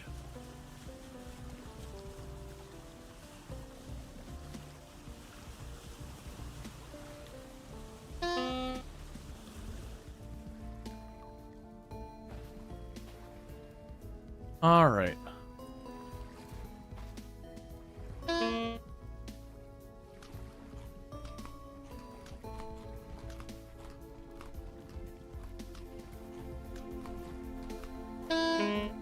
So we've got some flax. So that's not going to do us anything really from here. We'll want to make the string, and then the string gives us all sorts of options. We'll deal with that in a minute. Okay, so you've all got all that going on. We got all our sticks stacked up. So stop it.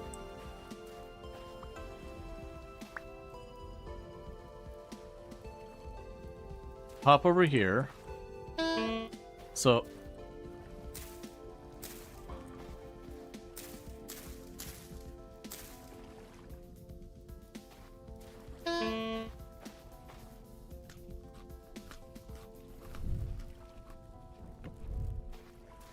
okay. I know, you're cold. Stop whining. You're like, I'm literally freezing to death. That sounds like you're being a big old wimp. And you should work on that.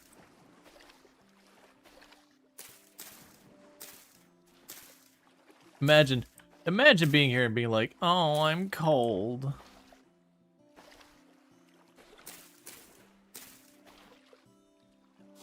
Give me that piece of sand.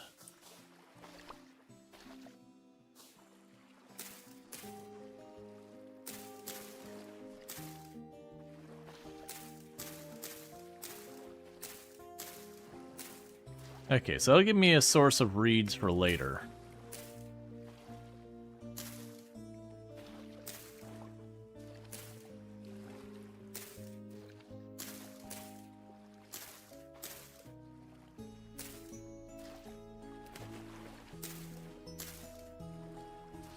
Okay, so we got our reeds planted, so that's good news. We got a maple seed to plant over here somewhere.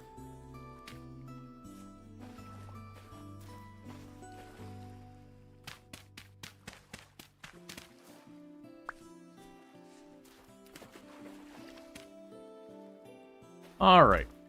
So we don't have good soil for planting these seeds. We want at least medium. Obviously, better than medium would be ideal, but forest floor, I believe, qualifies as low for purposes of farming.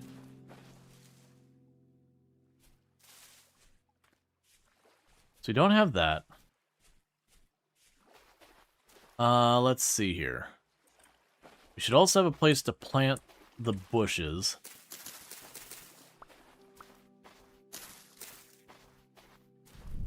And for right now, it's going to be awful.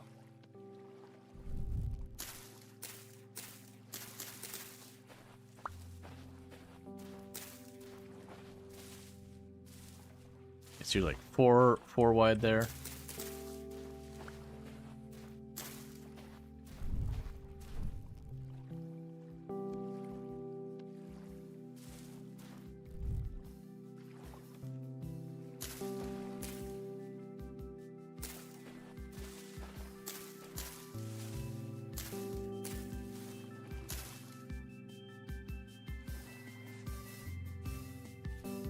And I've got 11 here.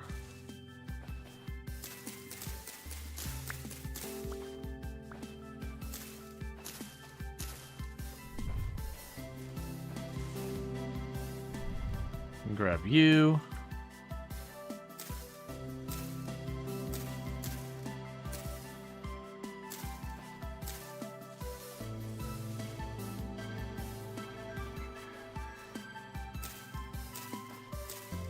That'll do for the time being. We'll definitely want to change all that later. Alright, so now I've got 4 crops here to plant.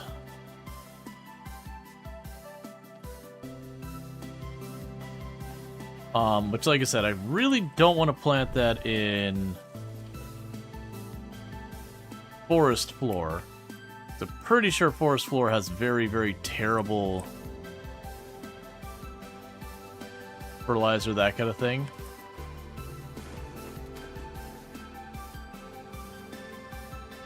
I should probably check to see what it actually ends up being.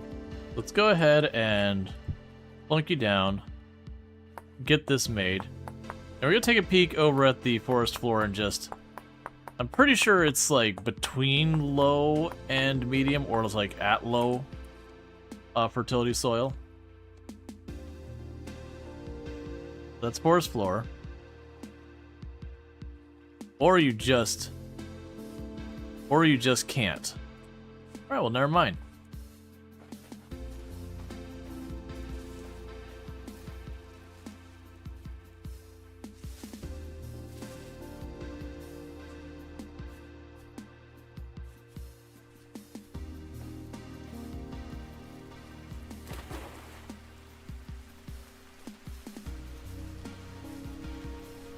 Gonna run on down here. Oh, we got medium fertility.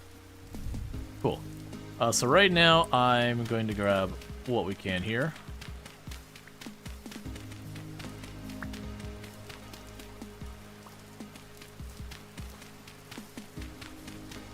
You can build your base on the island. That's kind of my plan, is I figure over time, I'll just slowly, like, convert the island into what I'm looking for.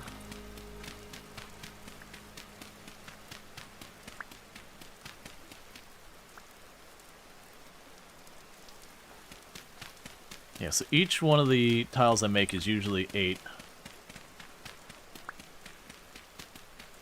Let's go for 16. We yoink the okay-ish stuff. Alright. But yeah, because my thought is, the island's big enough I can make some use out of it. I can, like, have plenty of space to spare, but I can, like, really kind of grow a base, do whatever I want. Like, there's no shortage of room. But it's all, like, let me rephrase that. It's not so small that I can't really build on it. But it's also big enough to have some stuff going on itself. Like, we did find a place to get resin on it. You know, if we're lucky, we'll get ourselves a beehive or whatever. If not, that's fine too. Okay. So, the farm.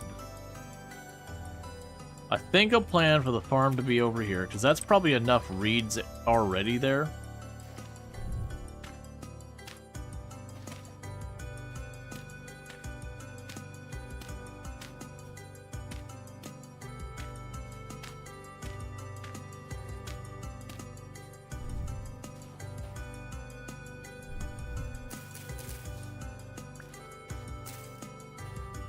Okay, and 1, 2, 3, 4.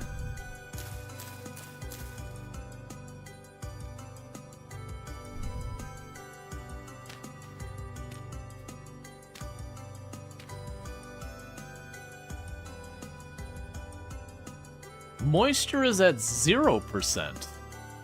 Why is the moisture on those tiles at 0%, but these tiles 100%?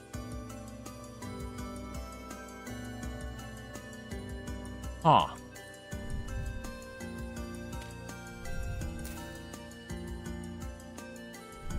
I'm gonna choose to not care that much.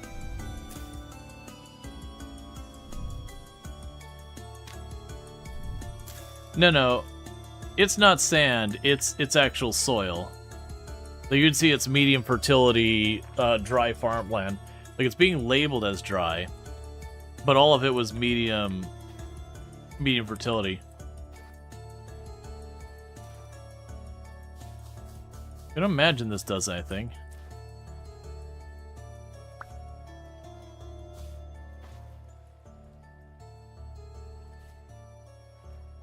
Yeah, no, it's different color because it's dry. And it might be just one of those things that'll update when it updates. If not, you know, we'll learn something, I guess.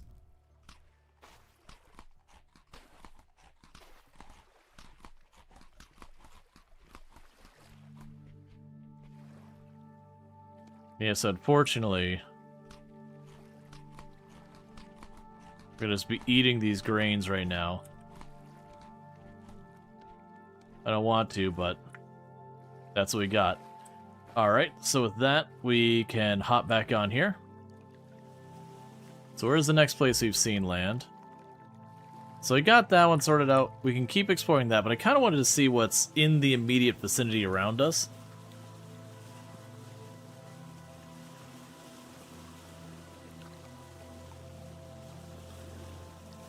And I'm going out as it's going to be getting to be dark again.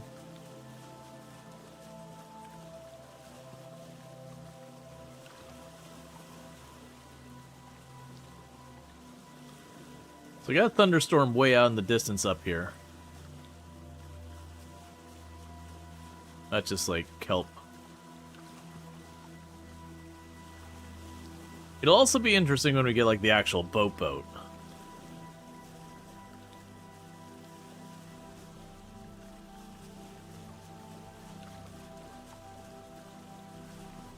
Can I walk with the map up?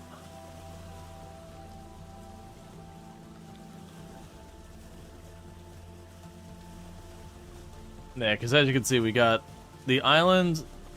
We got the island to the left there. I got a little set here, and I got a tiny little bit way over there in the distance.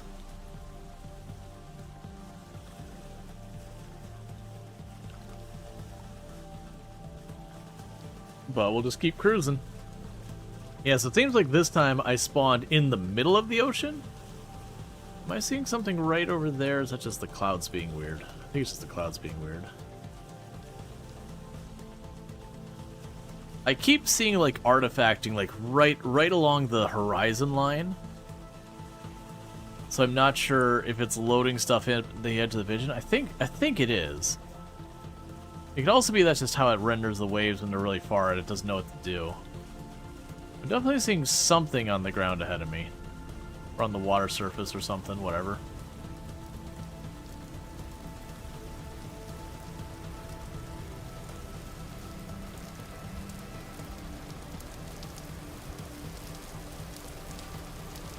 Oh, right, if I turn around, it slows me down.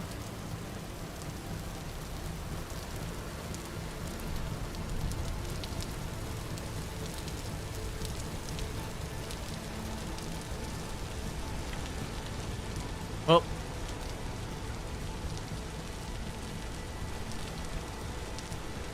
it does also make me wonder.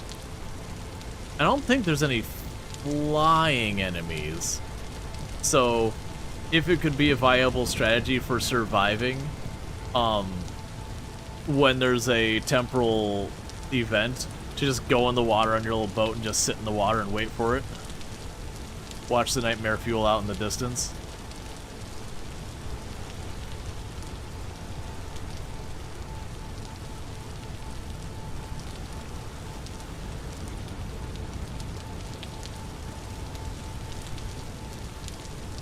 So, what I'm learning here is there's not a whole lot north of us. Not in the short distance, at least.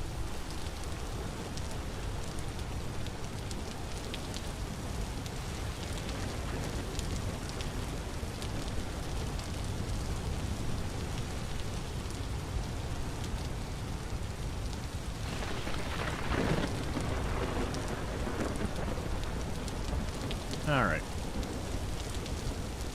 And there's also a bigger boat. I don't know what the storage is on the bigger boat. This also makes me curious for the teleporters. We didn't end up finding any teleporters our first run. I do think this one I'm going to kind of go out of my way to look for them.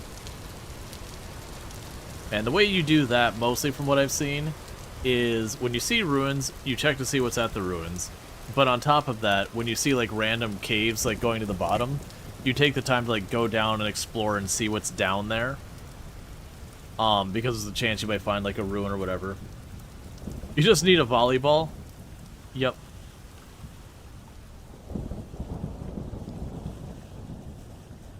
Alright, so how far do we want to say is the cutoff for going north? So you're at minus 68. Yeah, so I've gone about minus 1,000. I've gone about 1,000 units distance. We'll say my cutoff is either 1 when we get hungry or when we hit 1,500.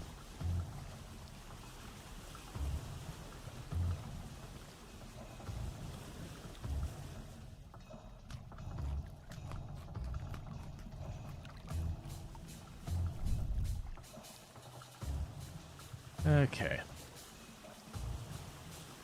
And if we don't find anything at 1,500, we'll divert because I can't afford to keep going like that. So what I'll do is then I'll probably choose one of the other islands and I'll cross over to it, explore what's between us and there.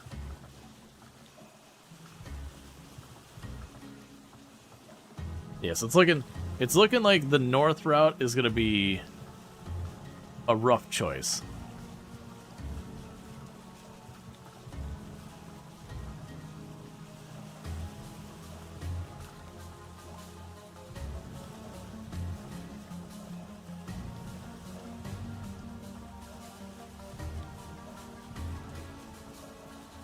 Well, I wanted a water world. That we have. To be fair, for those who didn't see the settings, it's 50% water coverage. So for every tile of water, there should be a tile of land, roughly. Obviously, world generation, it's not going to be quite like that. But we should be having a similar amount. This is the same amount of water I set for the other run we were messing with where we had the one ocean to our south. I think the difference was the other run, I was along that north edge of the ocean. This one, we're like smack in the middle of it.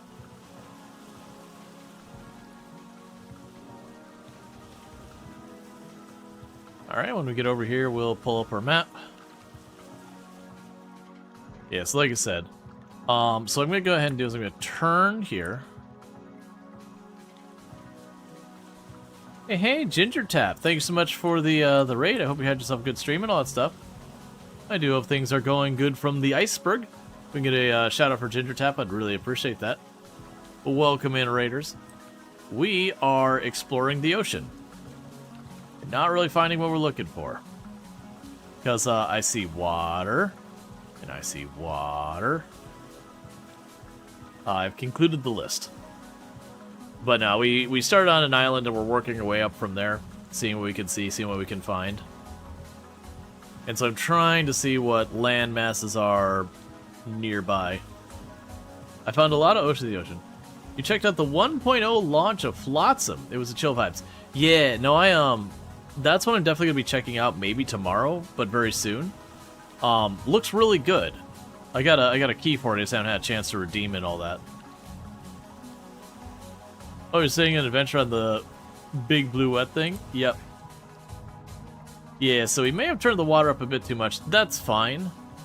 The thing is, our island is small that we spawned on, so I'm having to go and locate resources to survive. which is like a weird thing to have to do in this game. So far as like the jumping in your raft and sailing out into the distance. But that's because oceans are new to Vintage Story. They didn't have oceans in the game until very recently.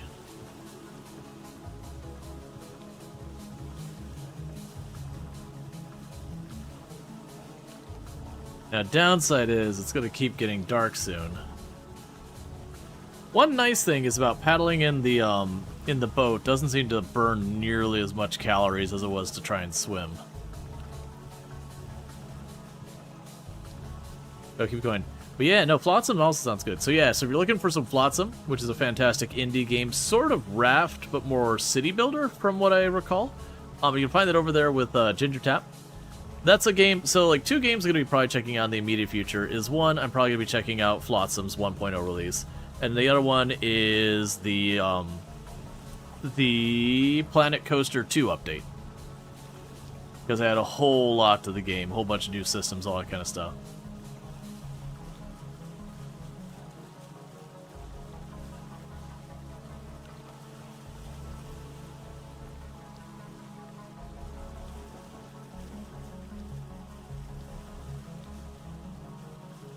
And I believe the bigger boat, I want to say you can have it actually have it sail, so you don't have to paddle.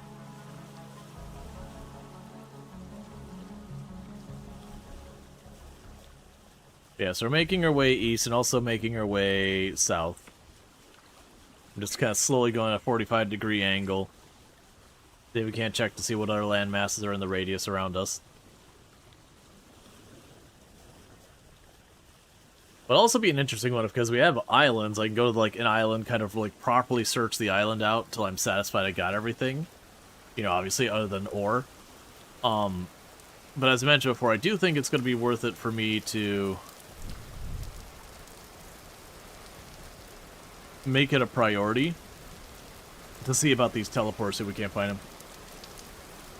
You played Planet Zoo, but you haven't fallen down the Planet Coaster wormhole yet. It's really good. I really like Planet Coaster. It's very much like a solid spiritual successor to Roller Coaster Tycoon, in that a lot of it is similar while not being a complete copy. So, like, it's got a bunch of systems that, you know, Roller Coaster Tycoon never had. Oh, I definitely see land ahead. Actually, a lot ahead. Okay, so we got a little landmass over there to the right. Let's check the really small landmass first. Because it looks like one I'm just going to pull up to, and I'm going to be able to check the whole thing by, like, hopping on and just do a quick little walk around. Because we're desperately in need for reeds. Anything that's edible is also a solid win for us as well. If we can find copper, that'd be a big plus. Did we find clay? I don't think we have found clay. Yeah, no, we haven't found clay. So if we find clay, that's another important one.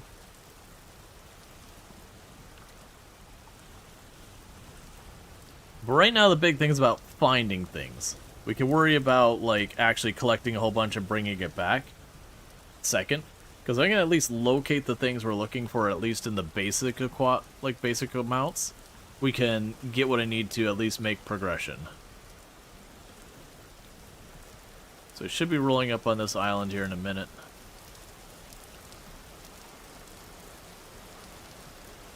As we paddle into the dead at night. It's 9 degrees Celsius or 48 degrees Fahrenheit, depending on what units you prefer. And we're just kind of sitting here in our pretty warm clothes, or like pretty worn clothes, and just out in the rain, getting soaking wet, living our best life.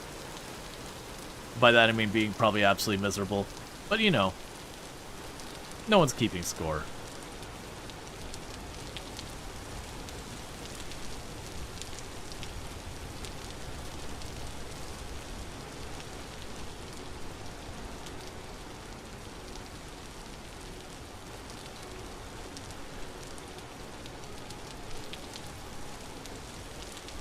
Okay, so we're on the north end of the island.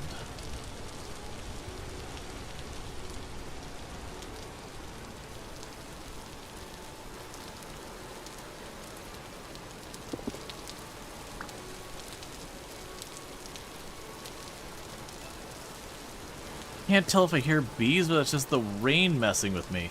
But yes, again, check out Ginger Tap. Absolutely fantastic playing indie games on it. I think I hear bees.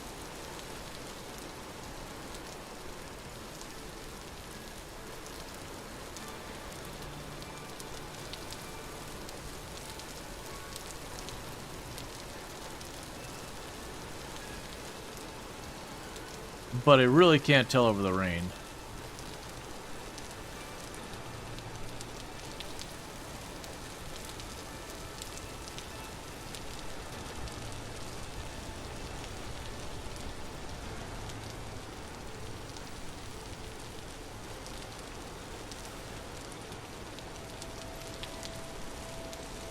All right.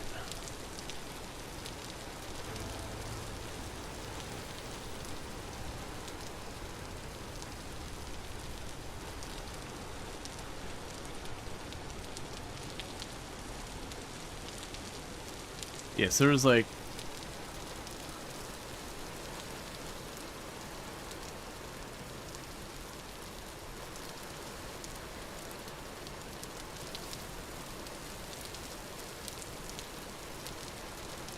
I have no idea. Well, I'll mark it, because I'm a little...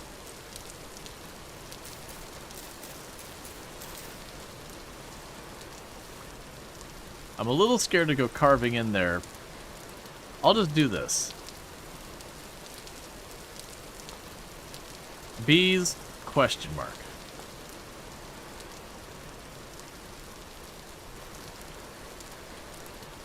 Alright, so no surprise. This island doesn't have crap on it. And so with that, we got a couple of islands straight ahead to the east.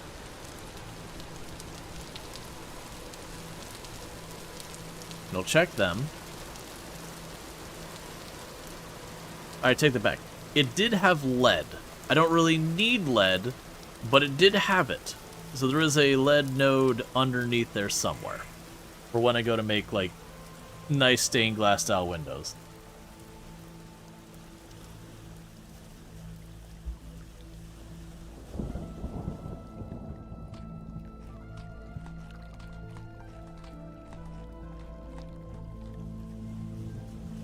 And so I've got some grain, and then we're out of food again.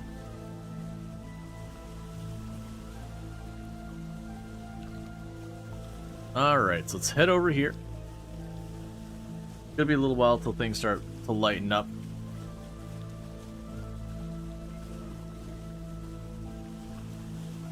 You'll be really curious when we get the big boat, how it is going around here.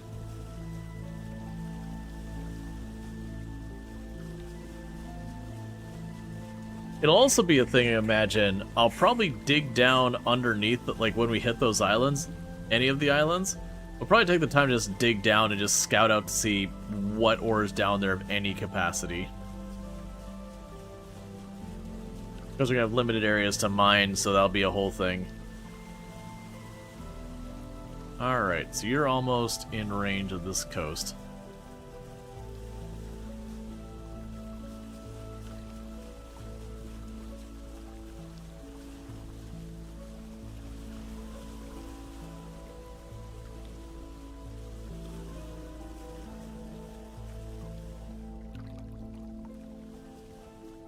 Did you not put that fire directly in my face?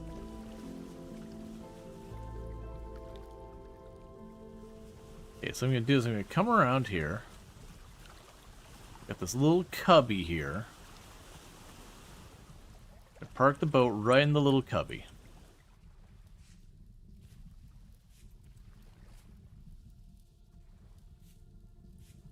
That way I can hopefully find it in the future relatively easy.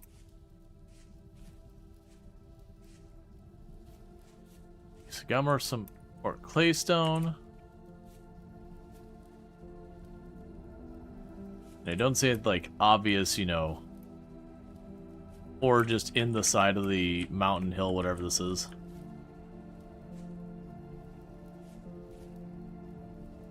There was I think that was just flint, though.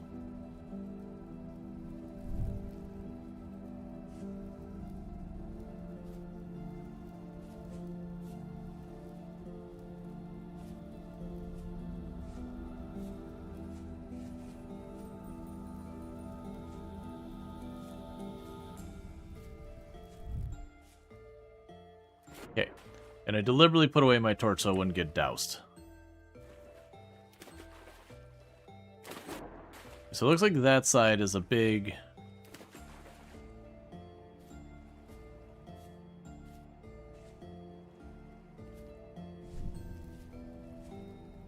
Yeah, I was gonna say, it looks like that side's just a big old cliff.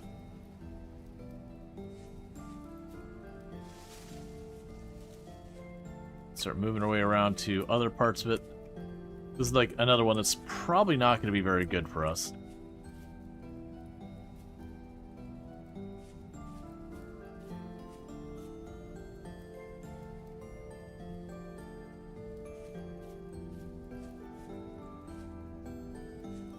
Yes, we got some sandstone here. Okay. Alright. This is a little alright. We got a little bit of slate. I can use that for building roofs later. So I'll mark that's like a little spot of slate in here. Probably not much. I might be able to knock out a couple of roof tiles and all that with that. No visible ore, but that's okay. Wasn't really expecting that anyways.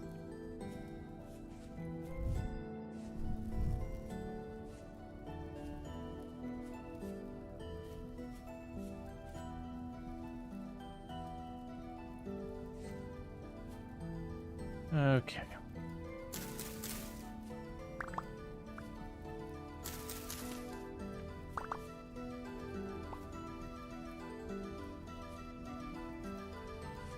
Going down the cliffside, trying to get what berries we can.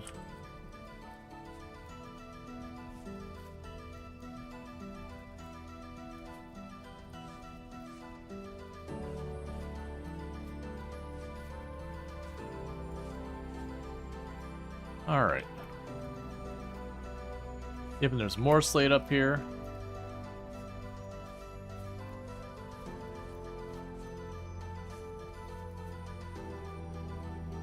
Yeah, so unfortunately this is a very mountainous location. So we got some quartz, got that marked.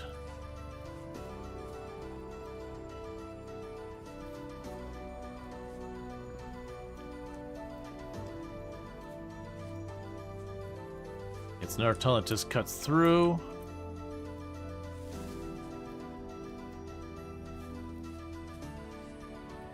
It's not finding much in the way of food here for us. Yeah, so definitely we have lots of slate on this island, so that's really good news. Like I said, that can make you a pretty nice roof. Relatively easy. It's not a complicated recipe, it doesn't have a high material requirement, and it looks good.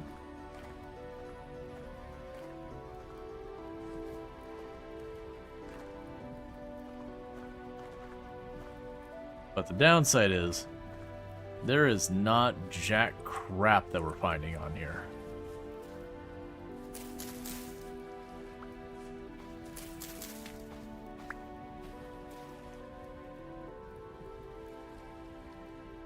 Okay. Oh, turnips. That's actually usable.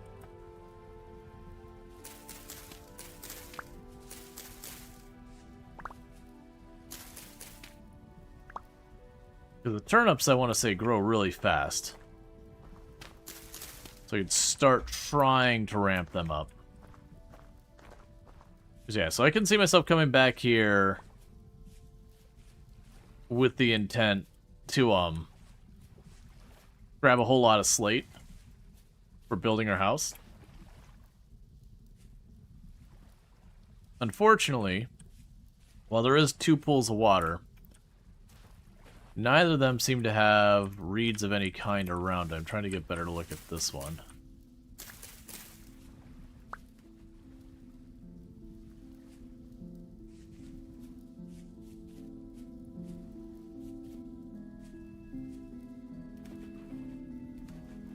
you're upset, wolves. We'll definitely want to hunt whatever animals we see later, but right now it's not my concern. Alright, so let's go ahead. I feel like we've given this a quick peek. Obviously, we haven't done like a very, very complete and thorough investigation or anything like that. But the quick glance once over.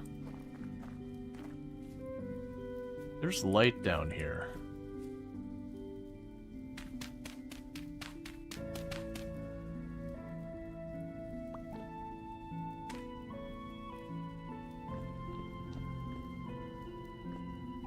Is that just another opening over there?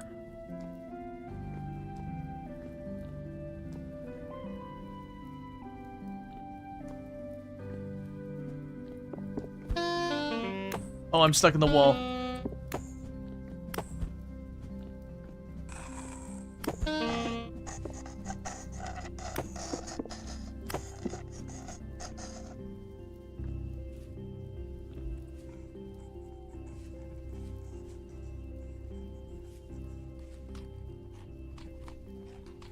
I think that's just another opening on the other side.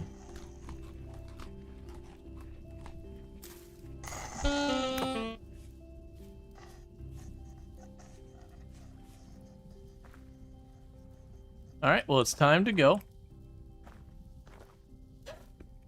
Yep, that's all we were seeing. I just saw the light down in the tunnel. I was like, okay, is that an opening or something of actual interest? Alright. Get away from that before it kills us. Because I really should be using a much better weapon than what I got for that. Okay, so the good news is we located slate, and that's going to be a very good choice for us for making our roofs later. I really like the look of the slate roofs. We did get ourselves some seeds and a bunch of other stuff. No reed, sadly. But that's okay. So let's go take a look at... There's an island to our south. Let's go take a peek to see if there's anything good on those. I'm going to be a little bit risk averse for a minute here while we wait for our health.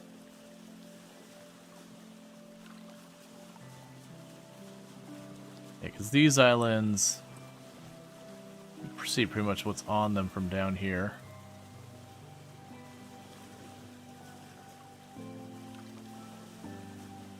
Alright.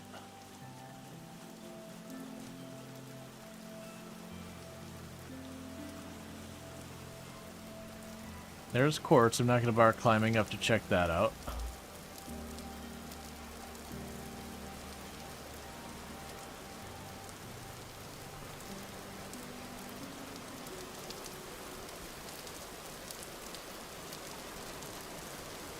Okay.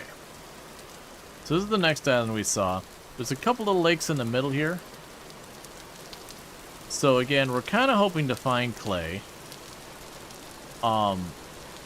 And, like, we want clay, we want copper, we want food.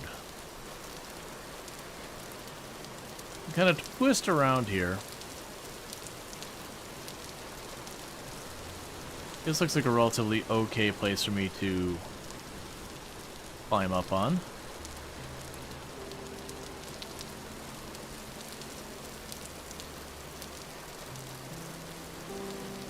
Okay, that's just a fox. Alright, so we don't have any reeds in the bigger lake over there.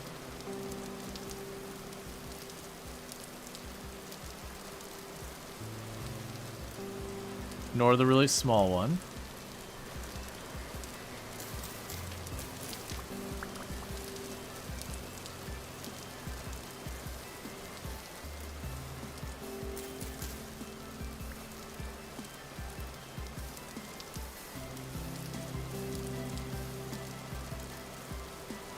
This whole place is just flowers.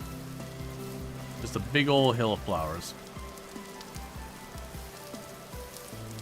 Those might be currant bushes down there? No, they're not looking like that much.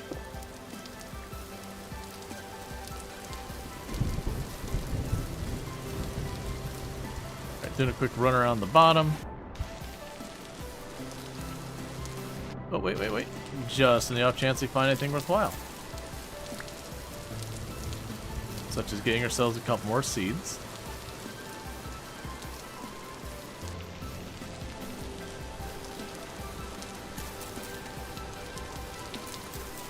And more bushes for more food.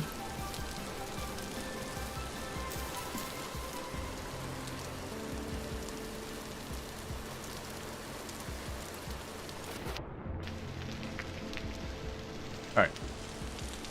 Now, more than likely, sooner or later, we're going to end up finding, like, a proper continent. So not, like, little pockets of, you know, islands here and all that.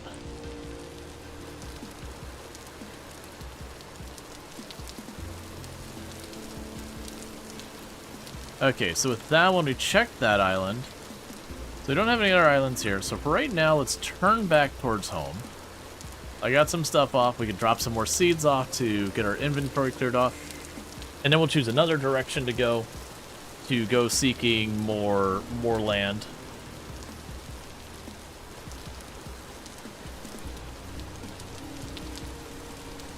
That doesn't... Is that... That's not the right direction for the home. Oh, we have another island right there. Alright, well, we'll hit this really, really mountainous island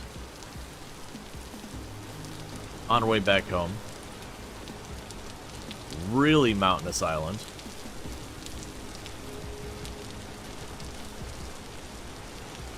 Let's go ahead and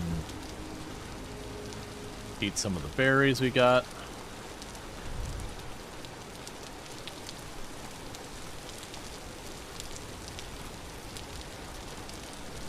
Okay.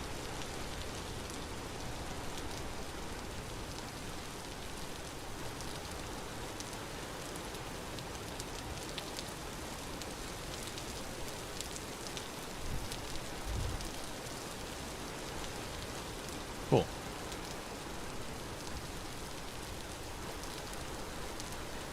Yeah, so it's just like one big mountainous spot. Alright,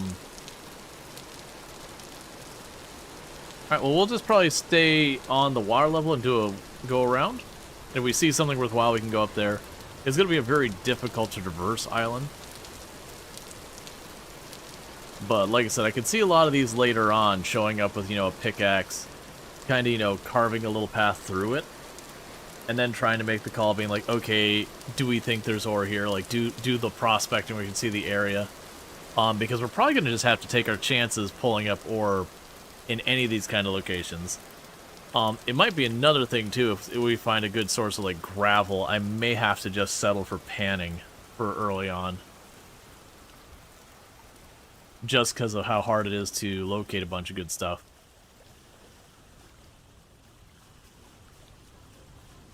Right, we got another island down there. Now, one nice thing about these sheer cliffs like that is every once in a while you'll just see the ore. And just be able to, like, pull up next to it and grab what you want. Oh, we got some bushes here.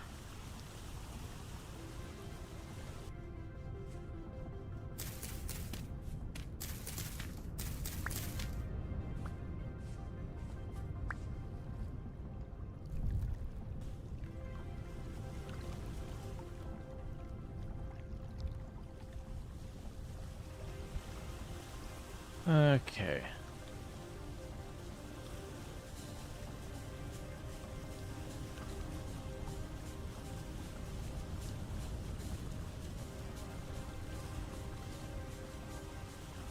And we're just watching this for ore.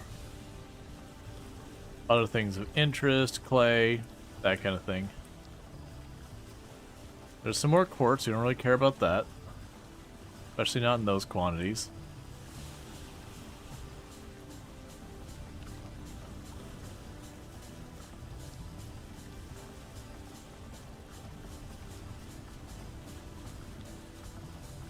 Okay.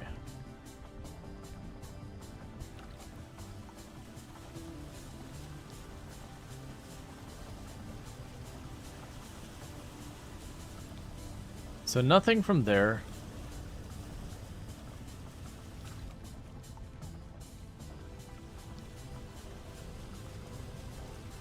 Now, interestingly enough, Pretty sure that's bauxite ahead of us.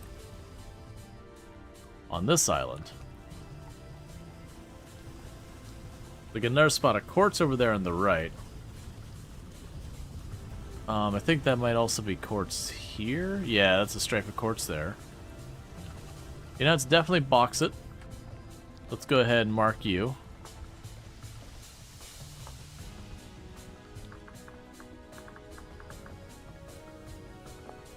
So later on, if I go do stuff with that, we got that source.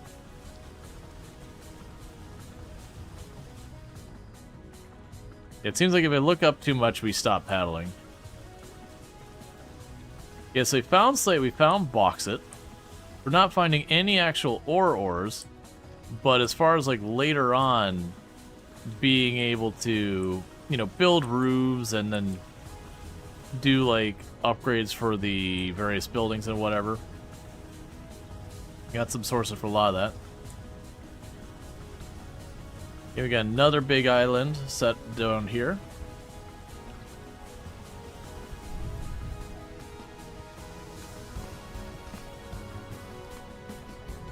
Alright.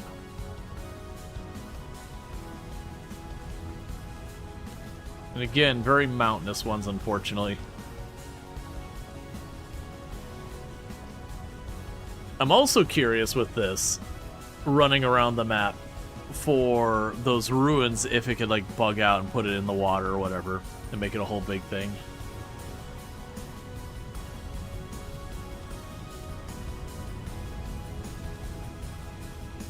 Alright, so we've got 2 islands.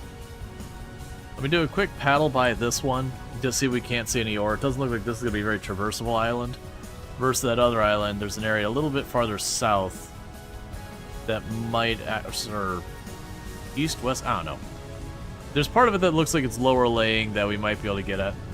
We've got more quartz there. This new raft DLC looks funny. Yeah, we they added oceans to the game. We cranked it up to about 50%. So we have a lot of water. Realistically, sooner or later I'm going to find like a proper continent. It'll be all that stuff. But in the meantime, this will end up being pretty interesting. I'm also curious, like, when we find a teleporter and all that. Making all that work.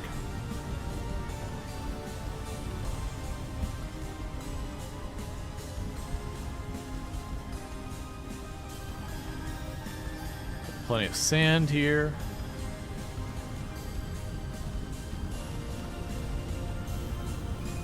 Alright.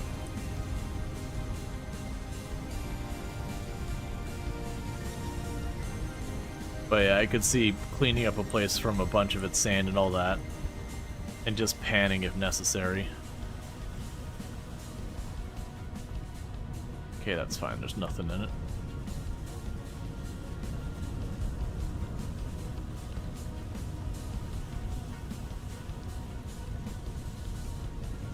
Yeah, because this is mostly sand here.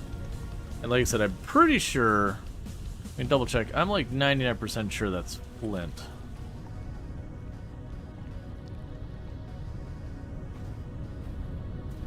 Yeah, it's flintstone.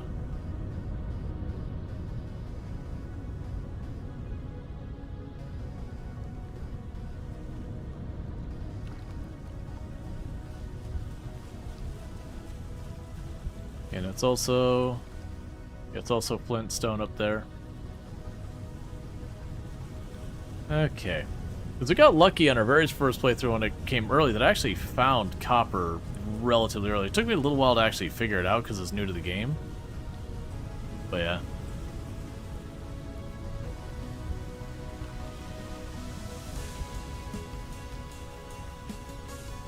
Alright, so we got like the big sweeping areas of sand and whatnot. It would suck to have to do. There's more quartz way up there.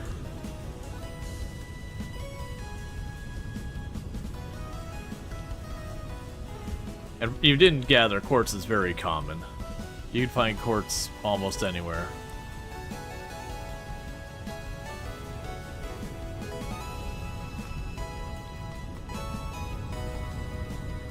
Alright, so we ate some of our turnips for right now.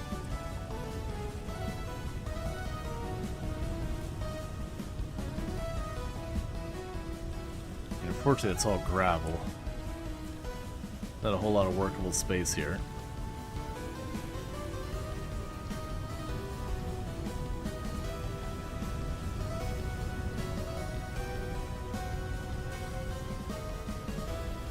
Come on, man.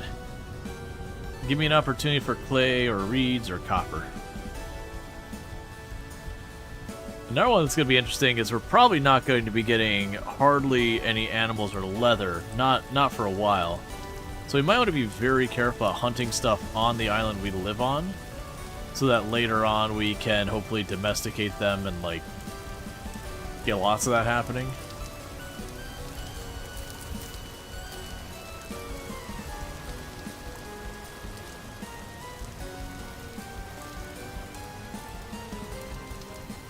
Oop, I see you.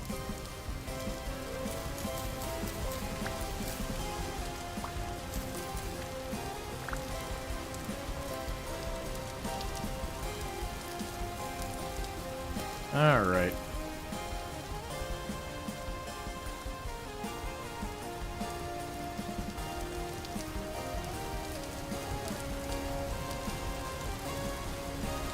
And I'm kind of curious with all this.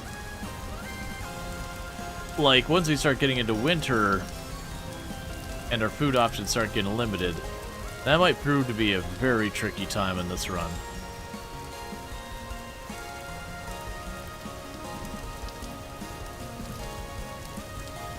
There's way less opportunity to get the farm up and running early. Like, late game, it'll be fine.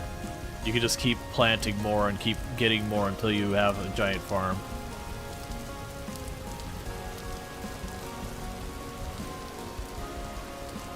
Yep, even more quartz.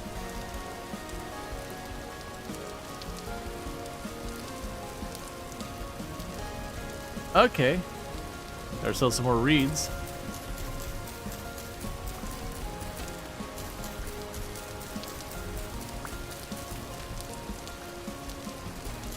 Okay, so I get 5 more. That's enough for 1 box.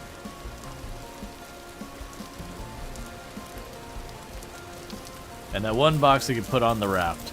I don't think I'm going to put a lot of focus on trying to make the reed boxes. I think we want to just kind of beeline towards trying to, as quickly as possible, get the clay ones going.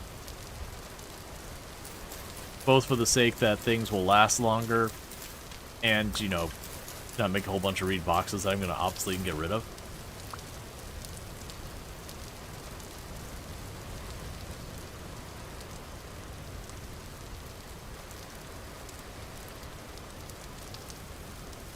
Okay, so we got more of these over here.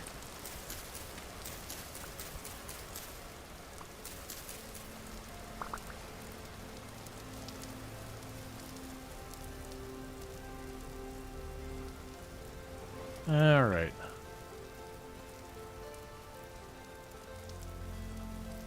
See if we have any obvious play spots in there.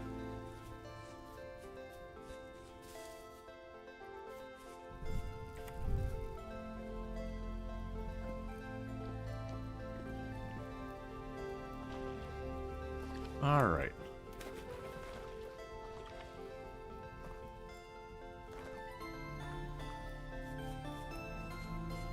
So mostly we just got a bunch of these pockets. Notice it's very hilly. Oh, that's looking like a proper continent down there. Okay, I think we just literally found... like the actual map, like continent map.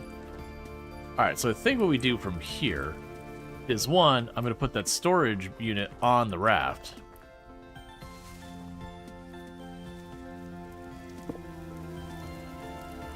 And after that, let's see if we can't find a shore along this place that's not held to traverse.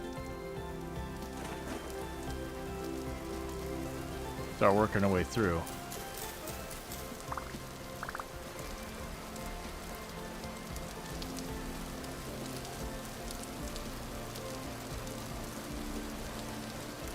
Okay, so it's this, shift to attach. Alright. So right now we're going to chuck...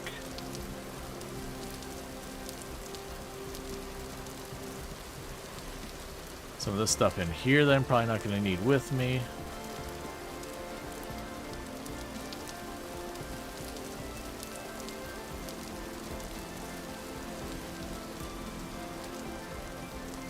That's fine.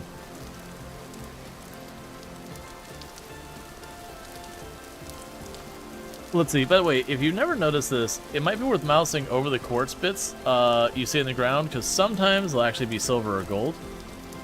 Gotcha. Yeah, no, we had the last set I actually found several instances of silver. I didn't find gold, but I found a couple different instances of silver.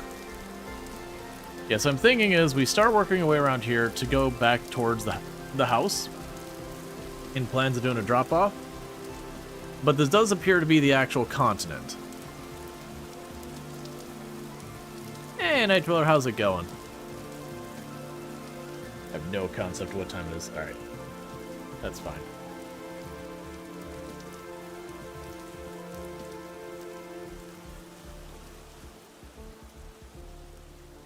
I didn't say it's streaming. I literally did a post at about the time that stream started on the stream. It was like, hey, I'll probably be streaming in about an hour.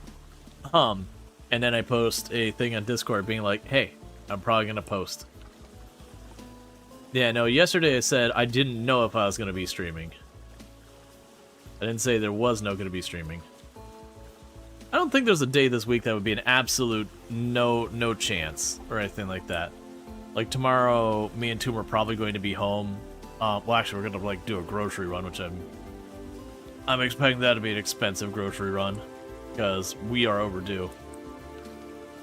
Yeah, 45 minutes after you went. Yeah, no, I realize you called tonight. You know, not relatively early for your time, but relatively early in the stream. But in this particular case, you know, me and Toom were out doing a, because I can't say what actually it was, because don't dox yourself. It'd be way too local of a thing. But we went to this kind of event that it was a bunch of like festive food, like snacks, kind of things, like cookies, that kind of bit. And it was a lot of fun. Like definitely. Oh man, what was it? Not beef bolognese. Basically, it was this thing where it's a bunch of different countries are represented, and they like each had like, you know, one or two items representing them. No, it wasn't bolognese. It was like bolognese, but it was that was Canada, was that, and then they had a maple beer, which is pretty good. It was very maple forward, as one would imagine. You do a weird thing where you try and go as long as possible between grocery runs. Not because poor, but because strange. To be fair, me and Toom also are kind of like, it's not that we like kind of deliberately stretch it out as far as we can, but we're definitely the kind of people who we won't do a grocery run for a good while, and then, you know, things start to get really low, so we have to go do like this really big grocery run to catch up. It's pretty much once we run out of something we kind of actually need, or about to run out of something we kind of actually need. Like if we're getting like dangerously low on like toothpaste or shampoo or something. I'm not going up that cliff to try and get one berry bush that doesn't even have berries on right now. And it's not like a laziness thing either. It's just kind of, there's enough things to do. I'd rather just go and do a grocery run when we kind of need to. It's also kind of good to do that as well, to like not do a run until you kind of need to. It's a good way of getting all those things that are in your cupboard that they're perfectly fine and, you know, edible, but maybe just keep not being in the mood for them until just sit in your cupboard until they're no good. Not doing a grocery run for a good while is a good way to like force yourself to be like, okay, we got these cans of soup, you know. Yeah, it's probably one of those things that can get well past the expiration date and be fine. But counter to that, I could just eat them and then not have to think about that. And, you know, we always try to have a decent amount of like canned goods on hand because hurricanes and whatnot. You never know when something's going to happen, and supply lines are going to get disrupted and yada yada, that you're going to need to make some kind of food happen.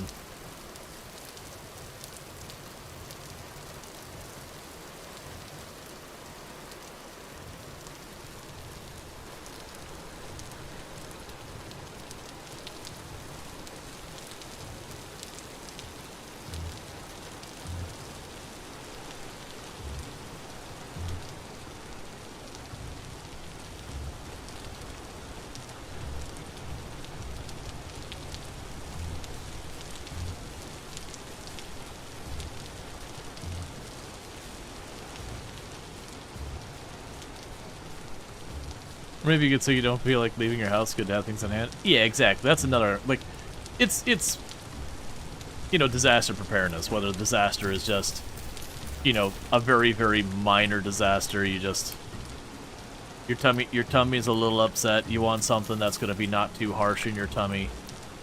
You know, you're just really kind of not feeling like going out, and you're like, you know what, my stomach's all torn up, something I ate is disagreeing with me, but I gotta get more food in there, because that's part of how you get past stuff like food poisoning. You gotta keep putting good stuff in while the bad stuff figures its way out in whichever way you're dealing with. We do not need descriptors. And so you gotta be like, alright, let me go get some chicky noodles, some like really, really tame soup that's just not gonna upset your stomach.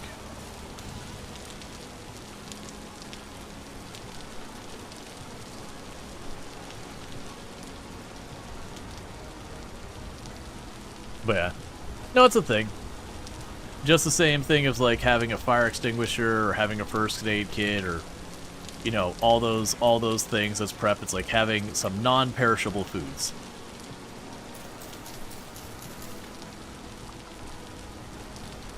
Flashlight batteries, all that stuff. No matter where you're on the world, there is something. What am I seeing over there? It almost looks like a giant mushroom on this horizon. It's worth just, you know, making sure you got all your disaster preparedness, because no matter where you're in the world, there is something. It may be infrequent something, but that's why it's a disaster and not Tuesday.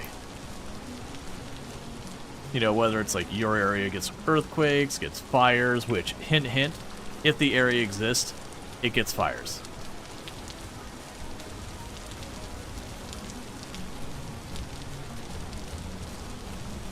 Like, that's just how it be. If the area exists, fires are on your list of disasters you gotta deal with. Maybe not often, but it is always one that is on the reasonable possibility.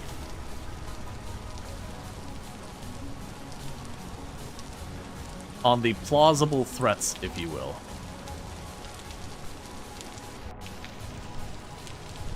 But then other places have other stuff again.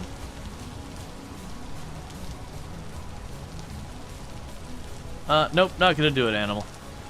When someone randomly pops in, first time chatter, like YouTube, and there's like, I need you to go to this channel and subscribe, or I need you to Google this, it's not happening, man. You know, if you've been hanging around the community and that kind of stuff, you're like, I found a cool thing, then that's a different story. But when someone pops in, the very first thing they do is self-promote.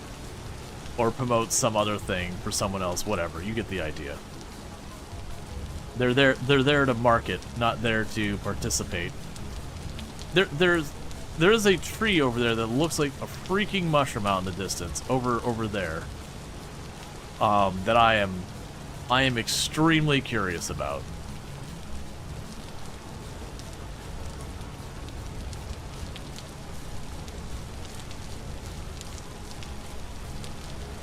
Yeah, no, exactly.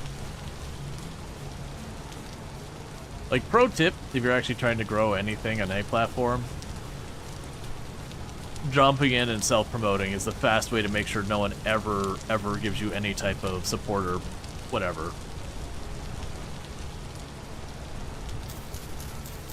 Meanwhile, if you pop in and you're, you know, an active, you know, member of the community, participating, like, genuinely being a benefit to the community in the sense that, like, you engage in discussion. You don't even have to engage in discussion. You can be a lurker. but you know you're present, you're doing stuff, like with everything going on, then, you know, if people happen to figure out that you do create content, they're far more likely to plug in all that. And that'll come up sooner or later naturally. You know, yeah, you don't get to pop in and be like, hey, by the way, I stream, not unless I ask or whatever. Because again, that literally when you look at the Twitch docs, there's a Twitch etiquette doc, and they'll be like, yo, this specific thing, not cool, don't do it.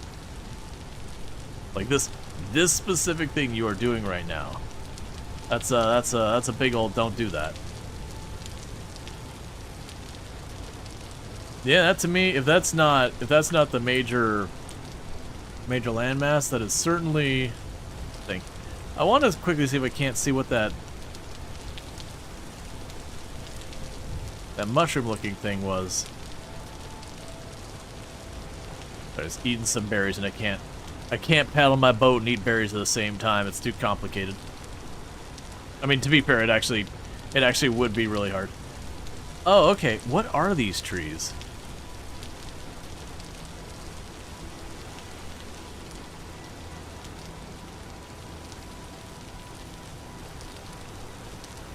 Yeah, it's just an island with what looks like a maple tree.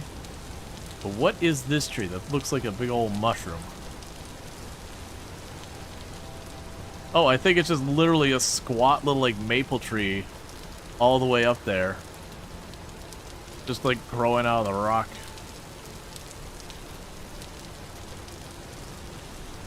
Wait, Rual, I gotta tell you something. It gets closer. I don't stream. Yep.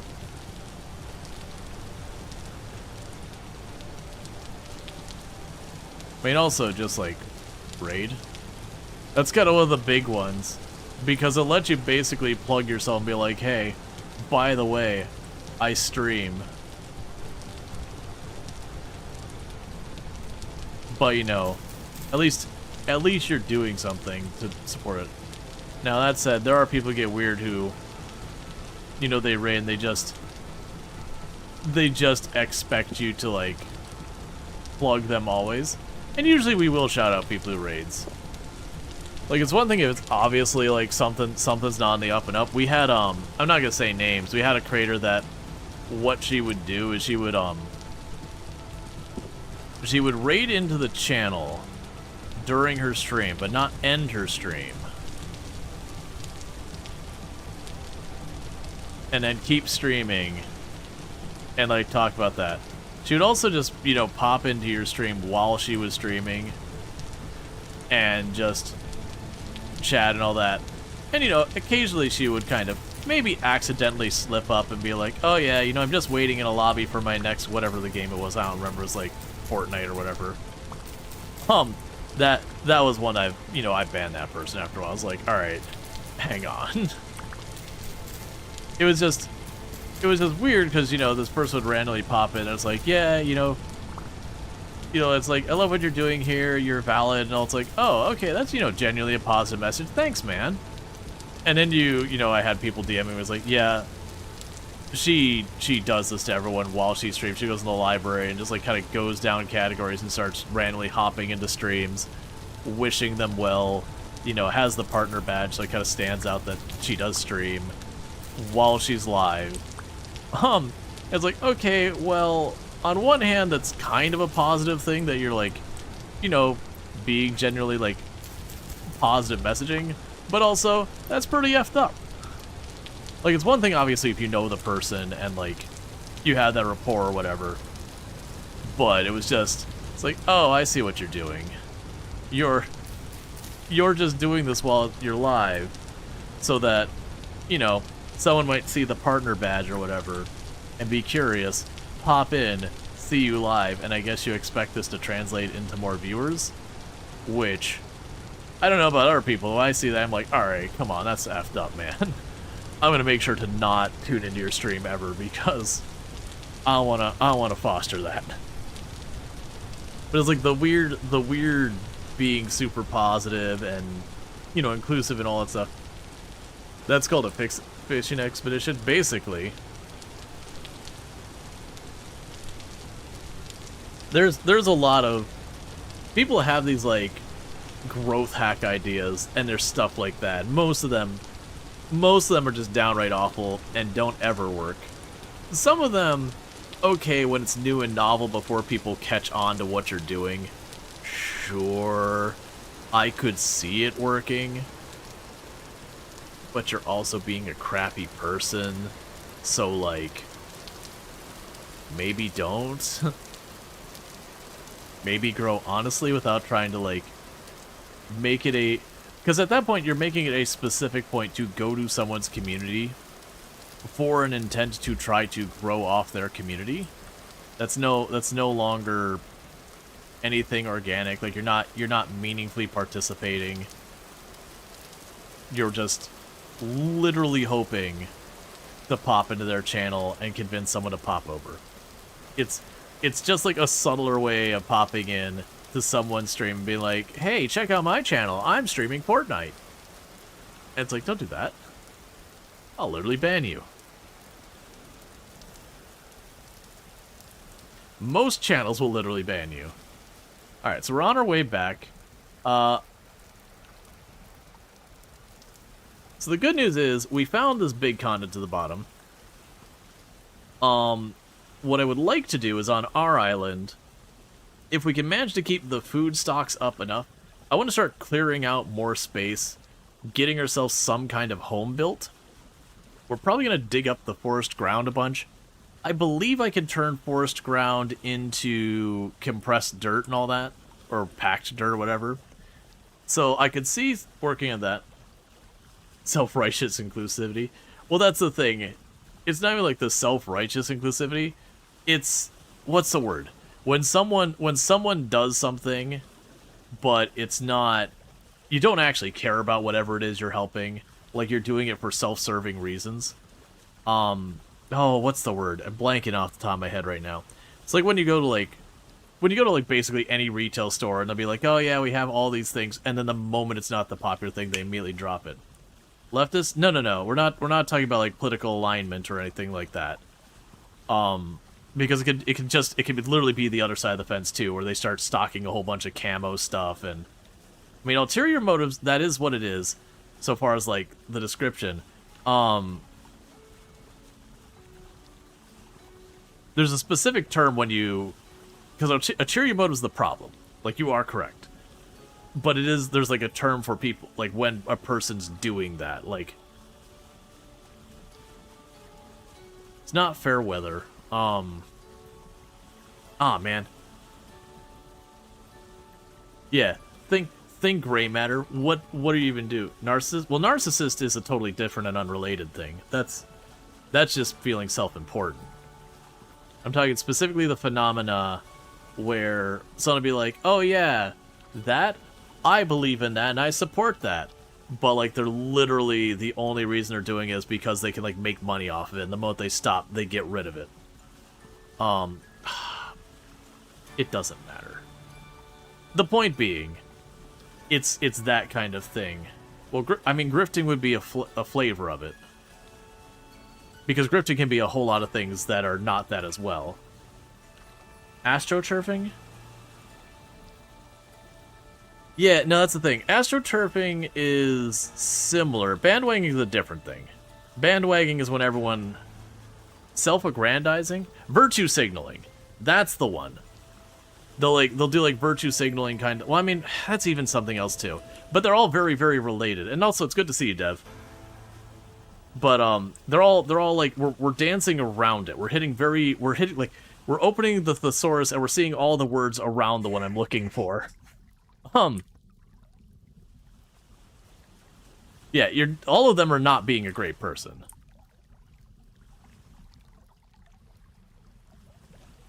But yeah, so the whole point of it is, it's like where you'd have, like, you know, for the week. Cathorus? Yeah. It's like, you'll have, like, you know, your corporation or whatever, and they'll be like, oh no, there's this, you know, this animal died, and it was really tragic, unrelated to the company. It's like, this is something we believe in, and we stand by it. And then they start having a whole bunch of meetings about, like... Okay, Bambi. And then they have a whole bunch of meetings that are like, this is what you can do to help your friends with their furry buddies and all that kind of stuff. And it's just because it's a popular issue at the moment. But then, it comes out that they've done something that's not aligned with it and they just immediately drop it. Or it's like, companies coming out as being like in support of diversity and making sure that they're actually considering applications based on their own merit and not because clout chasing is another thing as well. You would do this to clout chase as a possibility. Right, so it's more about their appearance of whatever they're talking about. Yeah, so the idea is it's more along the lines that they're doing something. It's like what Target did. Where Target was like, okay, we're going to have a whole bunch of LGBTQIA-friendly stuff. We're going to do all this stuff. And then, when the administration was changing, and they're like, and we're not doing that anymore.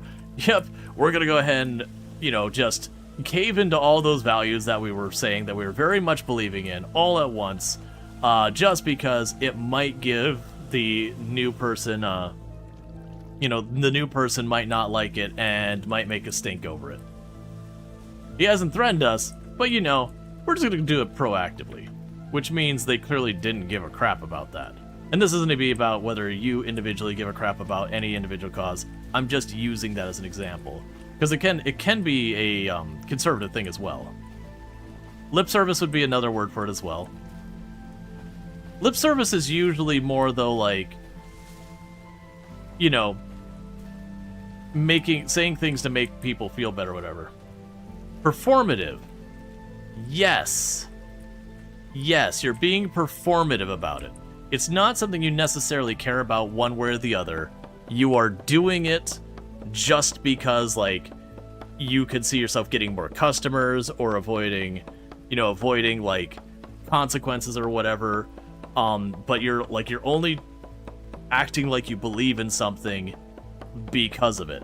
And it's a very, very common thing when you're talking big business, corporate-y kind of thing, that whatever the hot social issue is for the week, that they might be like, yes, we stand by this. And there'll be a lot of words, which is where you get the lip service part of it, is they'll say a lot of things, but then you'll be like, cool, so you're going to commit to making this a long-term thing you're going to work on, right? And you're like, well, we think we should figure out the way to work through it together as we go. And you're like, so you're not going to put any real effort into it. You're just going to do it for, the 5 minutes that this is a thing that people are talking about. Okay, cool, man. Or the moment they can't make money doing it, they're like, okay, well, we're going to end this initiative. And like I said, it isn't a left or right leaning thing. That's not the point. That's not whatever. It does go both directions, that you'll have people on either side will do the same kind of garbage. That's not a thing. And generally speaking, just to clarify for people, usually when it comes to stuff, we are okay with talking about general topics. We do make it a point to never bring up political parties or individuals or anything like that. We usually will avoid individual specific laws and that kind of thing, unless we're talking about something historical. For example, when we were playing News Tower, we started talking about stuff like Prohibition and the Hays Codes, because that game takes place in the 1930s where that was relevant, but it wasn't being oh, this is some horrible thing, or oh, this is some amazing thing, or anything like that. It wasn't even the viewer or whatever was just oh yeah, this weird thing where the villains always had to win. That was literally just the rules that the industry applied on itself with the Hays Codes at the time. So it's just kind of stating it was a fact of that existed more than anything else.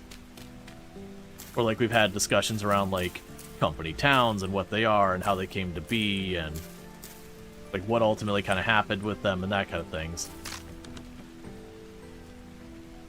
But that's the reasons why when people are oh, well, that's a leftist thing or that's a rightist thing or whatever, usually we'll shut that down pretty quickly.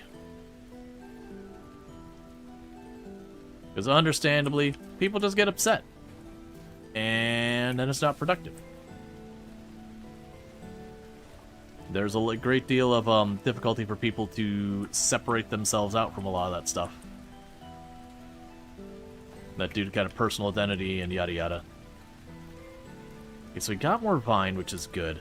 I really have got to get more other stuff going on. Oh, we have right, because what it's ultimately doing.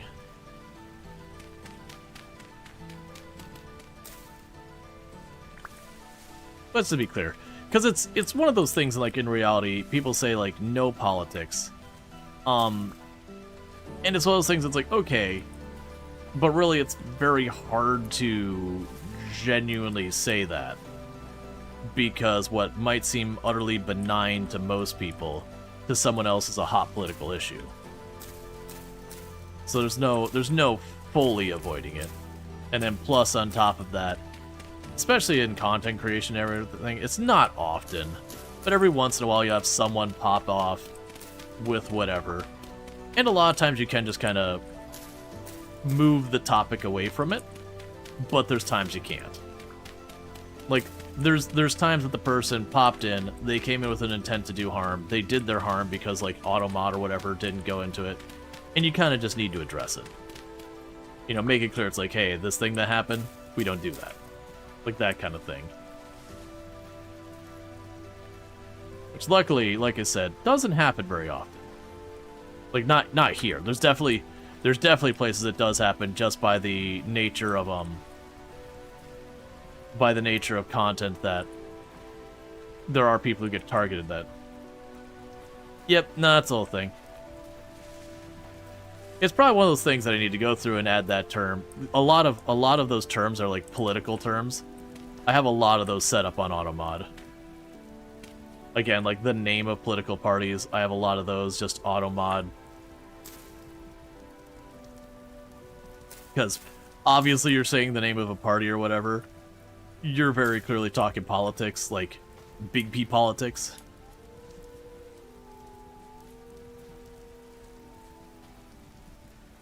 And so you usually have a lot of those things, like, or, you know, when we had the elections coming up, I took, like, all the major candidates and I added their names to AutoMod, because every once in a while you'd have some troll coming in to try and just stir up drama, would pop in and be like, insert name of candidate, you know, 2025 or whatever. That way anyone who didn't like them would get all bent out of shape, and usually people wouldn't, like, openly make a big stink in support of them or whatever. So usually try to stay ahead of it. But, you know, people get stuff passed. It happens.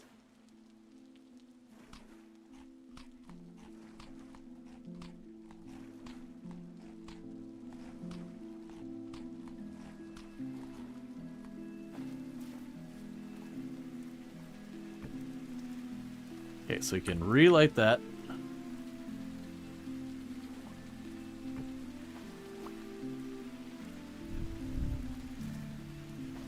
Okay, so I need to make another axe.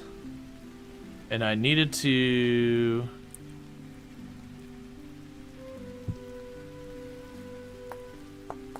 get myself some more not crap dirt for growing these seeds in.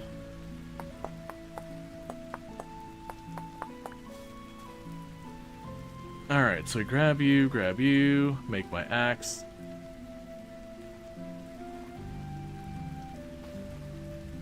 Ryan, grab you.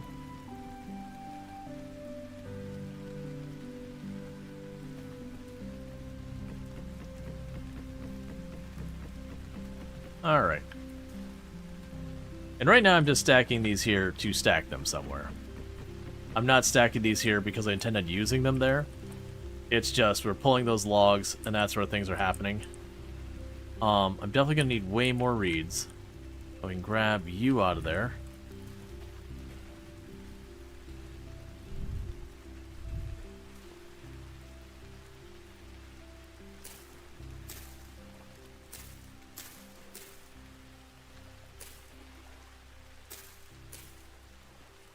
Cool. Okay, so what we need to do is I'm going to need probably a good, like, almost 20. It's amusing, the idea that I have grain in my pocket as I'm constantly being rained on and stuff. And, you know, it's going to stay good for 90 days. Don't worry, man. It's gonna stay good for like the next year in my pocket. Wet pocket grains are the best grains.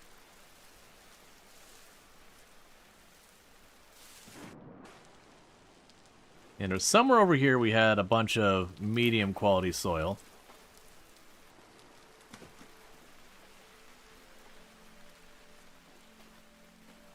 It's right, yeah, here it is.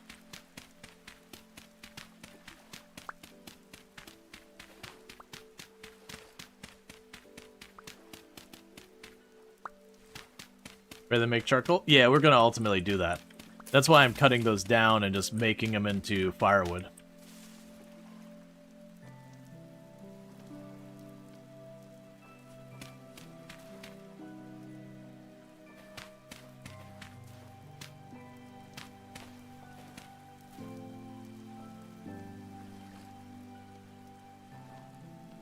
All right.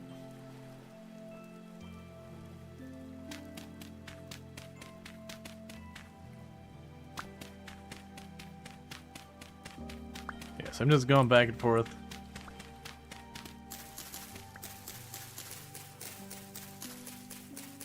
Just need some medium quality soil. All right, let's grab like another 16 or so.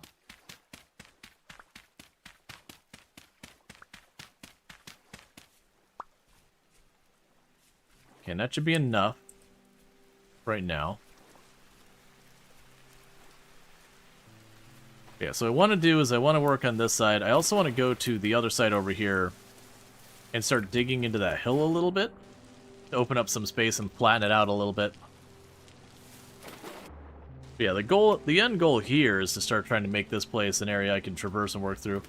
Obviously, with how ridiculously tall these hills are, we're not doing this without pickaxes. I don't think I'm going to fully flatten the hills or anything, but I can certainly see where we could carve into them and maybe make, like, some unreasonably large, like, cellar or whatever.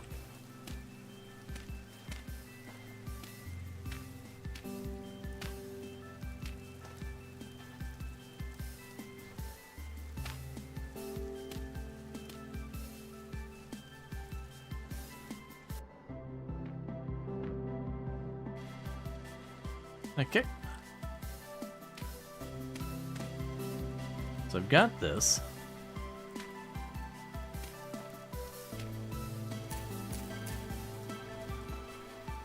And go over here. I should get rid of this tree as well, but we'll worry about that in a minute. I want the other seeds.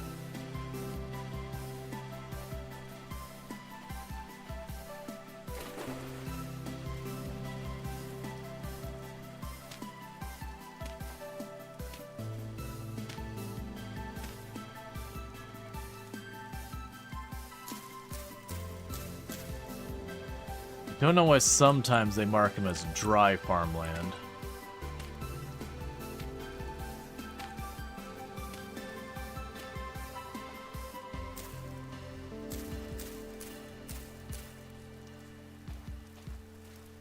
I can't make the rain pail. Let's get rid of this tree. It'll become more firewood. And then what we'll probably start doing is we'll start working on making ourselves a charcoal pit. We'll start working on the other stuff. The big problem is I don't have clay yet. That's our big snag right now, is I don't have clay. And until we have clay, we're going to be fairly limited on what we can make.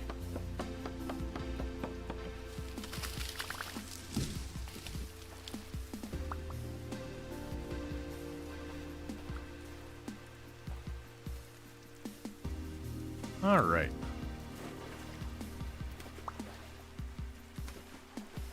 And pop over here.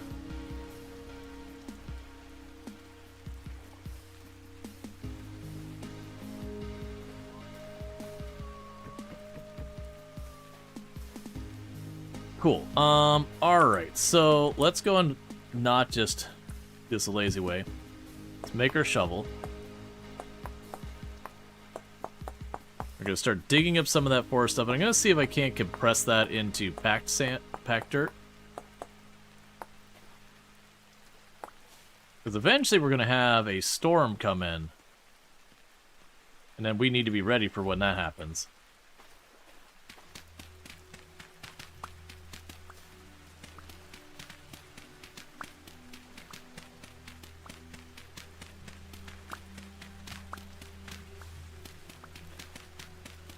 Okay.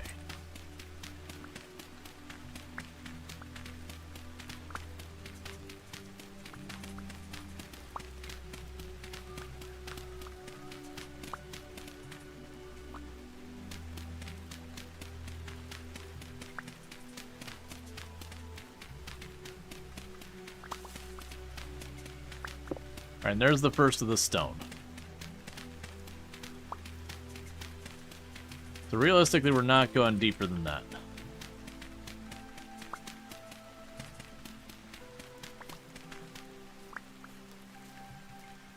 It does kind of make me wonder if, Alright, Nitor, you take it easy.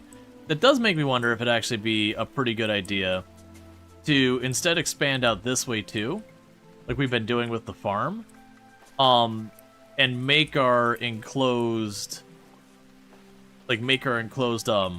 charcoal pit and all that over here in the water kind of area, because then I won't even need the pickaxe.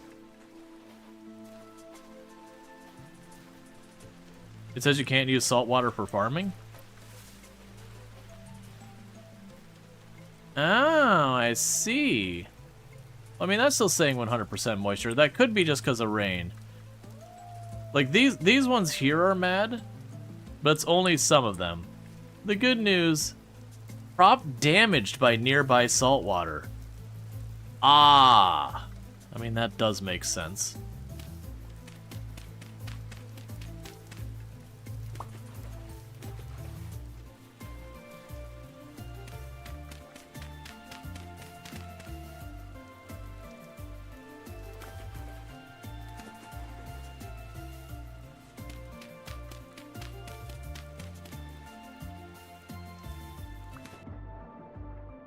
I mean, this is clearly salt water. It makes sense, because in real life you certainly can't use salt water for farming. But it would have been nice if there was some indicator on there that what I was doing was not good. Because like when it started giving it moisture and all, I'm like, okay, this is working, that's fine.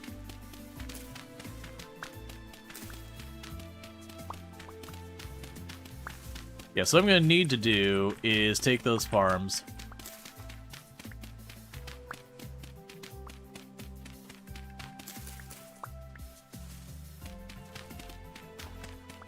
and we'll need to be able to make a bucket, which is going to take us a little while. But in the meantime, I'm just going to carve this away, because that'll give me more room to work with the berries. And working, getting all that. We'll want to grab you.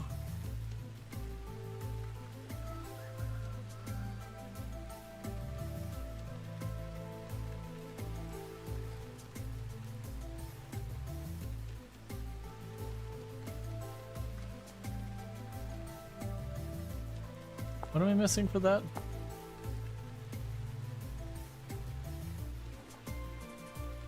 Did I not? So you're packed dirt.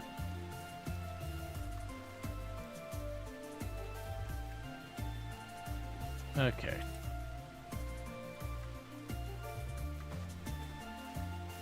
Garden doesn't have fresh water. It has the tiniest little pond in the middle.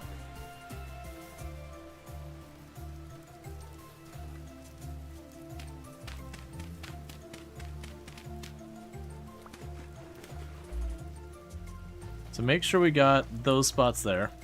Yeah, so we'll be able to move it later once I've got the stuff. So my assumption of what I could do now is if I use the packed dirt around here.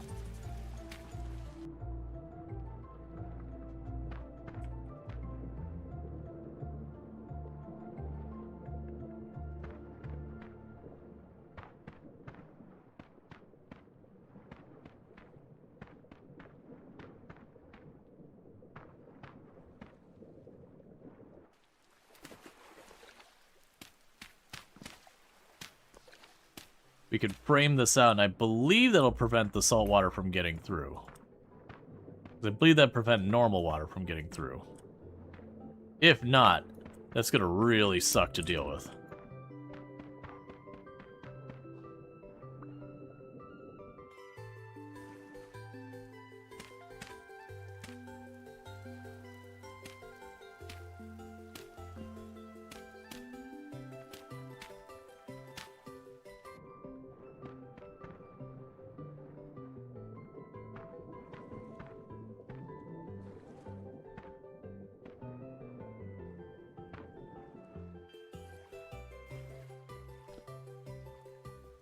Yeah, crop damaged by nearby saltwater.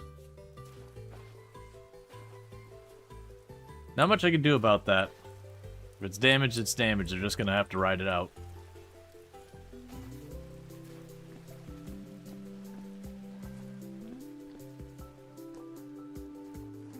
Alright.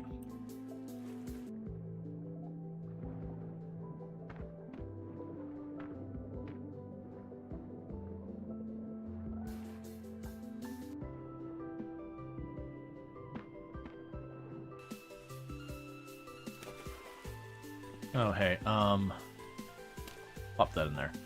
Okay, so unfortunately they're already damaged by the salt water. It does say they're still growing at 100%. Yeah, and these ones are staying at 0 moisture. We do get rain here a lot, if I remember correctly. Yeah, rain is common here. We'll definitely want to lean in on that.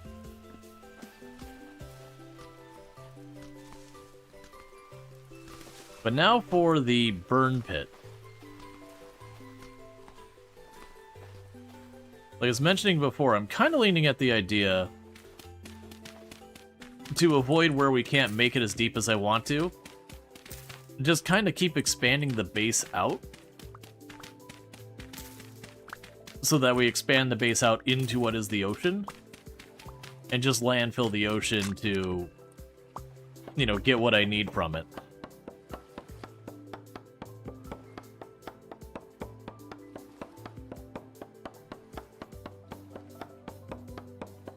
Because we can go and get all this set up, will be good.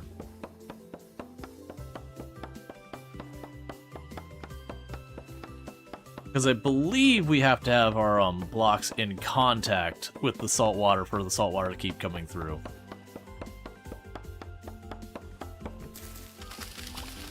We'll see.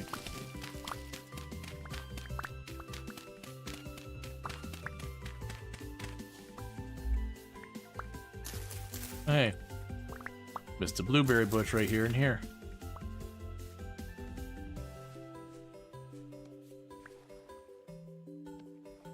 Alright, we got those pink bonnets.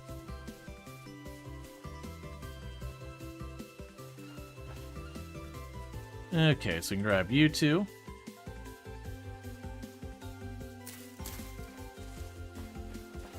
Alright. We got those maple seeds we planted. If right now, since I don't know where I'm going to want these things,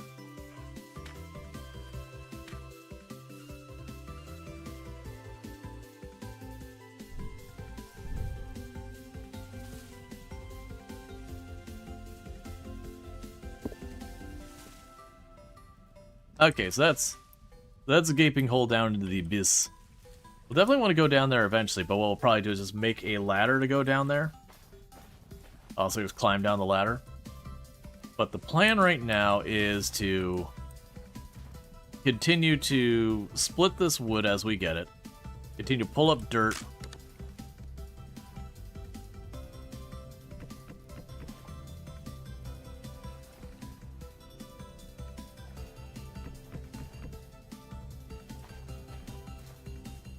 Is that fresh water at the top of that pit? Yes. It's not convenient to take advantage of because it's not much.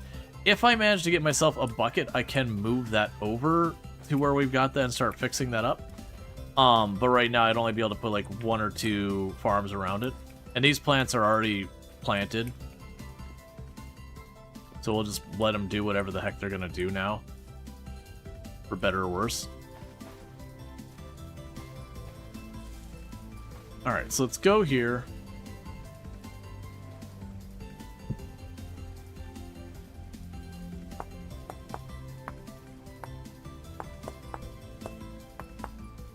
Make myself another shovel.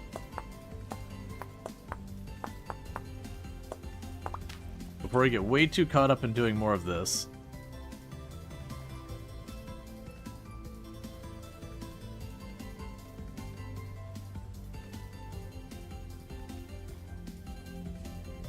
Just want to go ahead and get all you sorted out for a minute.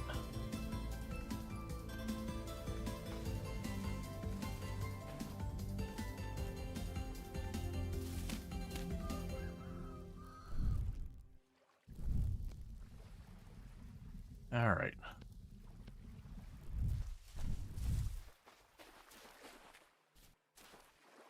So what I'm thinking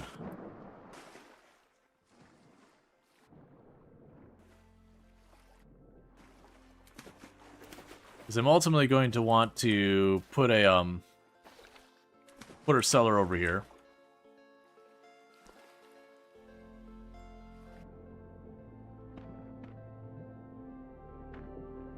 Okay.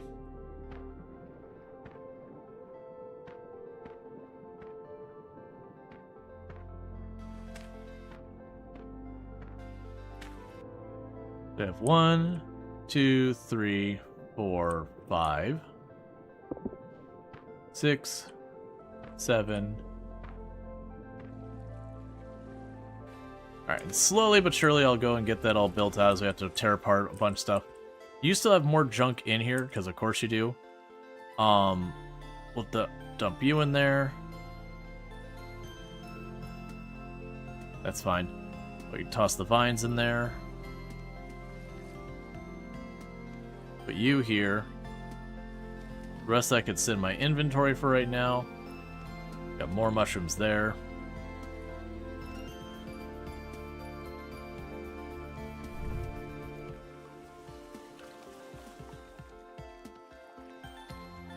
Alright, so we want to go south because we got that whole big continent. I'm going to go ahead and go a little bit west this time. We're looking for clay because I really need to make the clay happen. If we get the clay to happen, we can get longer term food storage. I can start making an actual functional cellar, all that kind of stuff. But the plan is to basically make a full-size cellar that we get the full benefit from, and get that going. And we can put that in there. And then what we can do is, like, in front of that or around the corner from that, I can potentially make the charcoal pit.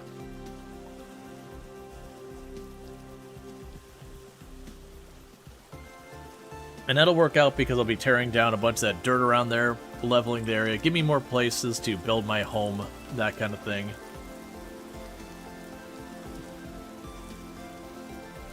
Is there a button to... I wonder if there's a button to, like, auto walk or auto whatever. When I say auto walk, where it just holds the button for me kind of thing. There's usually... Toggle highlighting mycelium. Interesting.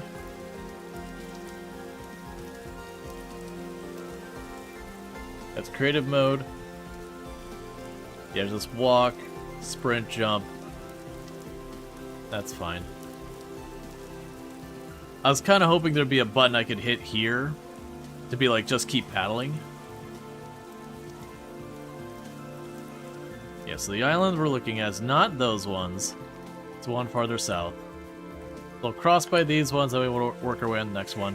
So pretty soon we're going to be hitting an ad break, and when that happens, I'm going to take a quick little like 2-3 minute pop over, pop to the bathroom, do that whole stuff, top off my drink, yada yada. You get the idea. But the big thing we want right now is we're looking for copper. Obviously, we get the chance. Paddle faster. You hear banjo music?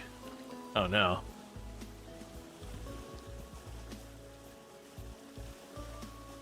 Just hearing two-toe Tom. Two-toe Tom.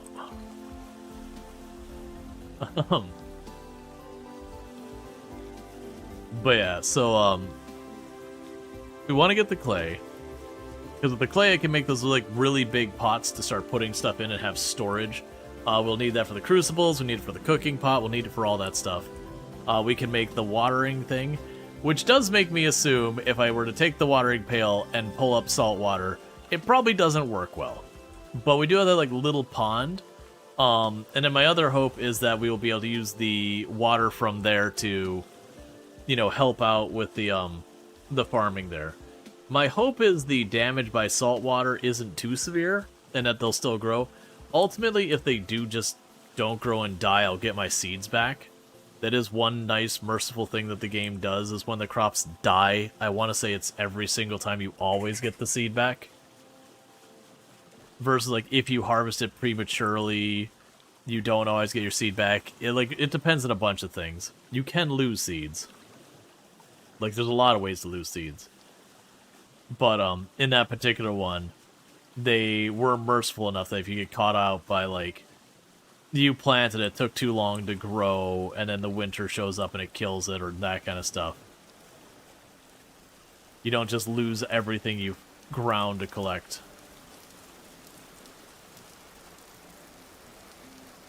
Okay, so we got this one here. We didn't check it out. Now we'll start working our way down the shore of this island and hope we can find clay. If we see lakes, we might run inland just to check around the lakes, because I find a lot of clay around the lakes as well.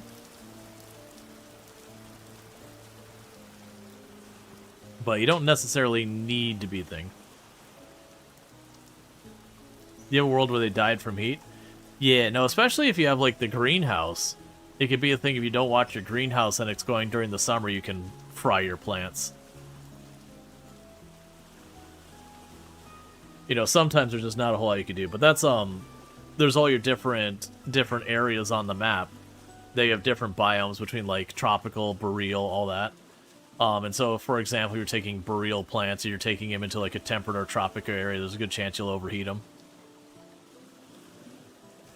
It's kind of one of those things I'm low-key hoping that the big boat has a sail, and we can just use the sail, because if the ocean is, like, world-spanning, I would love to be able to go to another biome, just take the boat over to another biome, collect a bunch of stuff, and do that.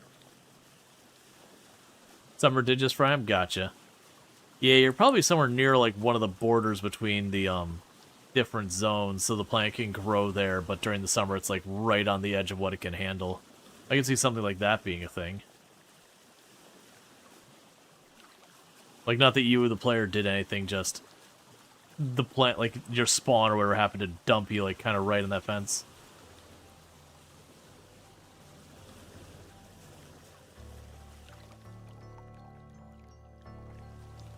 Alright, what are you? Hinderhoof.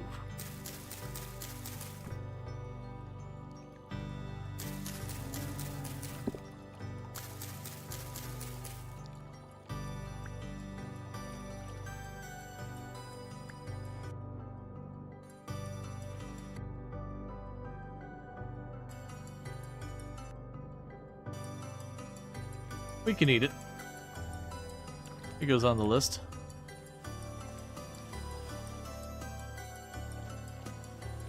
Yeah, so there is no, there's no more water on that one. But we want to be looking out for any obvious ores. You can use olivine to make glasses, but they color green. So how about greenhouse that is actually green? Yeah, I'm trying to remember what we used to get all our stuff, because we had a... On my first playthrough...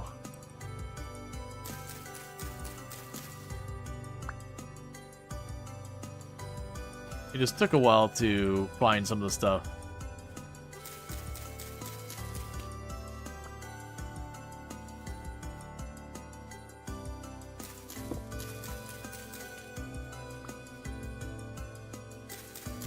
Alright.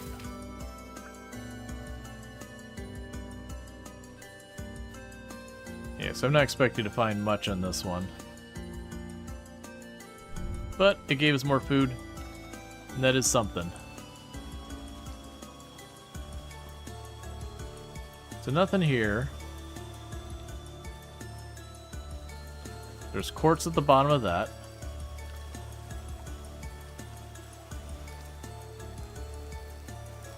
We got this island here that's, like, weirdly got the mountain there. Bear with me, chat. I need to use the restroom real fast, so while we're on this ad break, I'm going to quickly use the restroom, and I'll be back in just a minute, and thank you again for tuning in.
Alright.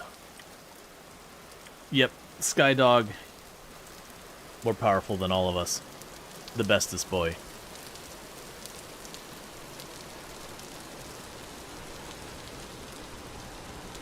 Okay. So it's an interesting landmass. One thing I should probably do is we're gonna go out and try and find clay this time, and if we find copper, even better. When we, well, actually, so going the spelunking, because of how much I'm probably gonna need to want to pick at stuff with a pickaxe, we're not gonna be able to do too much with that. But what we could potentially check out with all that is I can work at seeing if I can't get a ladder to go down into that cave. One, so if I accidentally fall in, I can get back out. But also, two, we should check in those cave systems and just see if there's anything like a teleporter room or anything of like substance like that. This is a little bit of an odd island.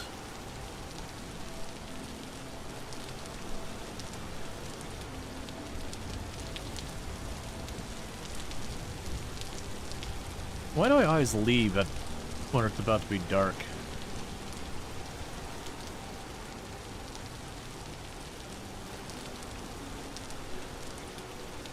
Feel like you're watching Castaway with your stream? Yep. I mean, we actually found, like, what looks like the continent. That's what that is over there. I'm just checking, there's a pretty big island here.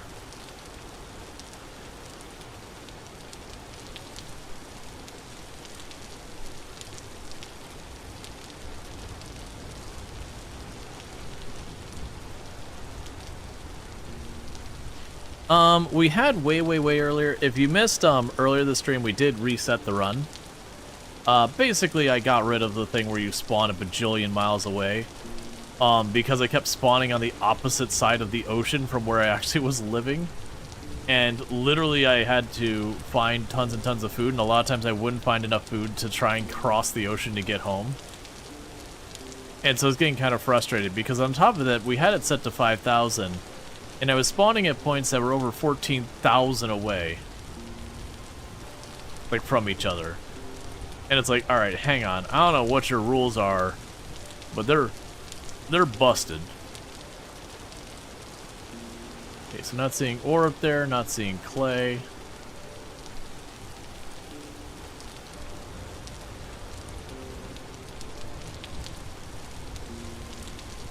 Oh, well, I mean, I could double check. I didn't think I found clay. Yeah, no, we got slate. I've got peat. Got resin. Because of the clay, I would give it a little tappy tap. Once I give it a little tappy tap, we put on my map. I basically run up and mark it. It may have been just like remembering from previous. These things all tend to blur together after a while.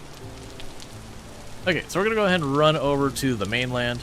And like I said, what we'll probably do is I will go along the shore, and when I see, you know, pools of water, other interesting geology, we'll see if we can't find the clay there.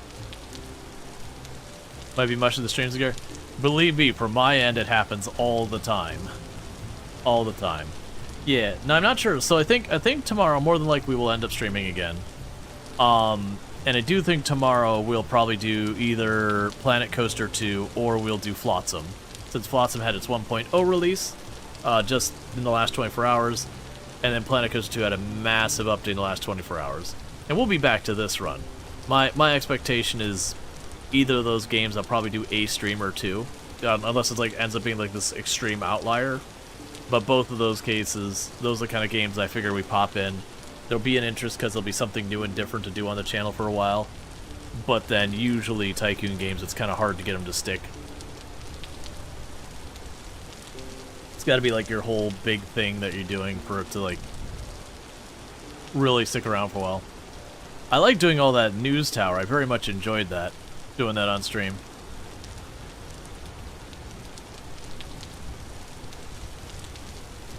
Like, there was definitely a point in News Tower where you started, like, getting to a situation where you're just, like, cycling through the stuff kind of fast.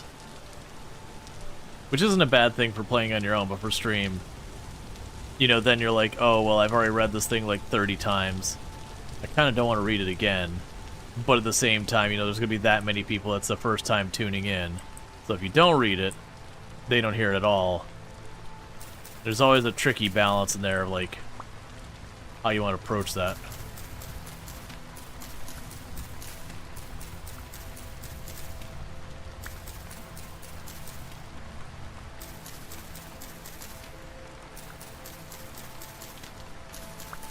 And I do understand that some of these mushrooms I'm grabbing are poisonous.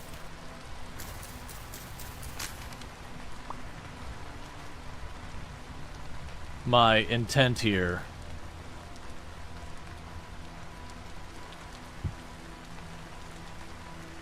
is to use those for making rot later.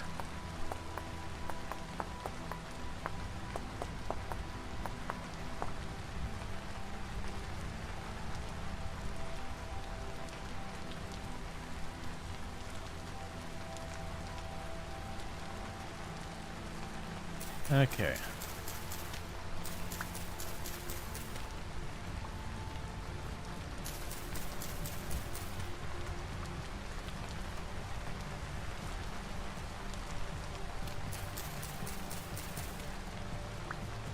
One thing I should probably do before we go far.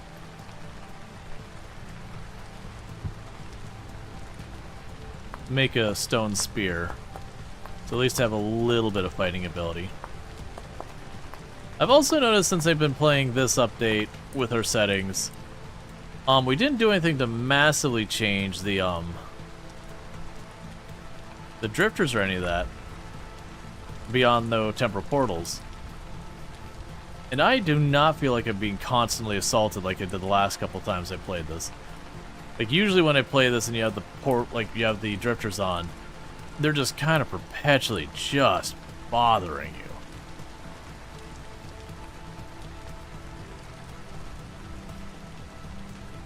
Alright, before we go too far, let's mark this spot.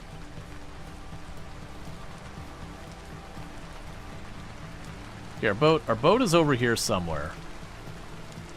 Man, I don't know what to mark the boat with.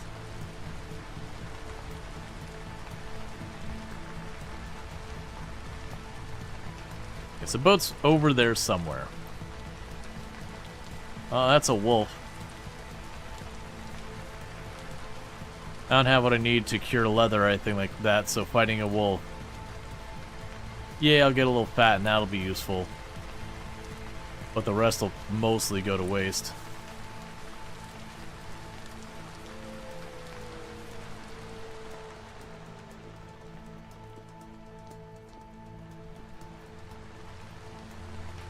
Okay. Mark a cave entrance there.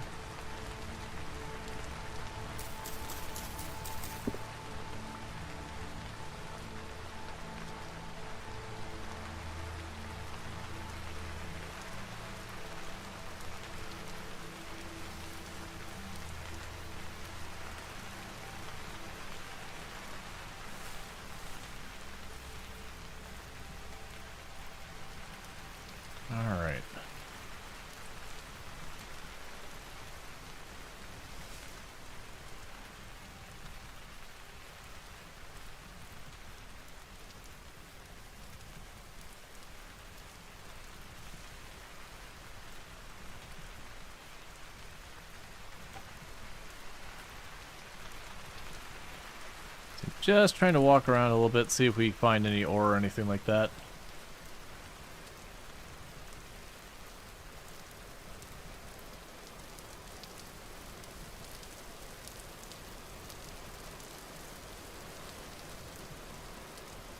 Alright. There's definitely bees up there.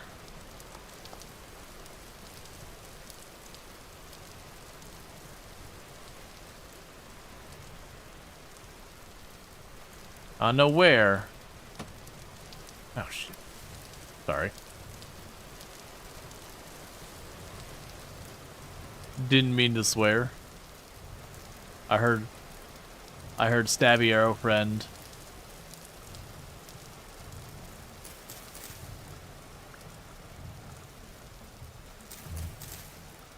Doing their thing over there.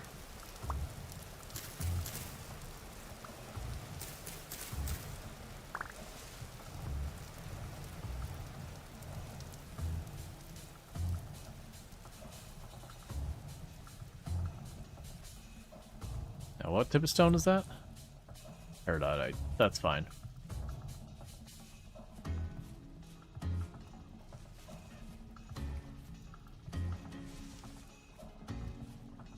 Okay.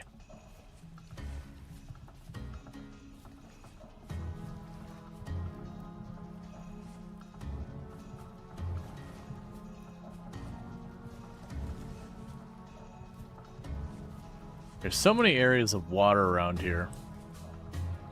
So I'm just kind of wandering between them. Hoping we'll find clay. And if not clay, we could also just get lucky, find some ore. Did you order a new headset over the Black Friday deals? I was supposed to be here tomorrow. Did I need it? No. The one you've had for years is still in great shape and working fine. The only issue is that the padding has just gotten a bit worn. Mostly wanted something new. And it was like half price. No, it's fair, because you look at, some of them you can get like the replacement pads. Some of you can't. Or some of them you get the replacement pads and they just don't go on as well. Plus you're sick and delirious and not the best time to make financial decisions. Yeah, that happens. That do happen. Right, Clay, where are you hiding?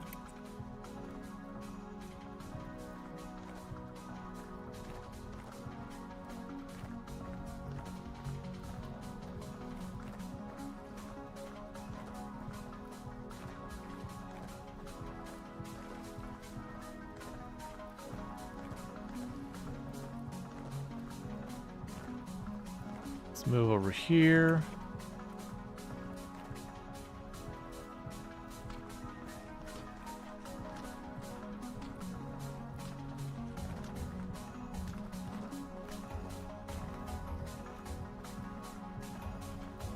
Eat a bunch of the berries and then check down here.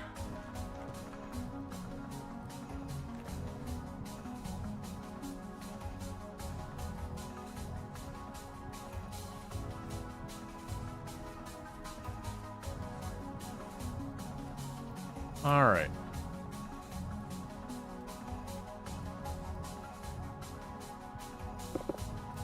We got olivine we found.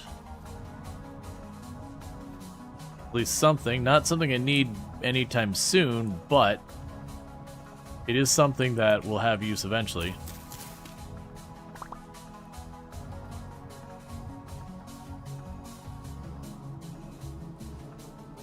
Okay.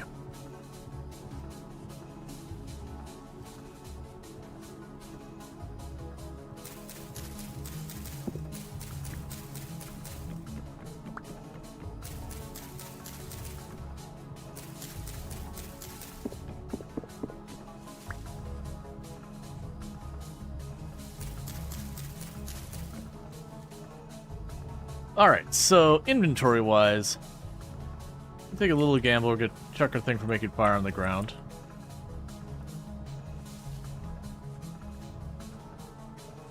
Now it looks like there's a spot that's got no grass just over here. There's a chance that might be something. Nope, it's just low fertility soil.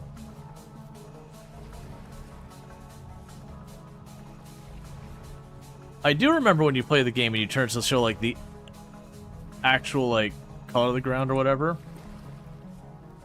I'm splashing around in that water.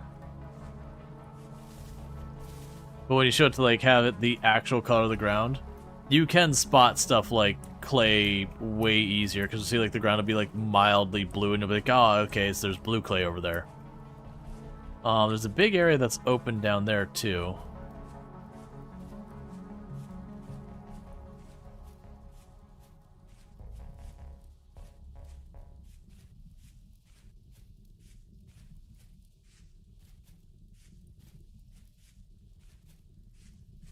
Alright, come on.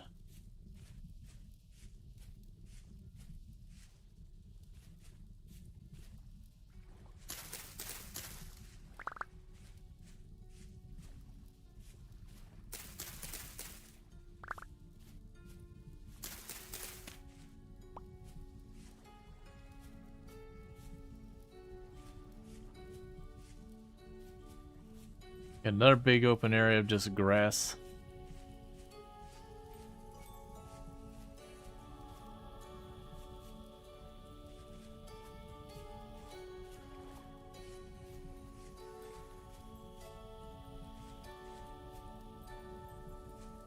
Pretty soon we'll probably want to loop back and find a different route to head back up to our, back up towards our boat. They're just wandering farther and farther.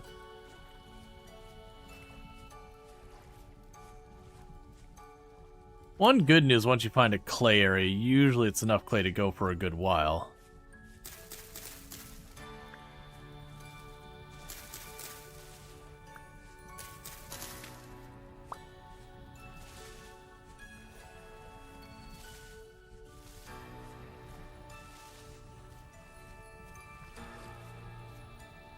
All right.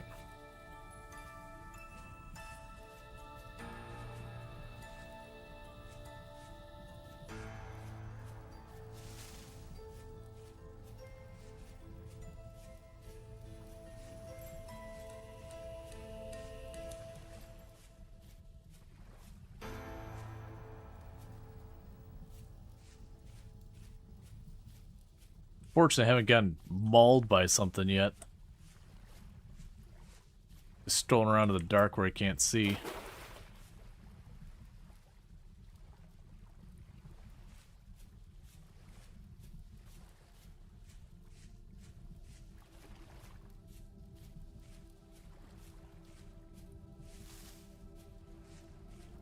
Okay.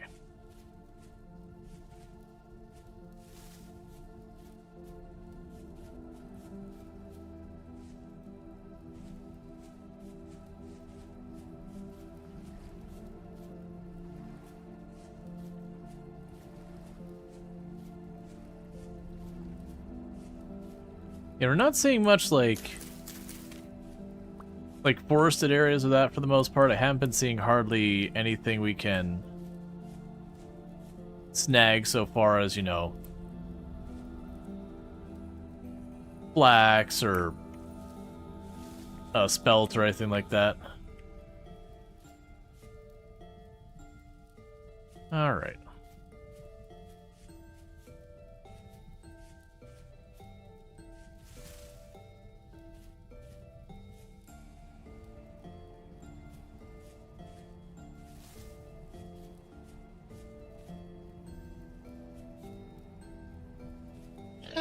Huh. Jeez. Mind your business, boar. Just straight up rolled up and he didn't kill us, just he gored us pretty good. But just jump scared by a boar. Figures to about half health. We should be plenty far away for that boar now. Yeah, this is a fresh run from the other... Like, this is a fresh run today.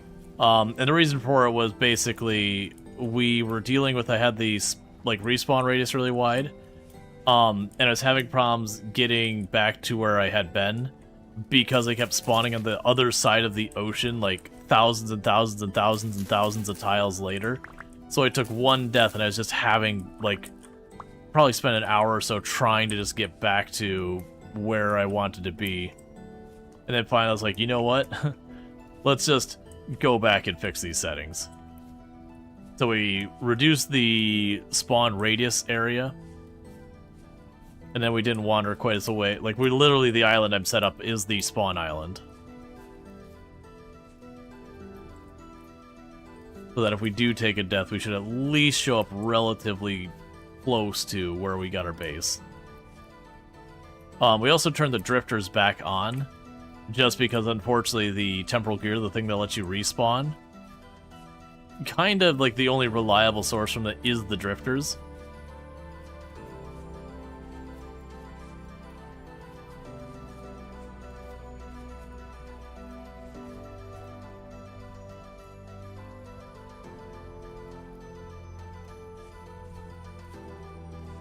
So, that way you can do that. We did turn off the temporal storms, like we did after we got pretty far into the other playthrough. They eventually reached the point where, like, these are just obnoxious. These aren't fun. It's not like, oh, difficult, easy. It's just kind of being jump scared by monsters constantly and not really having a meaningful counterplay other than, oh, the portal's too close to my house. Well, I guess I just won't do what I wanted to do and instead just stand over there, do something else. I'm curious when they do their the revamp how that'll go, like what that'll be.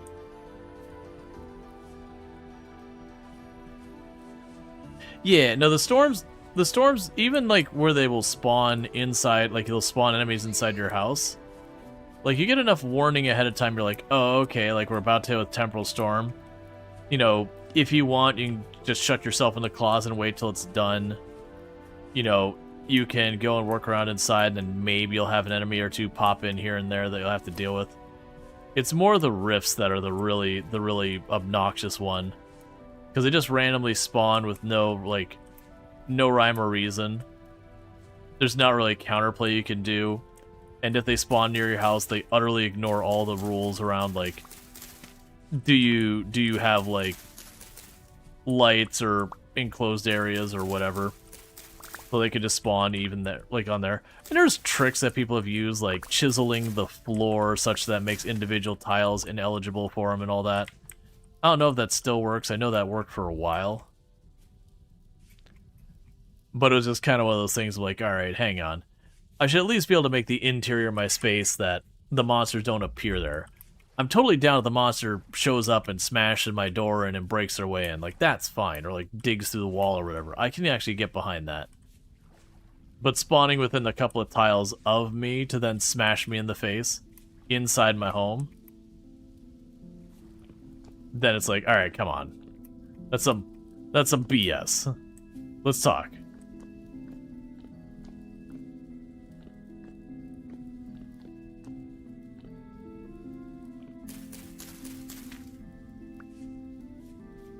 Let's see, the old trick used to be placing a rock in each block, but they fixed that? Yeah. Well, right, so that was the idea, is to make it considered an occupied tile so that they couldn't spawn. And at that point, I'm like, alright, if I'm doing gimmicks to just work around this, I might as well just be like, you know what? It's fine. Just get rid of it. But that's the rifts. Because the three ways you get them is rifts, you get the temporal storms, and then they will spawn in, like, certain conditions where it's like, it's dark, that kind of thing. The more your stability goes down, they'll start to spawn more aggressively, that kind of thing. So when you're underground, you'll tend to have more of them, that kind of thing.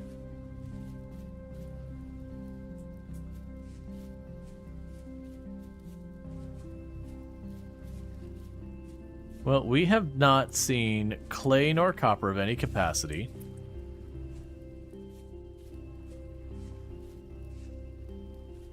Kind of ran between all the little islands there.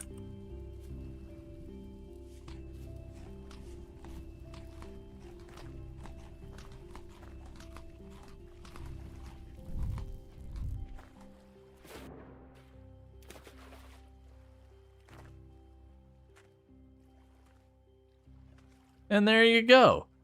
We have once again proven that all you have to do to get what you want is give up. If you want to achieve your dreams, just give up on them, and you'll get there. That is what every game is teaching me now. It is the moment I'm like, okay, well, we're not getting it. Let's head back, and then I will immediately find it.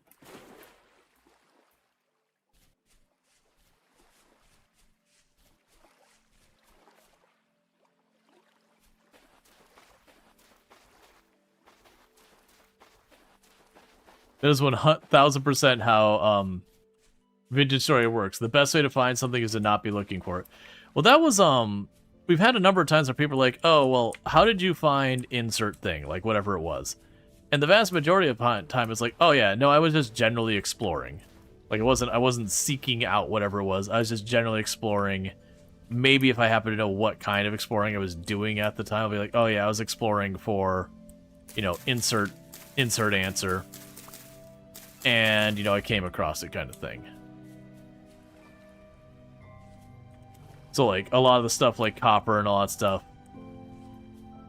Yeah, the bees I was what was I seeking about? Oh, here we go. See? And we found the copper, too. Right, so...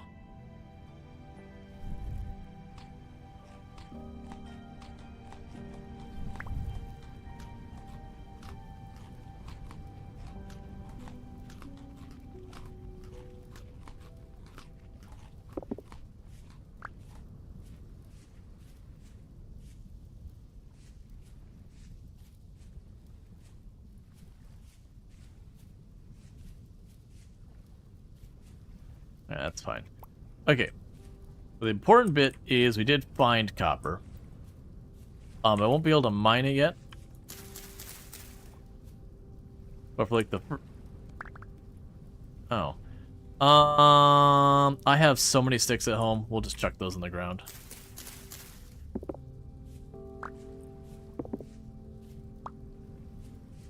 All right, so we got a pretty solid copper area up here.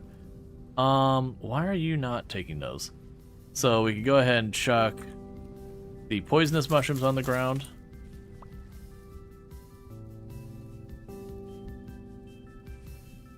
I'd love to find just a little bit more. Because I think it's 20 units of copper.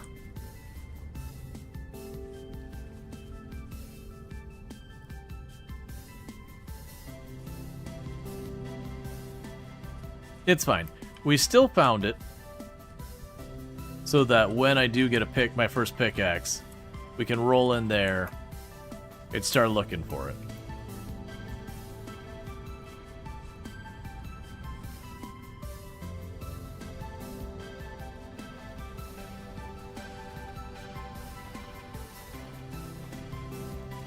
And now what I need to do... How far down did I go? Oh, not actually that bad. Yeah, so that's actually not too bad. So it's just a little farther than a boat. We did find 2 nodes of copper. We found some red clay and some peat all along the shore. They're not the most convenient because it is a little bit of a hike by boat. But at the same time, it's a little bit of a hike by boat. We could just sail on down. And then the boat has its own, like, bonus inventory. I could just chuck it on over.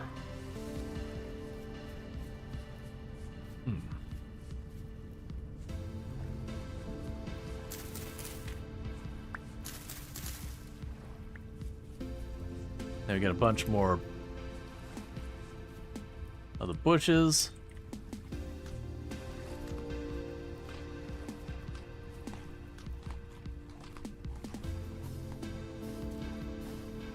So we get our fruit.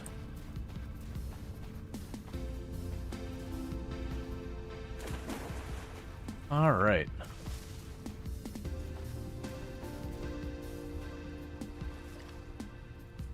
I'm also curious that I imagine playing this multiplayer would be pretty interesting, just from the standpoint of, like, you could have 2 or 3 people and be like, all right, you know, go forth and look for things. And you have people like, you know, you'd have a better chance of people, like, randomly finding, you know, copper or clay or whatever it is you're looking for. You know, the more eyeballs you got running around, the better.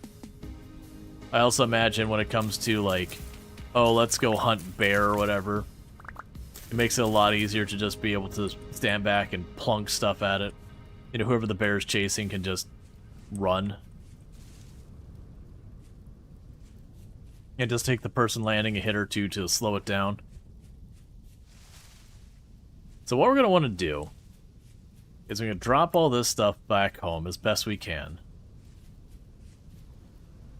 Or actually, I'll see if I can't make any of this stuff stack in the boat. If I can, I'm going to take the boat down there, clear up an inventory spot, or as many as I can, and just load up on clay.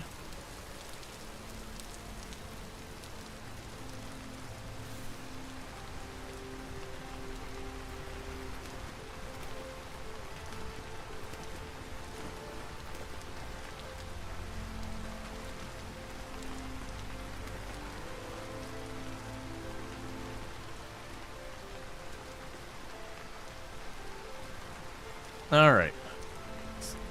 So you can drop you in there, drop you in here, drop you in here. Drop you in there.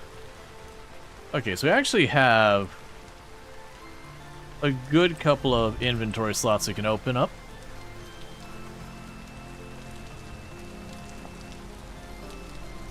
So let's go over here and get to the clay. And we want to get a bunch of that. Because if we can get the clay, then we can start trying to fire up the clay to get ourselves, you know, stuff I can actually store things in, finally.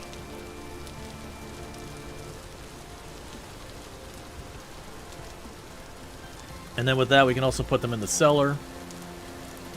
And that'll be good for short-term storage.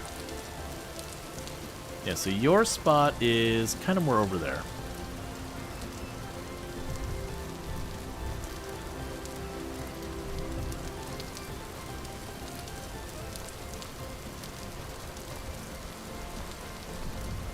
It's kind of a bummer you can't put the oar in your other hand and just keep paddling anyways.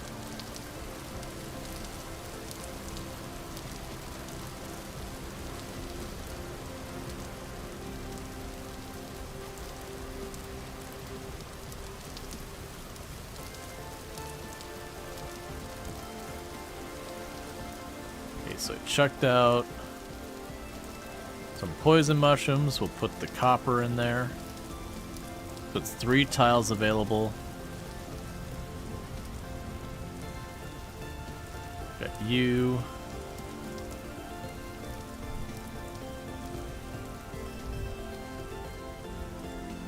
Yeah, so it looks like I got 3 tiles available. I don't see where I can stack any more of these, which is fine.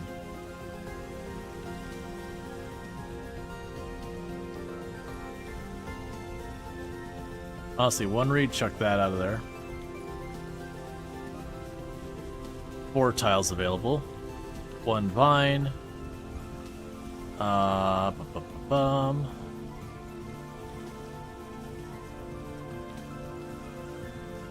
Okay, so we got about 5 tiles available. So that should allow me to get a pretty good amount of the clay. You actually use a crafting slot for your inventory, but you have to hold Alt so you can move around so you don't close the inventory window. So you don't drop it. Yeah.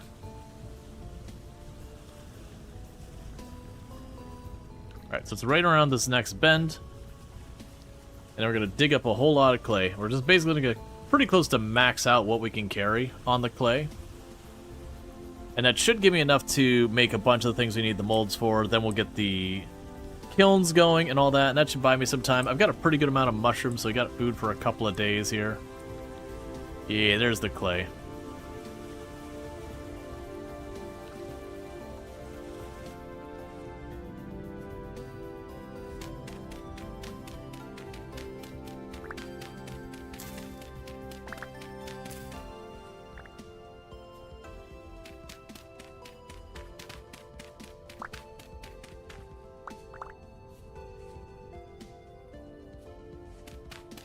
Okay.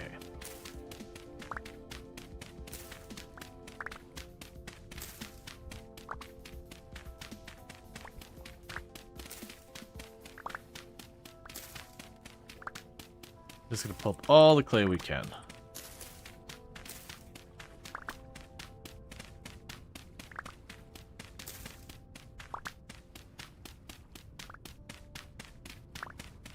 Because I'll be curious to see, like, what all we struggle to make happen, all that.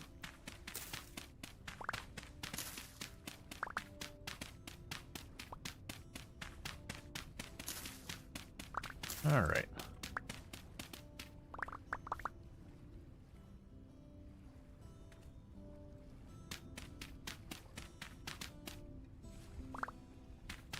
This is not looking like it's going to be the most lucrative of clay nodes.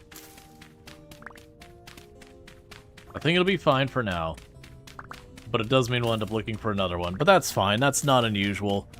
And especially later on, we're like, okay, we're looking for iron, and we're running around, and we're doing a bunch of random prospecting all over there. We'll be paying a little bit closer attention as we're moving around. There's a good chance we'll end up finding plenty of, like, blue clay, fire clay. That's kind of what happened with the other one, is I just, you know, I started gridding out prospecting to see, like, what ore was available. And just by the nature of doing that, I'm crossing over almost all the tiles.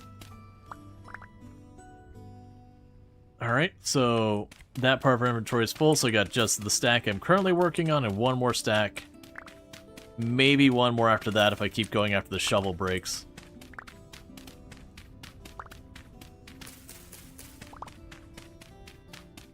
And then we're full up.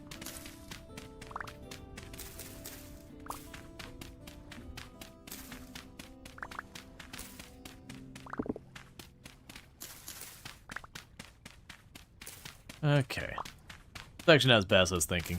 When I started, like, hitting kind of the edge, I was like, oh man, I'm gonna run out of this stuff real quick. If I can have you break right here at the end shovel, that'd be perfect, because then I'll take one more stack. And you'll have to mine it really slowly, because I'll be mining it by punching it, but you know. Drop the knife in the hoe? The hoe I probably should. It is mostly busted. So I just craft a new one.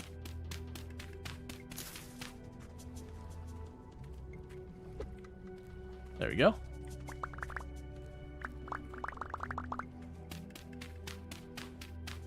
The knife, on the other hand, is pretty full, so I think I'll hold on to that for now. Because I don't think I'm getting all of this, whether I want it or not, in one trip. So we're coming back. But I'm down to break this shovel, because it should be breaking any time now. Okay, so we fill up that last inventory slot. I might even take an extra spot and throw the torch in our other hand.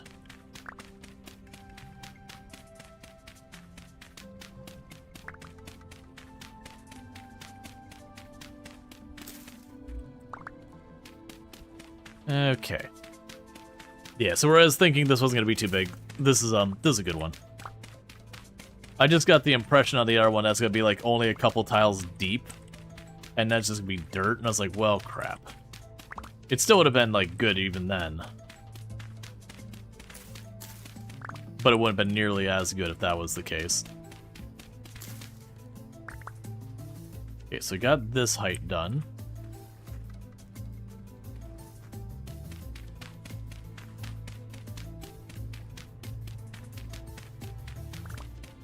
And I suspect this will be as deep as this goes. No, I'm wrong. I mean, I'm down for just continuously finding more clay than I expect to see. That's a good problem to have.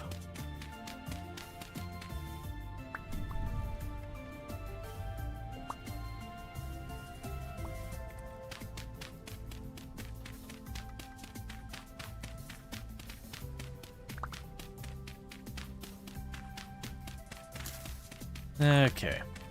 Oh no, that looks like it's 3 blocks deeper. Okay, this is actually solid clay.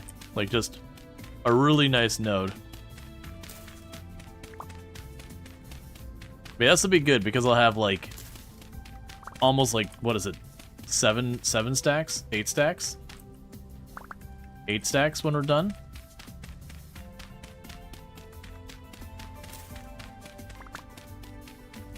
So like I said, we'll be able to go home and just start crafting a whole lot of clay stuff. We'll have to get the pit kilns going.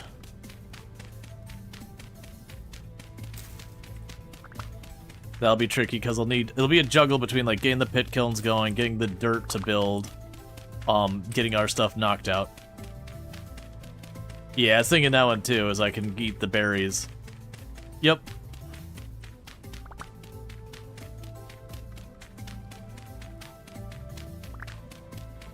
Yeah, so this will be good. This will have our clay handled for a while.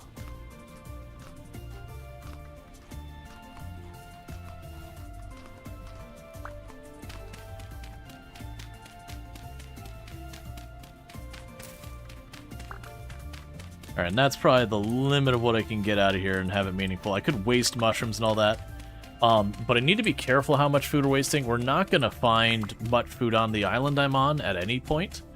Not until we start, like, really ramping up our farm and all that, which is not an immediate thing that's going to happen. Usually you don't get to do much on your farm for the first year unless you're lucky and able to beeline and make it happen immediately. We're still pretty early. We're only on the 5th day in-game from the start, if I'm not mistaken. And we do have crops in the ground. Now, granted, they got damaged by saltwater. May or may not be my fault. I choose not to accept responsibility, though. But with this, I'll be able to make a watering can to at least help out with that, since I was hoping to just have the area give me the water and I could be lazy about it. It does rain there quite a bit, so that might also help.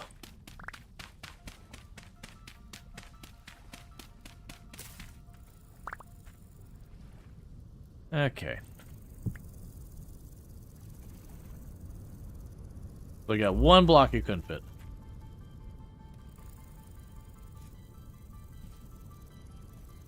How long does it take for berry bushes to bear fruit after transplanting? It's a decent amount of time. It's not fast, if that's what you're trying to go with. Like, it'll be... Oh, man. I think you get, like, 2 harvests a year out of berry bushes if you keep on top of them. If that helps figure it out. 2 or 3 or whatever. It's basically you might get a harvest in spring, might get a harvest in fall, and then it's winter, and then you don't get more. And that said, you end up getting a lot when you do it that way. Alright, so we're going back with our, was it 10 stacks of, is there 9 or 10 stacks of red clay? And then there's still probably at least 2 or 3 more stacks in there, if not more.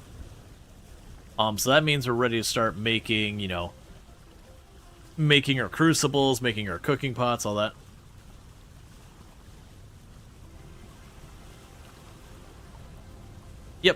Yep, there's more clay in the whole area. So we found copper. So the things we wanted to find copper, we wanted to find food, and we wanted to find clay. If we're looking at it, I didn't find good food. I found a bunch of mushrooms that'll carry me over for now, and then some bushes. So it's not bad, but we did find 9 copper, and so now we know we can get some copper in the future by mining there. We got all the clay we could need for at least the midterm. So the new priority right now is the mix of just keeping ourselves fed and working on getting the cellar and the clay stuff done.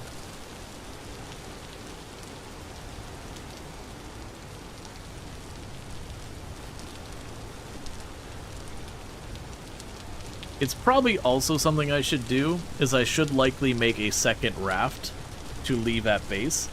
That way, if I do die at some point, I can go get the raft to then go down easily to go get my stuff back.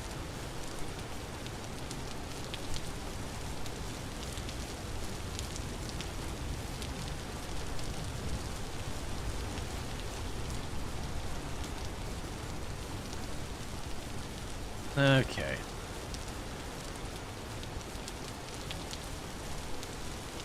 Yeah, so it's 9 stacks of clay. And I've got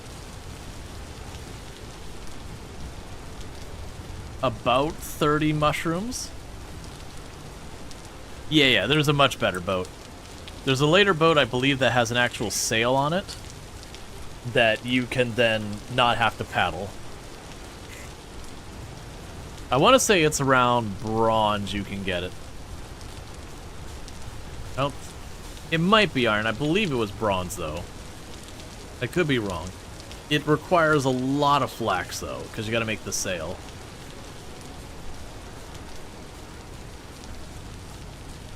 But eventually we'll start, and you can add more storage. Yeah, and that's the whole big thing, is it's like a much bigger boat for storing and all that. So then when we go like, oh, I need to go get iron, we can take the really big boat to like the shore where we're gonna get iron, and just do laps to the boat with all the iron we can need, and then take the boat back home in one big swoop of just a big old mountain of materials.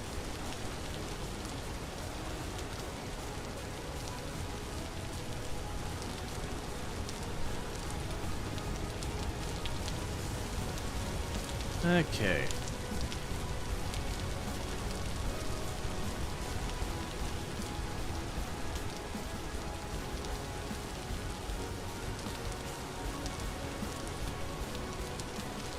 Yeah, so I think getting the pit kilns fired up is my next priority. So we can get the clay stuff going, all that, because it's like everything's to be blocked by that. And because you're usually 5 units per. Yes, so it's 20 per. I can potentially just make myself a pan, and then as we're like cleaning stuff up, grab some gravel and sand and all that, and process that. Because getting that first pickaxe, a lot of times, if you're not lucky and just find a bunch on the ground, you might have to collect some, and that's one way to do it.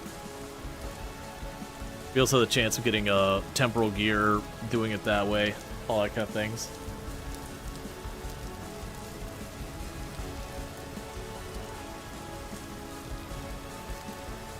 Alright. I hope everyone's been having themselves a good evening. I'm looking forward to doing more of this. I'm also really looking forward to popping into the Planet Coaster 2. I very much enjoy the Planet series, and it's been a while. And I know there's been the big update yesterday, and I know there's been a couple of not quite as big updates that I've missed along the way. But that'll be good.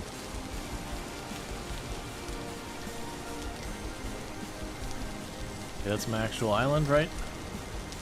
No. Behind that's there.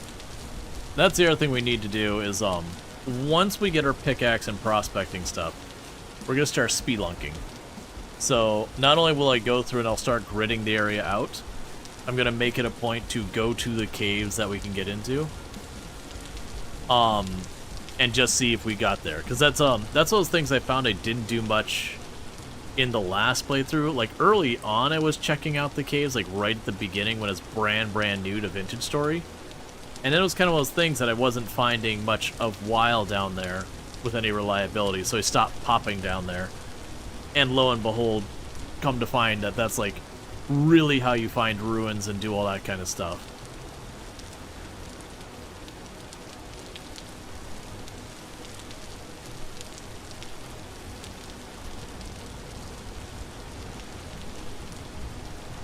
Okay.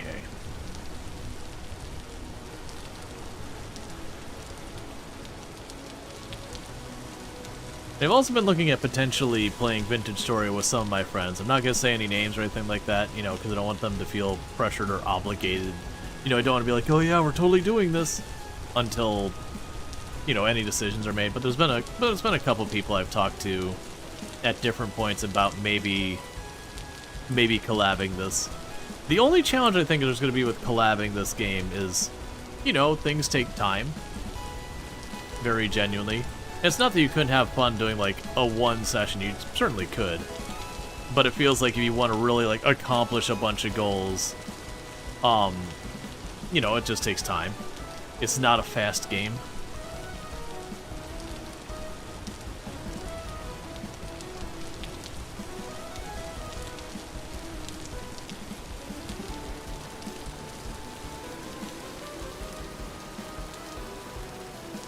It's also one of those things that I could see.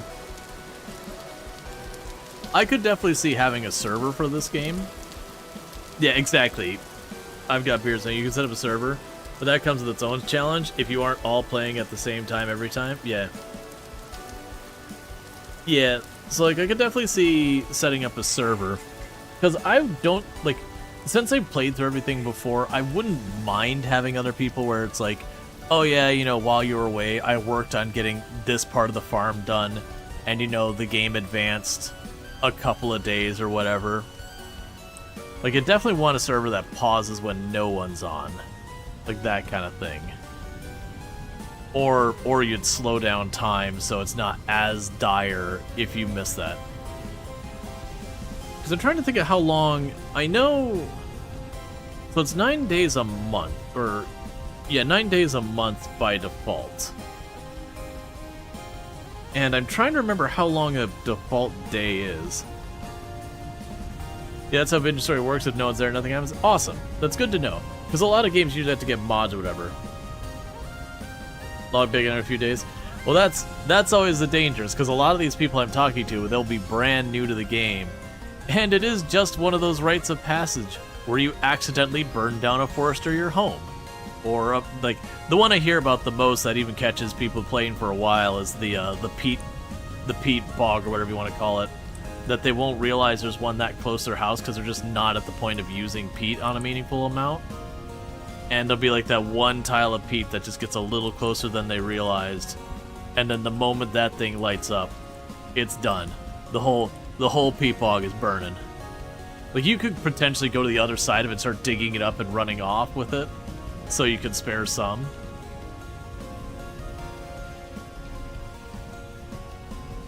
Yeah, the biggest challenge is playing with no-lifers. Log off in summer, log back in spring. Yeah, no, that's, that'd be one of those ones that's a curiosity. I feel like the workaround for that one is, you know, changing the time to be like 30-day months or whatever. So that way if you have people almost on 24/7, it's like, you know, each day is a season, like real life day is a full season kind of thing. So it gives you at least a little bit of workaround. Alright, so let's eat some of these.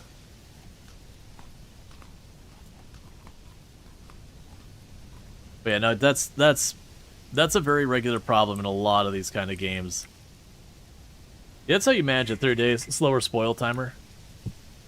Alright, so the first one...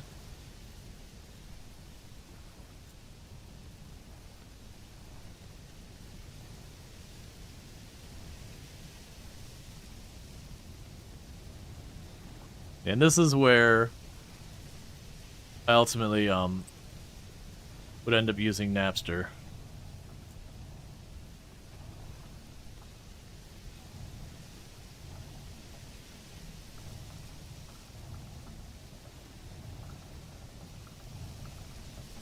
Because this ends up being fun for a little while, and it's kind of cool in that it's different. But then after about your 30th of these things, you're very over it. And you're like, my poor finger, because I'm just holding right-click this whole time. Oh, right, there is the duplicate layer. Yeah, that's always a good one. And that's base game. I think they added that almost exclusively for stuff like this.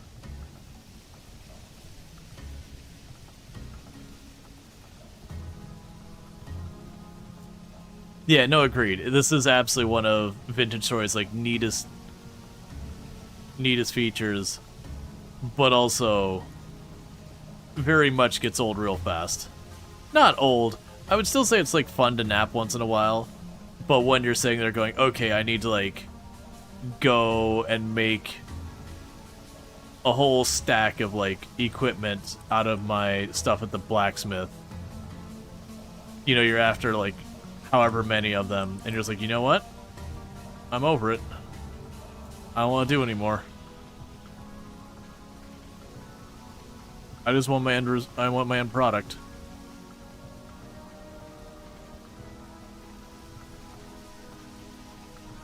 You still enjoy the smithing minigame, but the clay your way over? Yeah, like the napping one's not too bad because it's fast.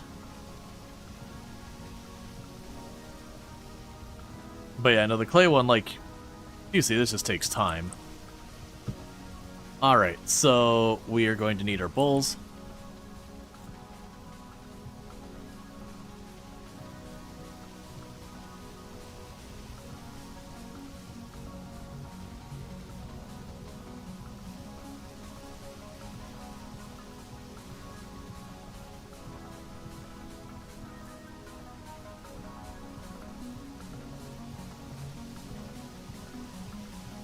I remember with these ones, I just do that. Fill the whole thing in, take the middle out.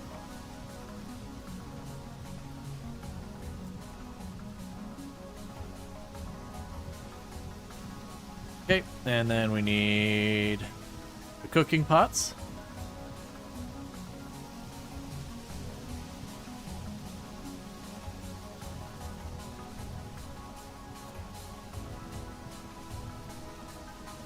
A lot of these I only will ever need to make one batch and then we're done. You know, barring some huge tragedy.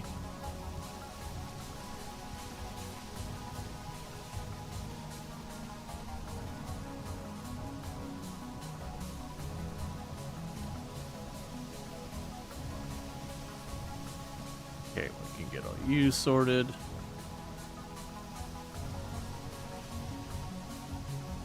This will be easier. Just fill this all in, make a big mess out of it.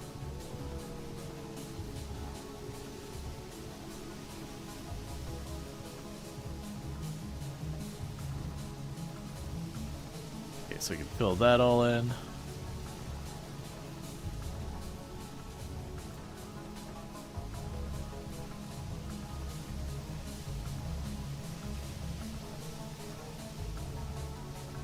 Okay.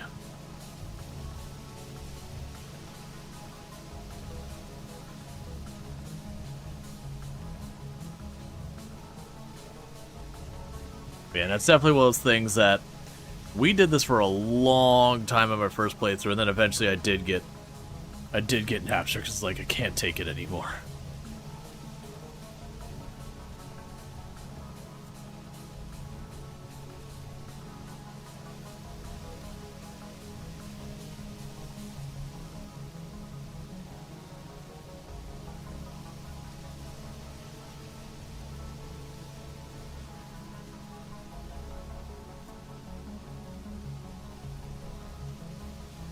Cool, and we can put this one here. And there's a bunch of mods, like, there's also mods if you don't want to use Napster. For those who don't know what the Napster mod is, the Napster mod will, like, you can kind of target it and just hold the button, and it'll put the stuff where it needs to go. But there is mods that do similar things, but aren't quite as, like, over the top with it. Alright, so we got that, so we now need the crucibles.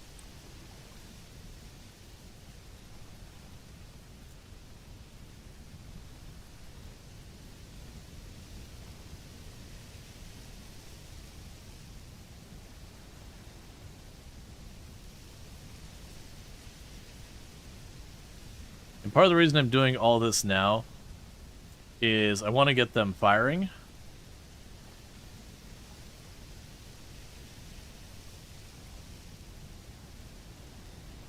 Doing terribly on this.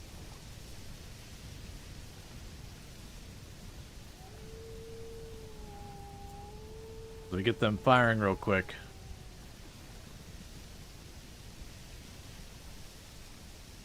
Then they'll take a while to work. And we can just keep getting all that stuff done.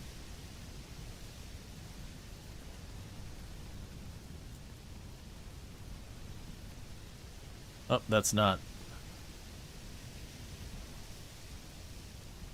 what I need.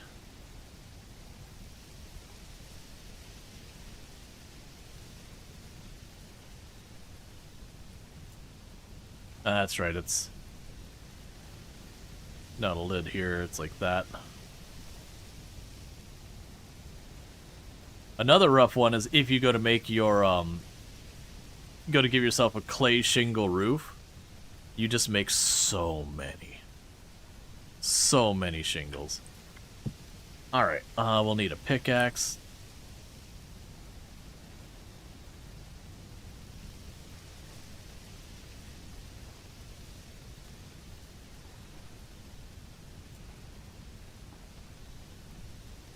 Alright, we just run this around here real fast.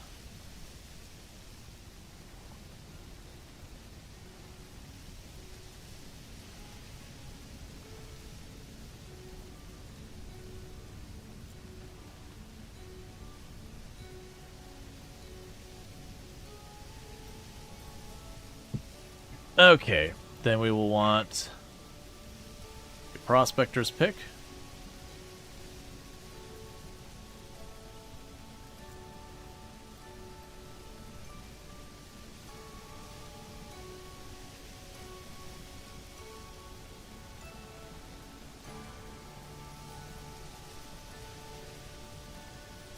Get that mold made.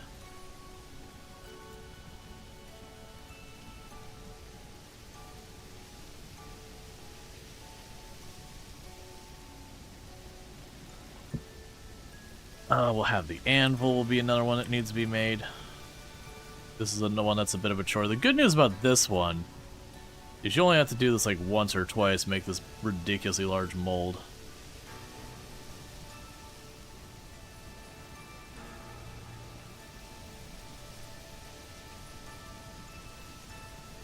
Okay. I'm also doing this because it's nighttime, and rather than running around in the dark and getting myself mauled by a wolf or something, we can just work on this.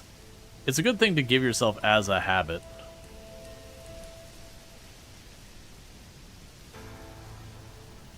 To just make it a habit that, like, you get back at nighttime and you just, you know, work on your napping, work on, like, processing flour, like, whatever it is you need to be doing.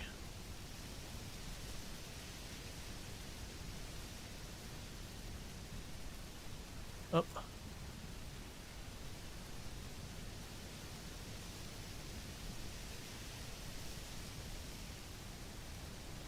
Because, yeah, what we'll do here is with the molds, we will, make the pickaxe first.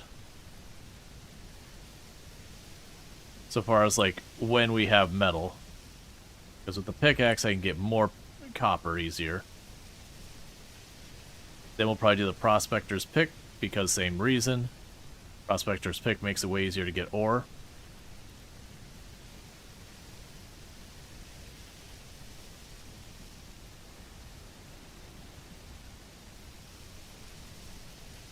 Okay.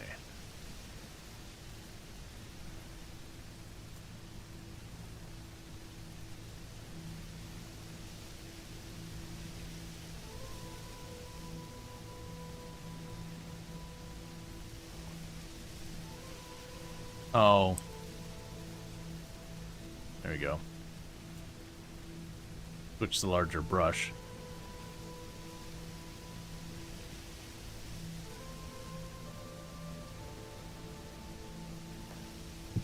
Okay, so we got that. We won't worry about the shovel and the other stuff right now. I do want to get the rain pail going, because I'm going to need that to deal with the crops over there. We'll also end up needing to get a bucket, but that's going to take having access to metal. Which we're getting there, but we're not quite there.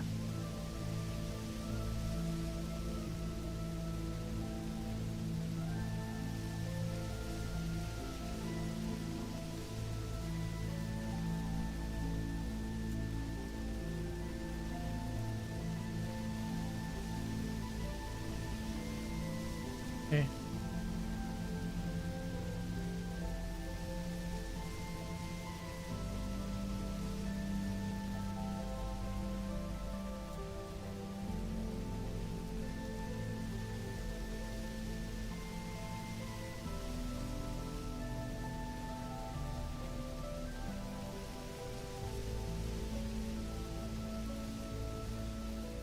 And just so much clay to do.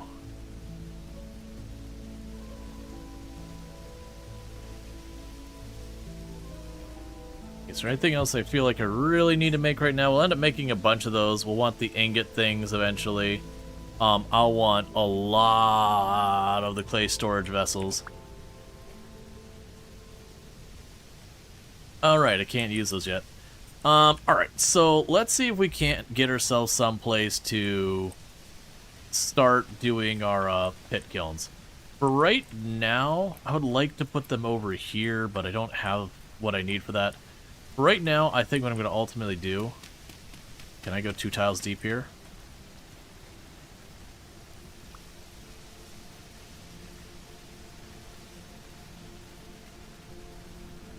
Yeah, because you're...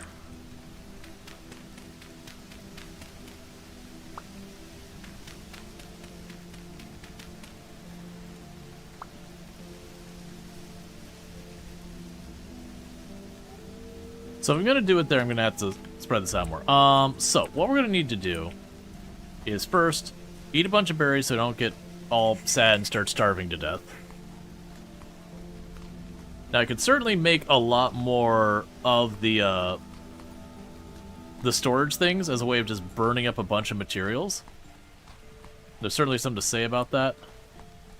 I can grab you two.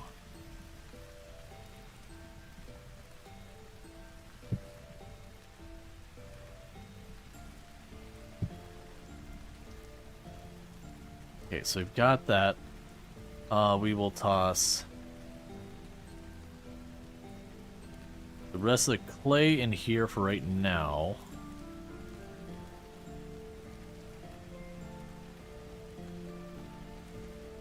Got some bushes to find homes for. Got the red currant. I think that was over here.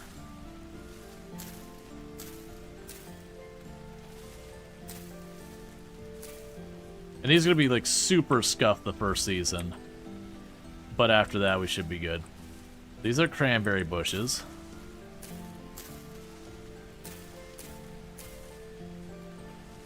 But yeah, all that's going to get like repurposed and all that. Alright, so I need some flint and all that, so let's pop in here. We got our flint. I'll make a couple of shovel heads real quick.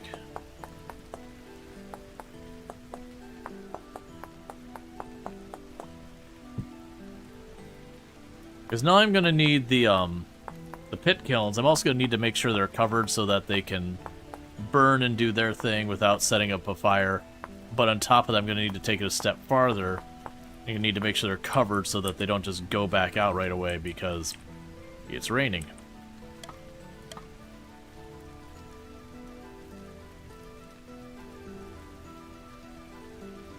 How is our farm doing, by the way? I know it's already damaged because of the salt water. But they are at moisture 100 since it's sprinkling rain the whole time, so I can live with that. And they are getting to later stages. We got some of these are at stages 3 out of 7 and all that. So that's good news. Okay.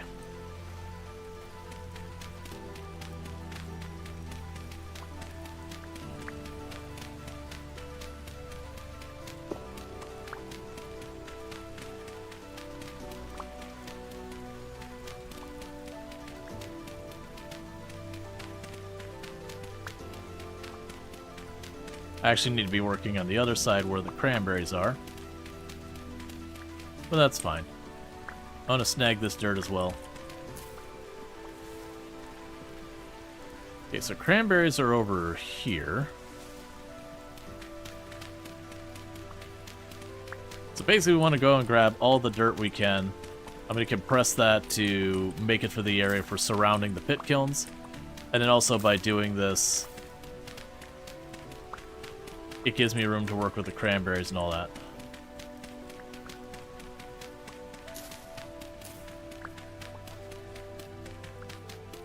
Okay.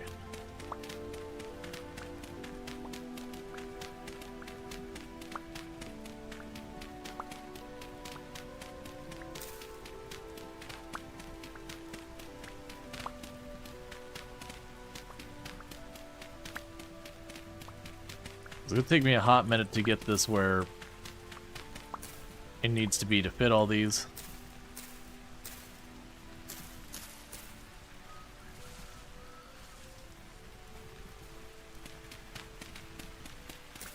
I'm also definitely going to want to expand all of this.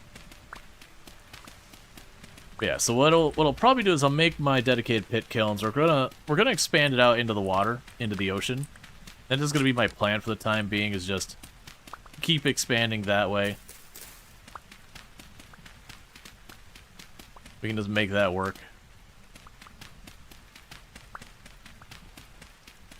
Because then when I need to make like a cellar underneath, I just go down.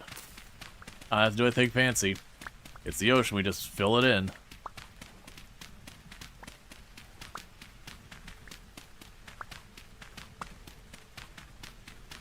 That's also the reason why I want all this dirt, is we're going to keep compressing it a lot, which is good. And I'm going to need a lot of it, so we're just moving a whole bunch of earth to make this happen. But the big thing is I got to rush this.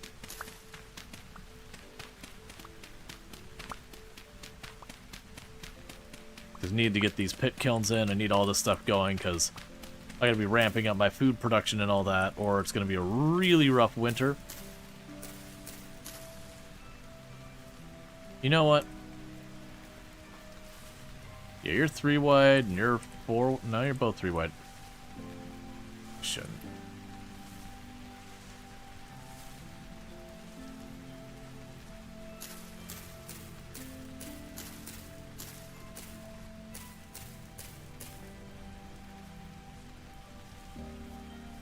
Okay, we can run over here. Plant that tree. What kind of tree is that? Maple. That's fine. Alright, so with this...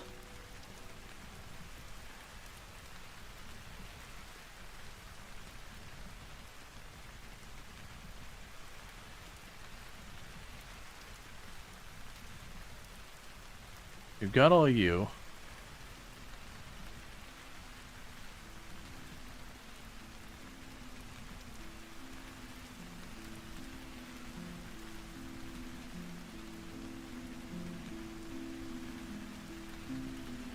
Okay, so I got the rammed dirt made.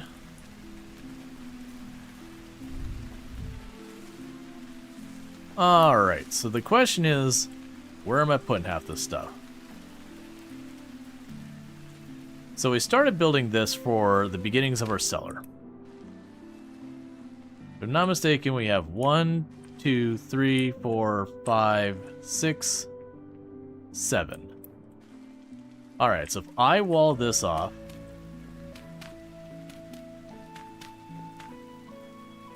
this will be the appropriate size for the cellar. Now, I would like to get my pit kilns in before too terribly long. So, to not have to build all the way out there and do a whole bunch of mess... Actually, I will make a whole bunch of mess.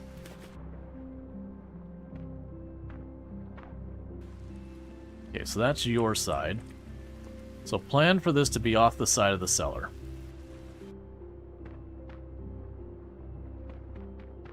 Yeah, you know what? That's actually fine.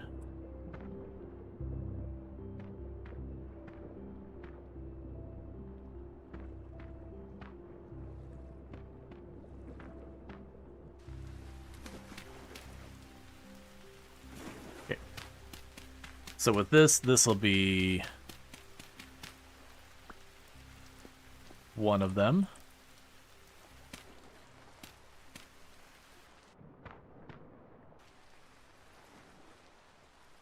Okay, so with here...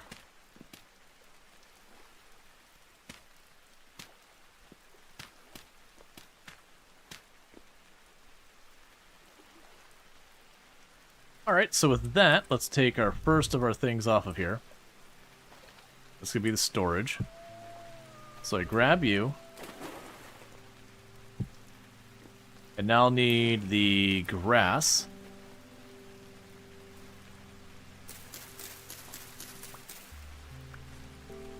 So we can get that. Unfortunately, in this case, I don't have peat handy nearby. I could run down and grab a bunch of stacks of peat, and that's probably the right decision. But I don't really have the inventory space to carry it anyways. So I am going to just take the firewood we've already collected, and we're going to start hucking it in there.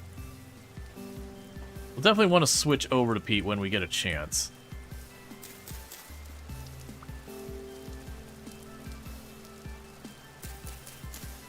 I'm also going to want to keep a large area for grasses to grow in.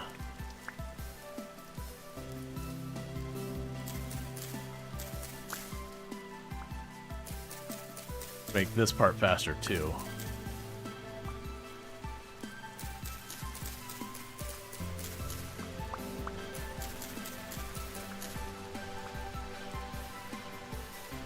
Let's give ourselves like a little field that's just nothing but grass to run up and scythe down every so often.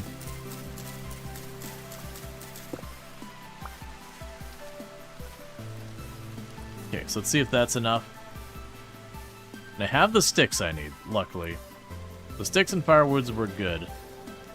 Grass are a little short.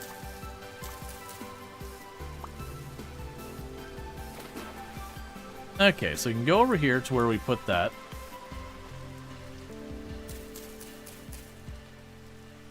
Cool.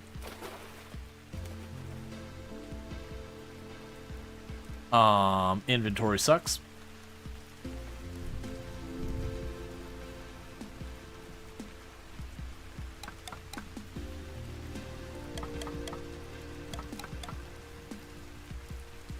Okay.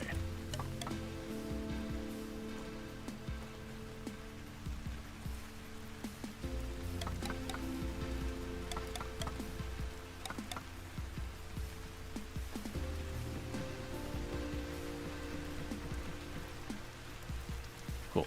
Let's try this. Alright, and then with that, that'll be our first pit kiln in business. So we can just run over here real quick and light it up.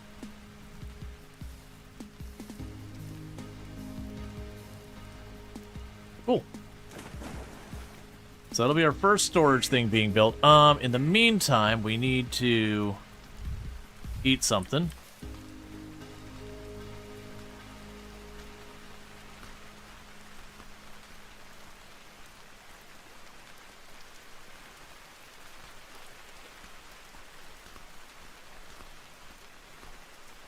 Alright.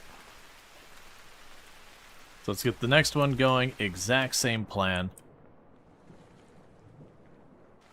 And I know I don't need to make this solid. I'm choosing to do it. We're going to have more dirt than I know what to do with eventually. It really does become kind of a big problem.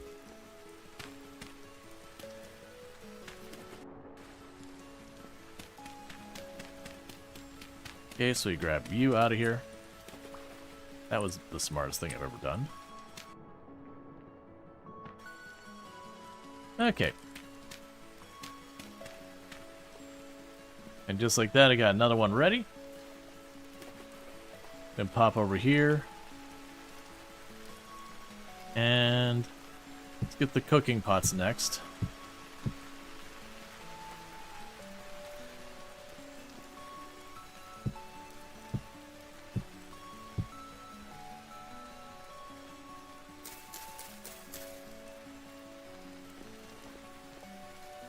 All right.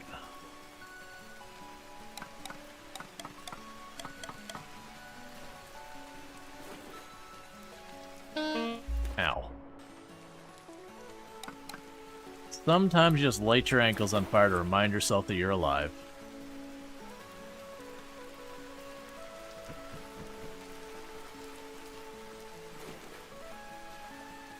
What we will want to do is after this batch, we'll want to, fine. After this batch, we will want to go out our way to get some peat.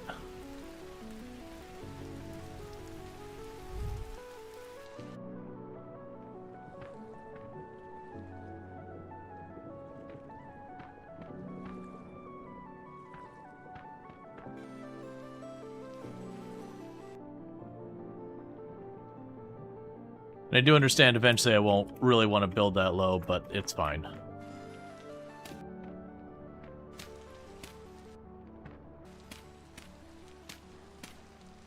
I'm kind of also low-key seeing this as like building my foundation.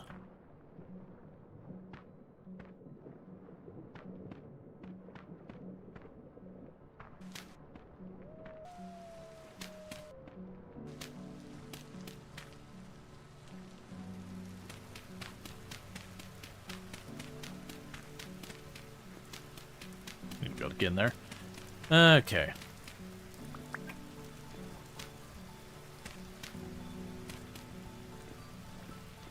Grab the next thing. Let's make it you.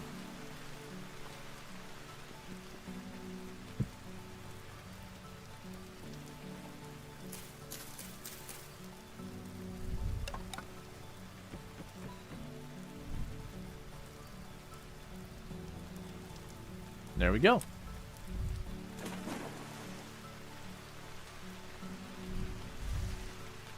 I want to have probably like 4 of them going, I think.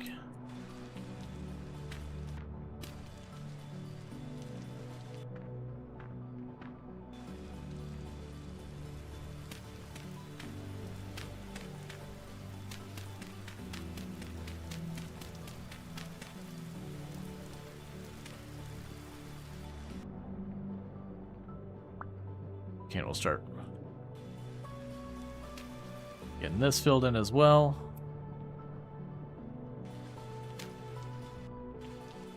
Okay. So I'll end up needing more dry grass. But who's next on the list? Probably the... Well, actually... Probably you. Because the cooking pot isn't very useful if I can't get the food out of it.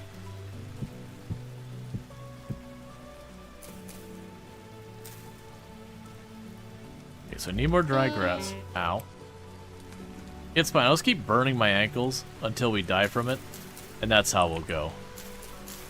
Not be murdered by some scary creatures out in the wilderness or anything. We're just going to straight up just walk our way through fire again and again until we die.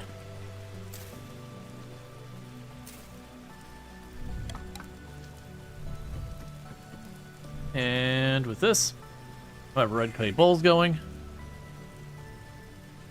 Cool. So we got all that squared away for right now. Let's drop off the last of that firewood. We got some sticks to lay down here.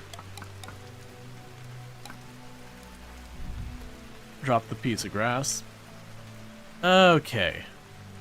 We've got some more low fertility soil. We'll want to get that into storage. We got tons and tons of clay. We got tons and tons of this garbage.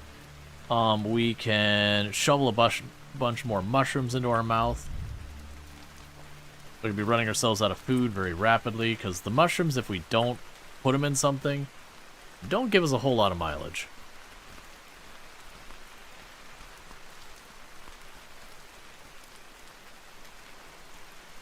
Okay, in the meantime, we can drop the dirt in here. And that gives me... let's see, we'll be able to do that. That gives me about, like, 8-9 tiles. Alright, so there's peat around here somewhere. Oh, come on, don't tell me it was not on this island. Alright, there's gotta be peat on this island, right?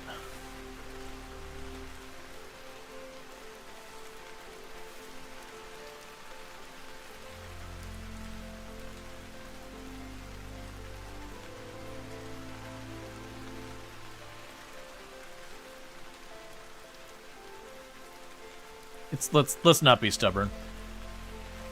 I can go. We can go. Well, actually, we don't have storage yet. Let's not grab the peat. That's getting ahead of ourselves. All right, so we've got all this. So things I can potentially need is food. I can also certainly just get more storage stuff being produced to clean up clay out of my inventory, because that's what I'm going to use it for.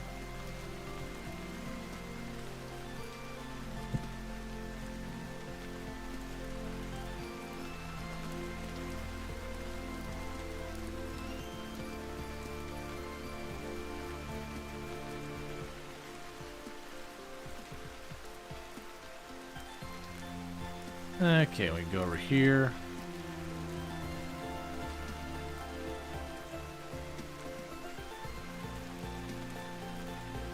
Just try and clean out some inventory.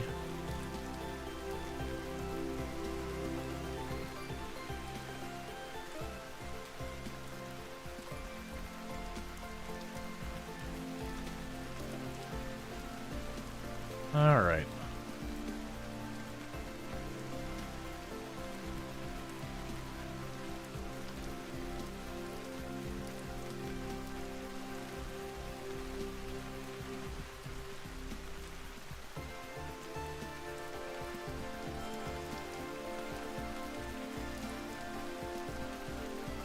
It's a good thing, unlike real life, that the clay being just raw clay outside doesn't get ruined.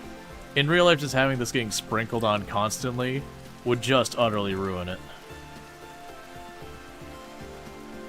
It'd turn it all back into goop.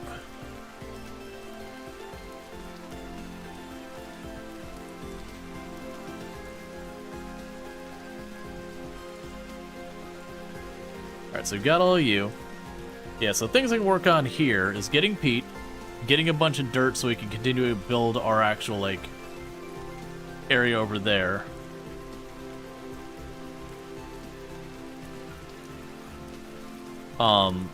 We can work on getting our food secured, which is probably a more well, I mean, not secured, getting another round of food.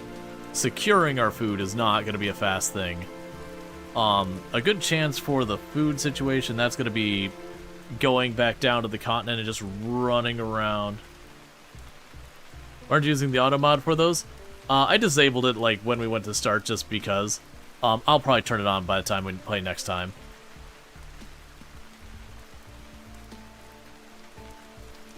Because this is the primary reason I got it, was just for stuff like this. Because it's a cool mechanic.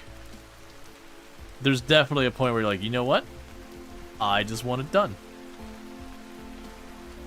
I don't mind taking the time, but I want to save my fingies.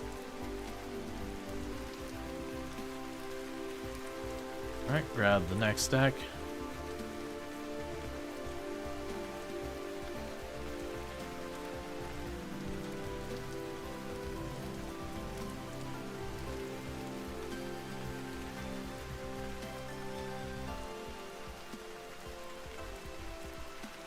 Okay.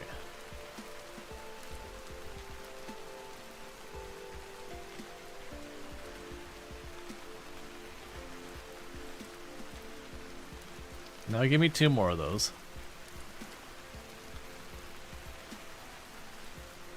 Because pretty much with these, we'll end up wanting tons of them down the road. So while I don't really need that many yet, I won't be able to fill them. They do make good just generic storage containers, even though they're really good. Like, the thing they're best for is just storing food to keeping it good longer.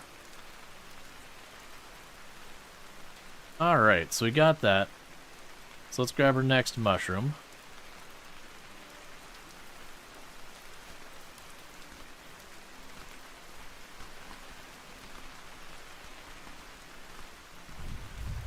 And even though the thing I should probably be working on is securing the food, we're not going to be going long tonight because I didn't exactly sleep great last night, so not exactly the highest energy today.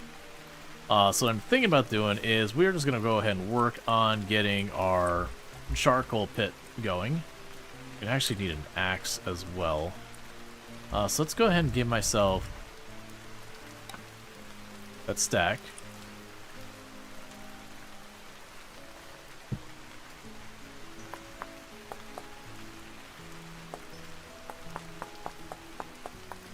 Make a couple of axes and a couple of shovels.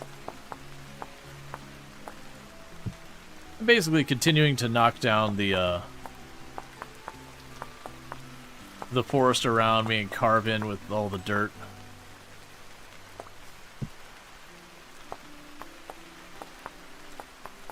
Alright.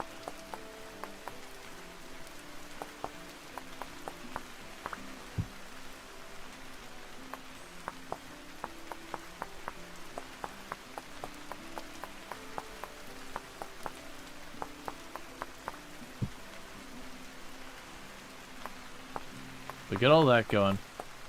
The good news is I should get at least 1, maybe 2 rounds of turnips grown this time before we, I'm gonna just leave that. You know what? Yeah, I'm just gonna leave that there. It's fine. Alright. So for right now, we grab you, we grab you, we grab you, and boom.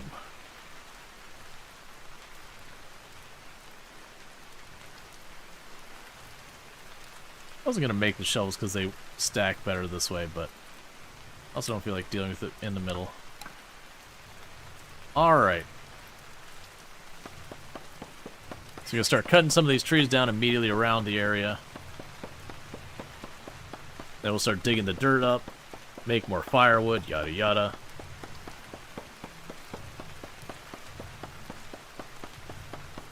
These giant maple trees and how much wood we're getting per tree.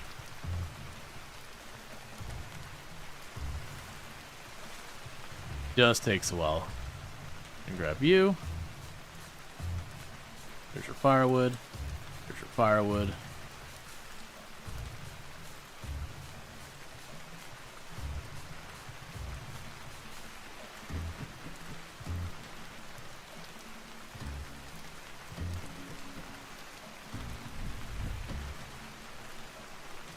Alright. So I got a tree here. I got some up there. I'll definitely want to go and pull stuff down for the trees eventually as well. Right now, I don't really need to be worried about replanting the trees right here. I need to give myself some breathing room. As we start cutting down that forest, though, I am going to have to take a conscious effort to doing that. We do have the slower... One second before we chop that down, make sure there's not resin or anything on it.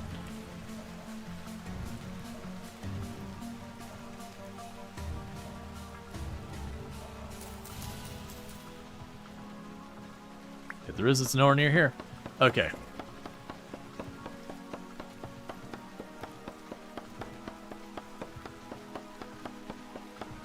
But yeah, so keep expanding the area where our farm is. All that stuff.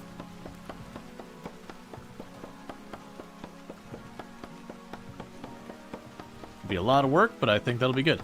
But that's kind of the thing with Vintage Story, because it's not a game that's like, there is the ending, go do the ending thing. Like, it is a game where you just make more adventure tech, make your place nicer, all that kind of stuff. Very, very Minecraft-esque. There's not really a whole point in trying to target do some stuff.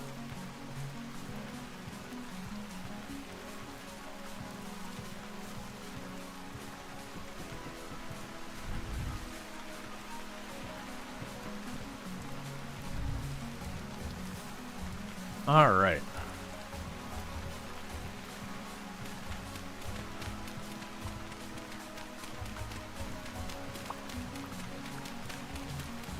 And this will let me expand the building more. And it'll be a thing later on, we'll get like iron tools, all that kind of stuff, and when you have those, the durability is much higher, they go much faster. I also need to get my hands on more copper. That way when I get the crucible and the molds done, I can smelt some copper and do that.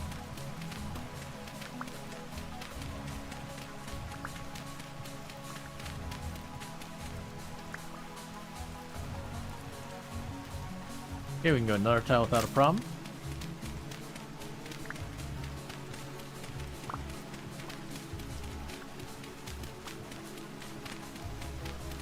But yeah, so we're flattening out the area so I can get, you know, some berry bushes. I'm not going to flatten out the whole island or whatever, but at least immediately around us, I want to get at least some workable space. As I mentioned before, it does seem like, I think the idea is I'm going to just expand into the ocean, just for the purposes of, I don't have to tear up the entire landscape to do it. We can kind of design it the way we want it to. It can give me like an extending like platform to build out of. So if I want to have like multiple boats just as a precaution.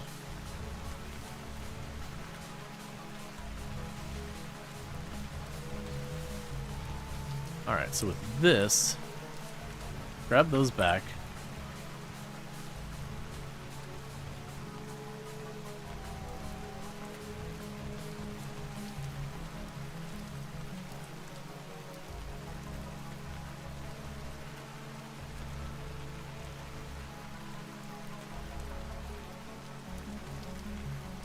Okay, so we got those to set again. Actually, I put out my torch, because of course I did. Cannot wait till we're up to lantern tech, so I don't have to worry about that anymore. Oh, I see.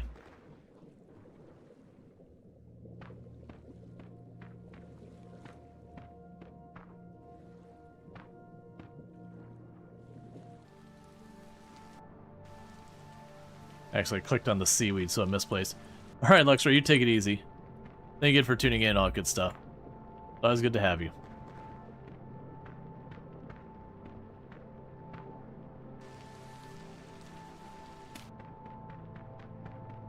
Okay, so grab that tile.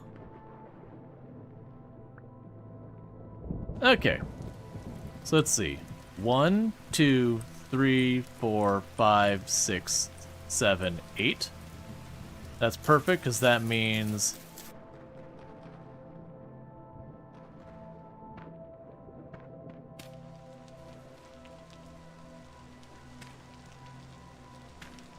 That's the other dimension of cellar. Okay, so that's how big our cellar's going to be. It's not the right depth yet, but that's the size of it. So 1, 2, 3, 4, 5, 6, 7, 8.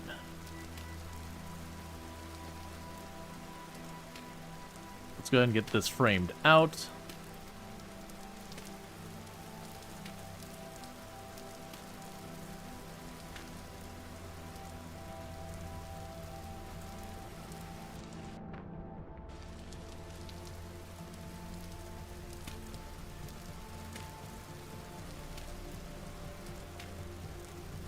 Okay, so that'll be where our cellar's going.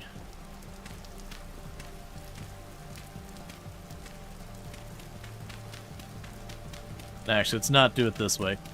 So what I'm going to want to do is I'll start at the bottom.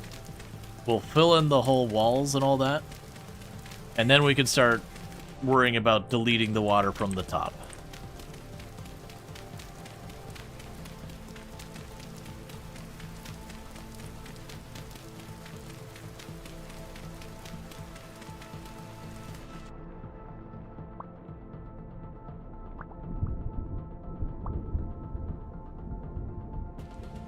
Let's make sure I'm not mixing my stuff. I'm pretty sure that's right. So if we go to food preservation, yeah, cellar can be up to 7 by 7 by 7. That's the internal space. So 1, 2, 3, 4, 5, 6, 7. That's a wall, so it doesn't count. Then 1, 2, 3, 4, 5, 6, 7. Yep. As you're reminded of an old Minecraft build in your mind called Project Ocean Hole. I thought it involved removing much larger quantity of, though, yeah. Well, that was way back when I used to play Minecraft, you know, long before I was into like doing any kind of streamer or whatever. You know, I had this whole thing about wanting to build this. I can't remember what the base part of it was, but it basically had a base, and there was like 2 locations I had. One was a base. Maybe it was I was playing with a friend at first, and they didn't stick around for it, but I eventually, you know, turned around and was like, okay, well, I want to be able to connect these 2 bases, and there was like an entire ocean between them. And so I made this entire like glass tunnel that went across the entire thing, which was fine, but it took like all eternity to do. And that was like the last project. I also did like the thing where we went all the way down to bedrock and made a coliseum. I did that thing again, which, you know, that's hardly a new thing. A lot of people did it. Like, I wasn't aware of someone else doing it because I wasn't watching, like, YouTube videos or whatever at that time. Not really. But it is just one of those things that feels like just a natural thing you kind of figure out. You're like, oh yeah, I want to make this thing. We're going to go all the way down to bedrock. And yada yada. Right, so we got you 2 sorted. We need more. Coliseum? Yeah. So basically what happened is I went to Minecraft, I would dig all the way down to bedrock, you know, get that flattened out on the top of the bedrock, and then build like this giant like Roman gladiatorial Coliseum thing. And I did manage to find a zombie spawner, because that's around the time those got added to the game. And it wasn't really in a good position, like it only barely got them in there. But they would fall down and they would get dropped down to like 1 health. Sometimes they would die there because of just other injuries they took. But, you know, it was a Coliseum. The problem was you had to be on one side of the arena for the zombies to spawn, otherwise you were too far away from the spawner. It was a whole thing.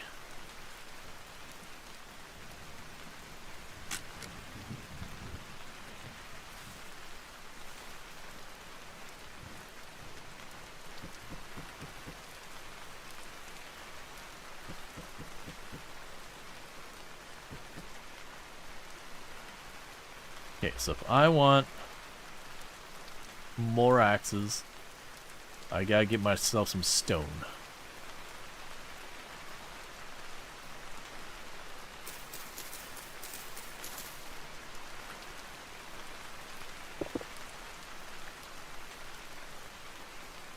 Okay, and I had one sitting right here ready to be done.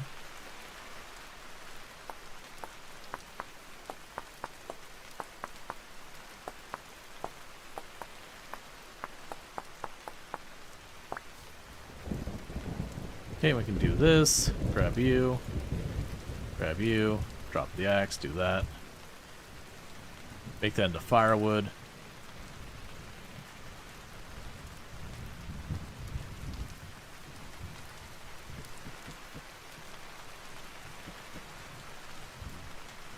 Yep, so good news is we're getting our firewood all piled up for when we need that. I can run over here real quick. Get this tree knocked down. I'll make sure to check. Alright, so this pine tree does not have any sap. Things were a bit scuffed back then. Oh yeah, no, that was the whole thing. And that's when I was like binging Minecraft.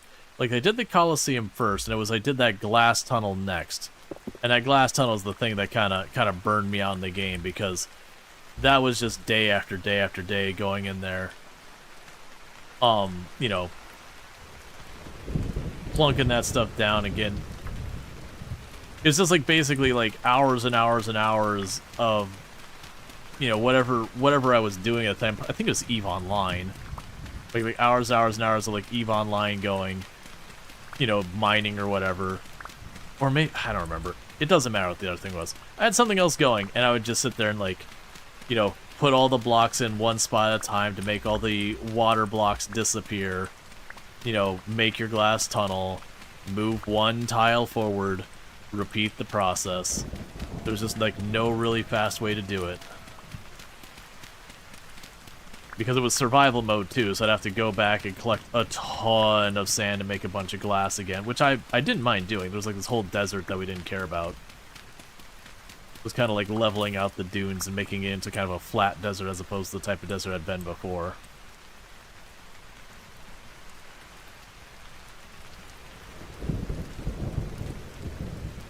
Alright.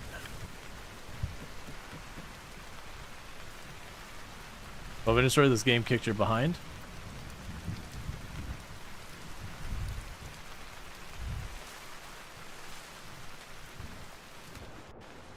Did you play with others?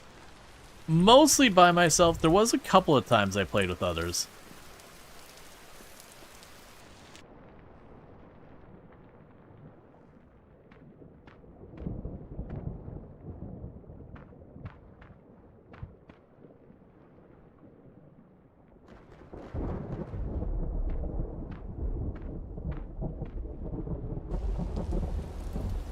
Alright. Okay, so basically that got put out by the rain. I can put that in my inventory and I don't have to worry about going in, out. Put in your pocket. They deal with these things.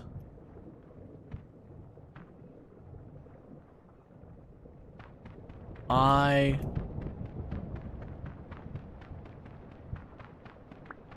Did not turn into our stuff.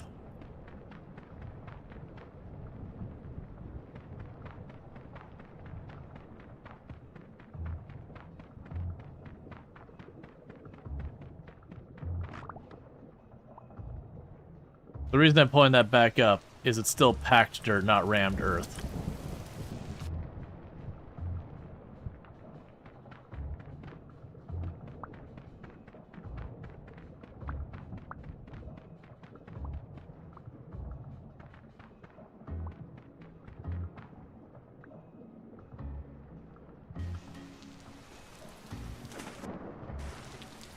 Alright, let's get our next thing to eat. I owe you one. Beach is still a joke in your friend group of Minecraft days. Oh yeah, no, I can understand. That's kind of one of those things that some of those games, when you have a limited size world, you really don't want to jack up the world too bad because you kind of just messes with it. Like Terraria can be that way sometimes. I can't see to do anything. Terraria can be that way sometimes. You're like, okay, but like I really don't want to do this because it's making my whole world look terrible. Alright. Yep, so we got all our kilns going. That'll be solid. Food is getting scarce.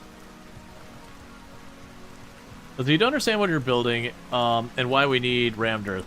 Okay, so to give you an idea what we're doing, so we're building a cellar. Now normally when you build a cellar, I would go down and I'd dig a big rectangle in the ground, cover up the top, and, you know, make a door to go in and out, and we store our stuff in it. Now in this case, the way I'm approaching it is instead I'm taking rammed earth, which is just a dense earth so it won't catch fire or whatever, and I'm framing out what's going to be the cellar, and I'm going to put the roof on it and get all the water out of there. So I'm, instead of digging down, I'm kind of putting it out in the ocean. That we're going to have it out there. And then what I'll end up doing is I'll end up putting like my house or whatever on top of that. You can't flood it though, it just evaporates. Yeah, no, I'm not looking to flood it. I'm looking to just have an area where I don't have to dig through stone and go through a bunch of pickaxes and all that kind of stuff.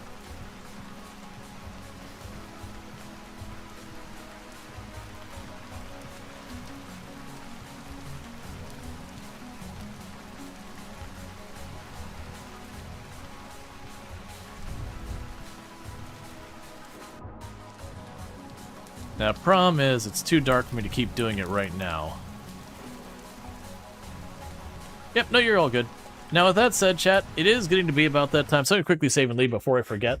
But I'm going to be wrapping up here in a minute. Normally, today's my day off and all that. I'm getting tired because my insomnia has not been kind lately. So, we're going to be wrapping up here in just a second. If you have enjoyed tonight's content and you're not already following the channel, don't forget to drop a follow, that we can find your way back here in the future. But what I'm going to end up doing is tomorrow, I think we're going to be playing Planet Coaster 2 to check out the new update. Maybe not. We also check out Flotsam has its 1.0 release. We're going to be coming back to Vintage Story, but realistically it'll be, so tomorrow, Friday, I'll play whatever. Saturday we'll probably do half a stream of an RTS I have for a sponsored segment, at which point most likely we'll go to Vintage Story after that. But that's kind of what we got going on in the media. Now, as a reminder, I do stream from 7 p.m. EST till 4 a.m. EST. Technically, Thursdays and Fridays are my days off. I almost never do take them off, but sometimes there's not a stream on those days. But with that said, if you're watching over on the YouTube side, don't forget to like and subscribe, but the stream will be ending abruptly for you because I do not have a host ready, but thanks so much for tuning in. And then for those over here on the Twitch side, I'm going to go ahead and put up my ending stream screen and see who we can find to drop a raid on, because there's usually plenty of options this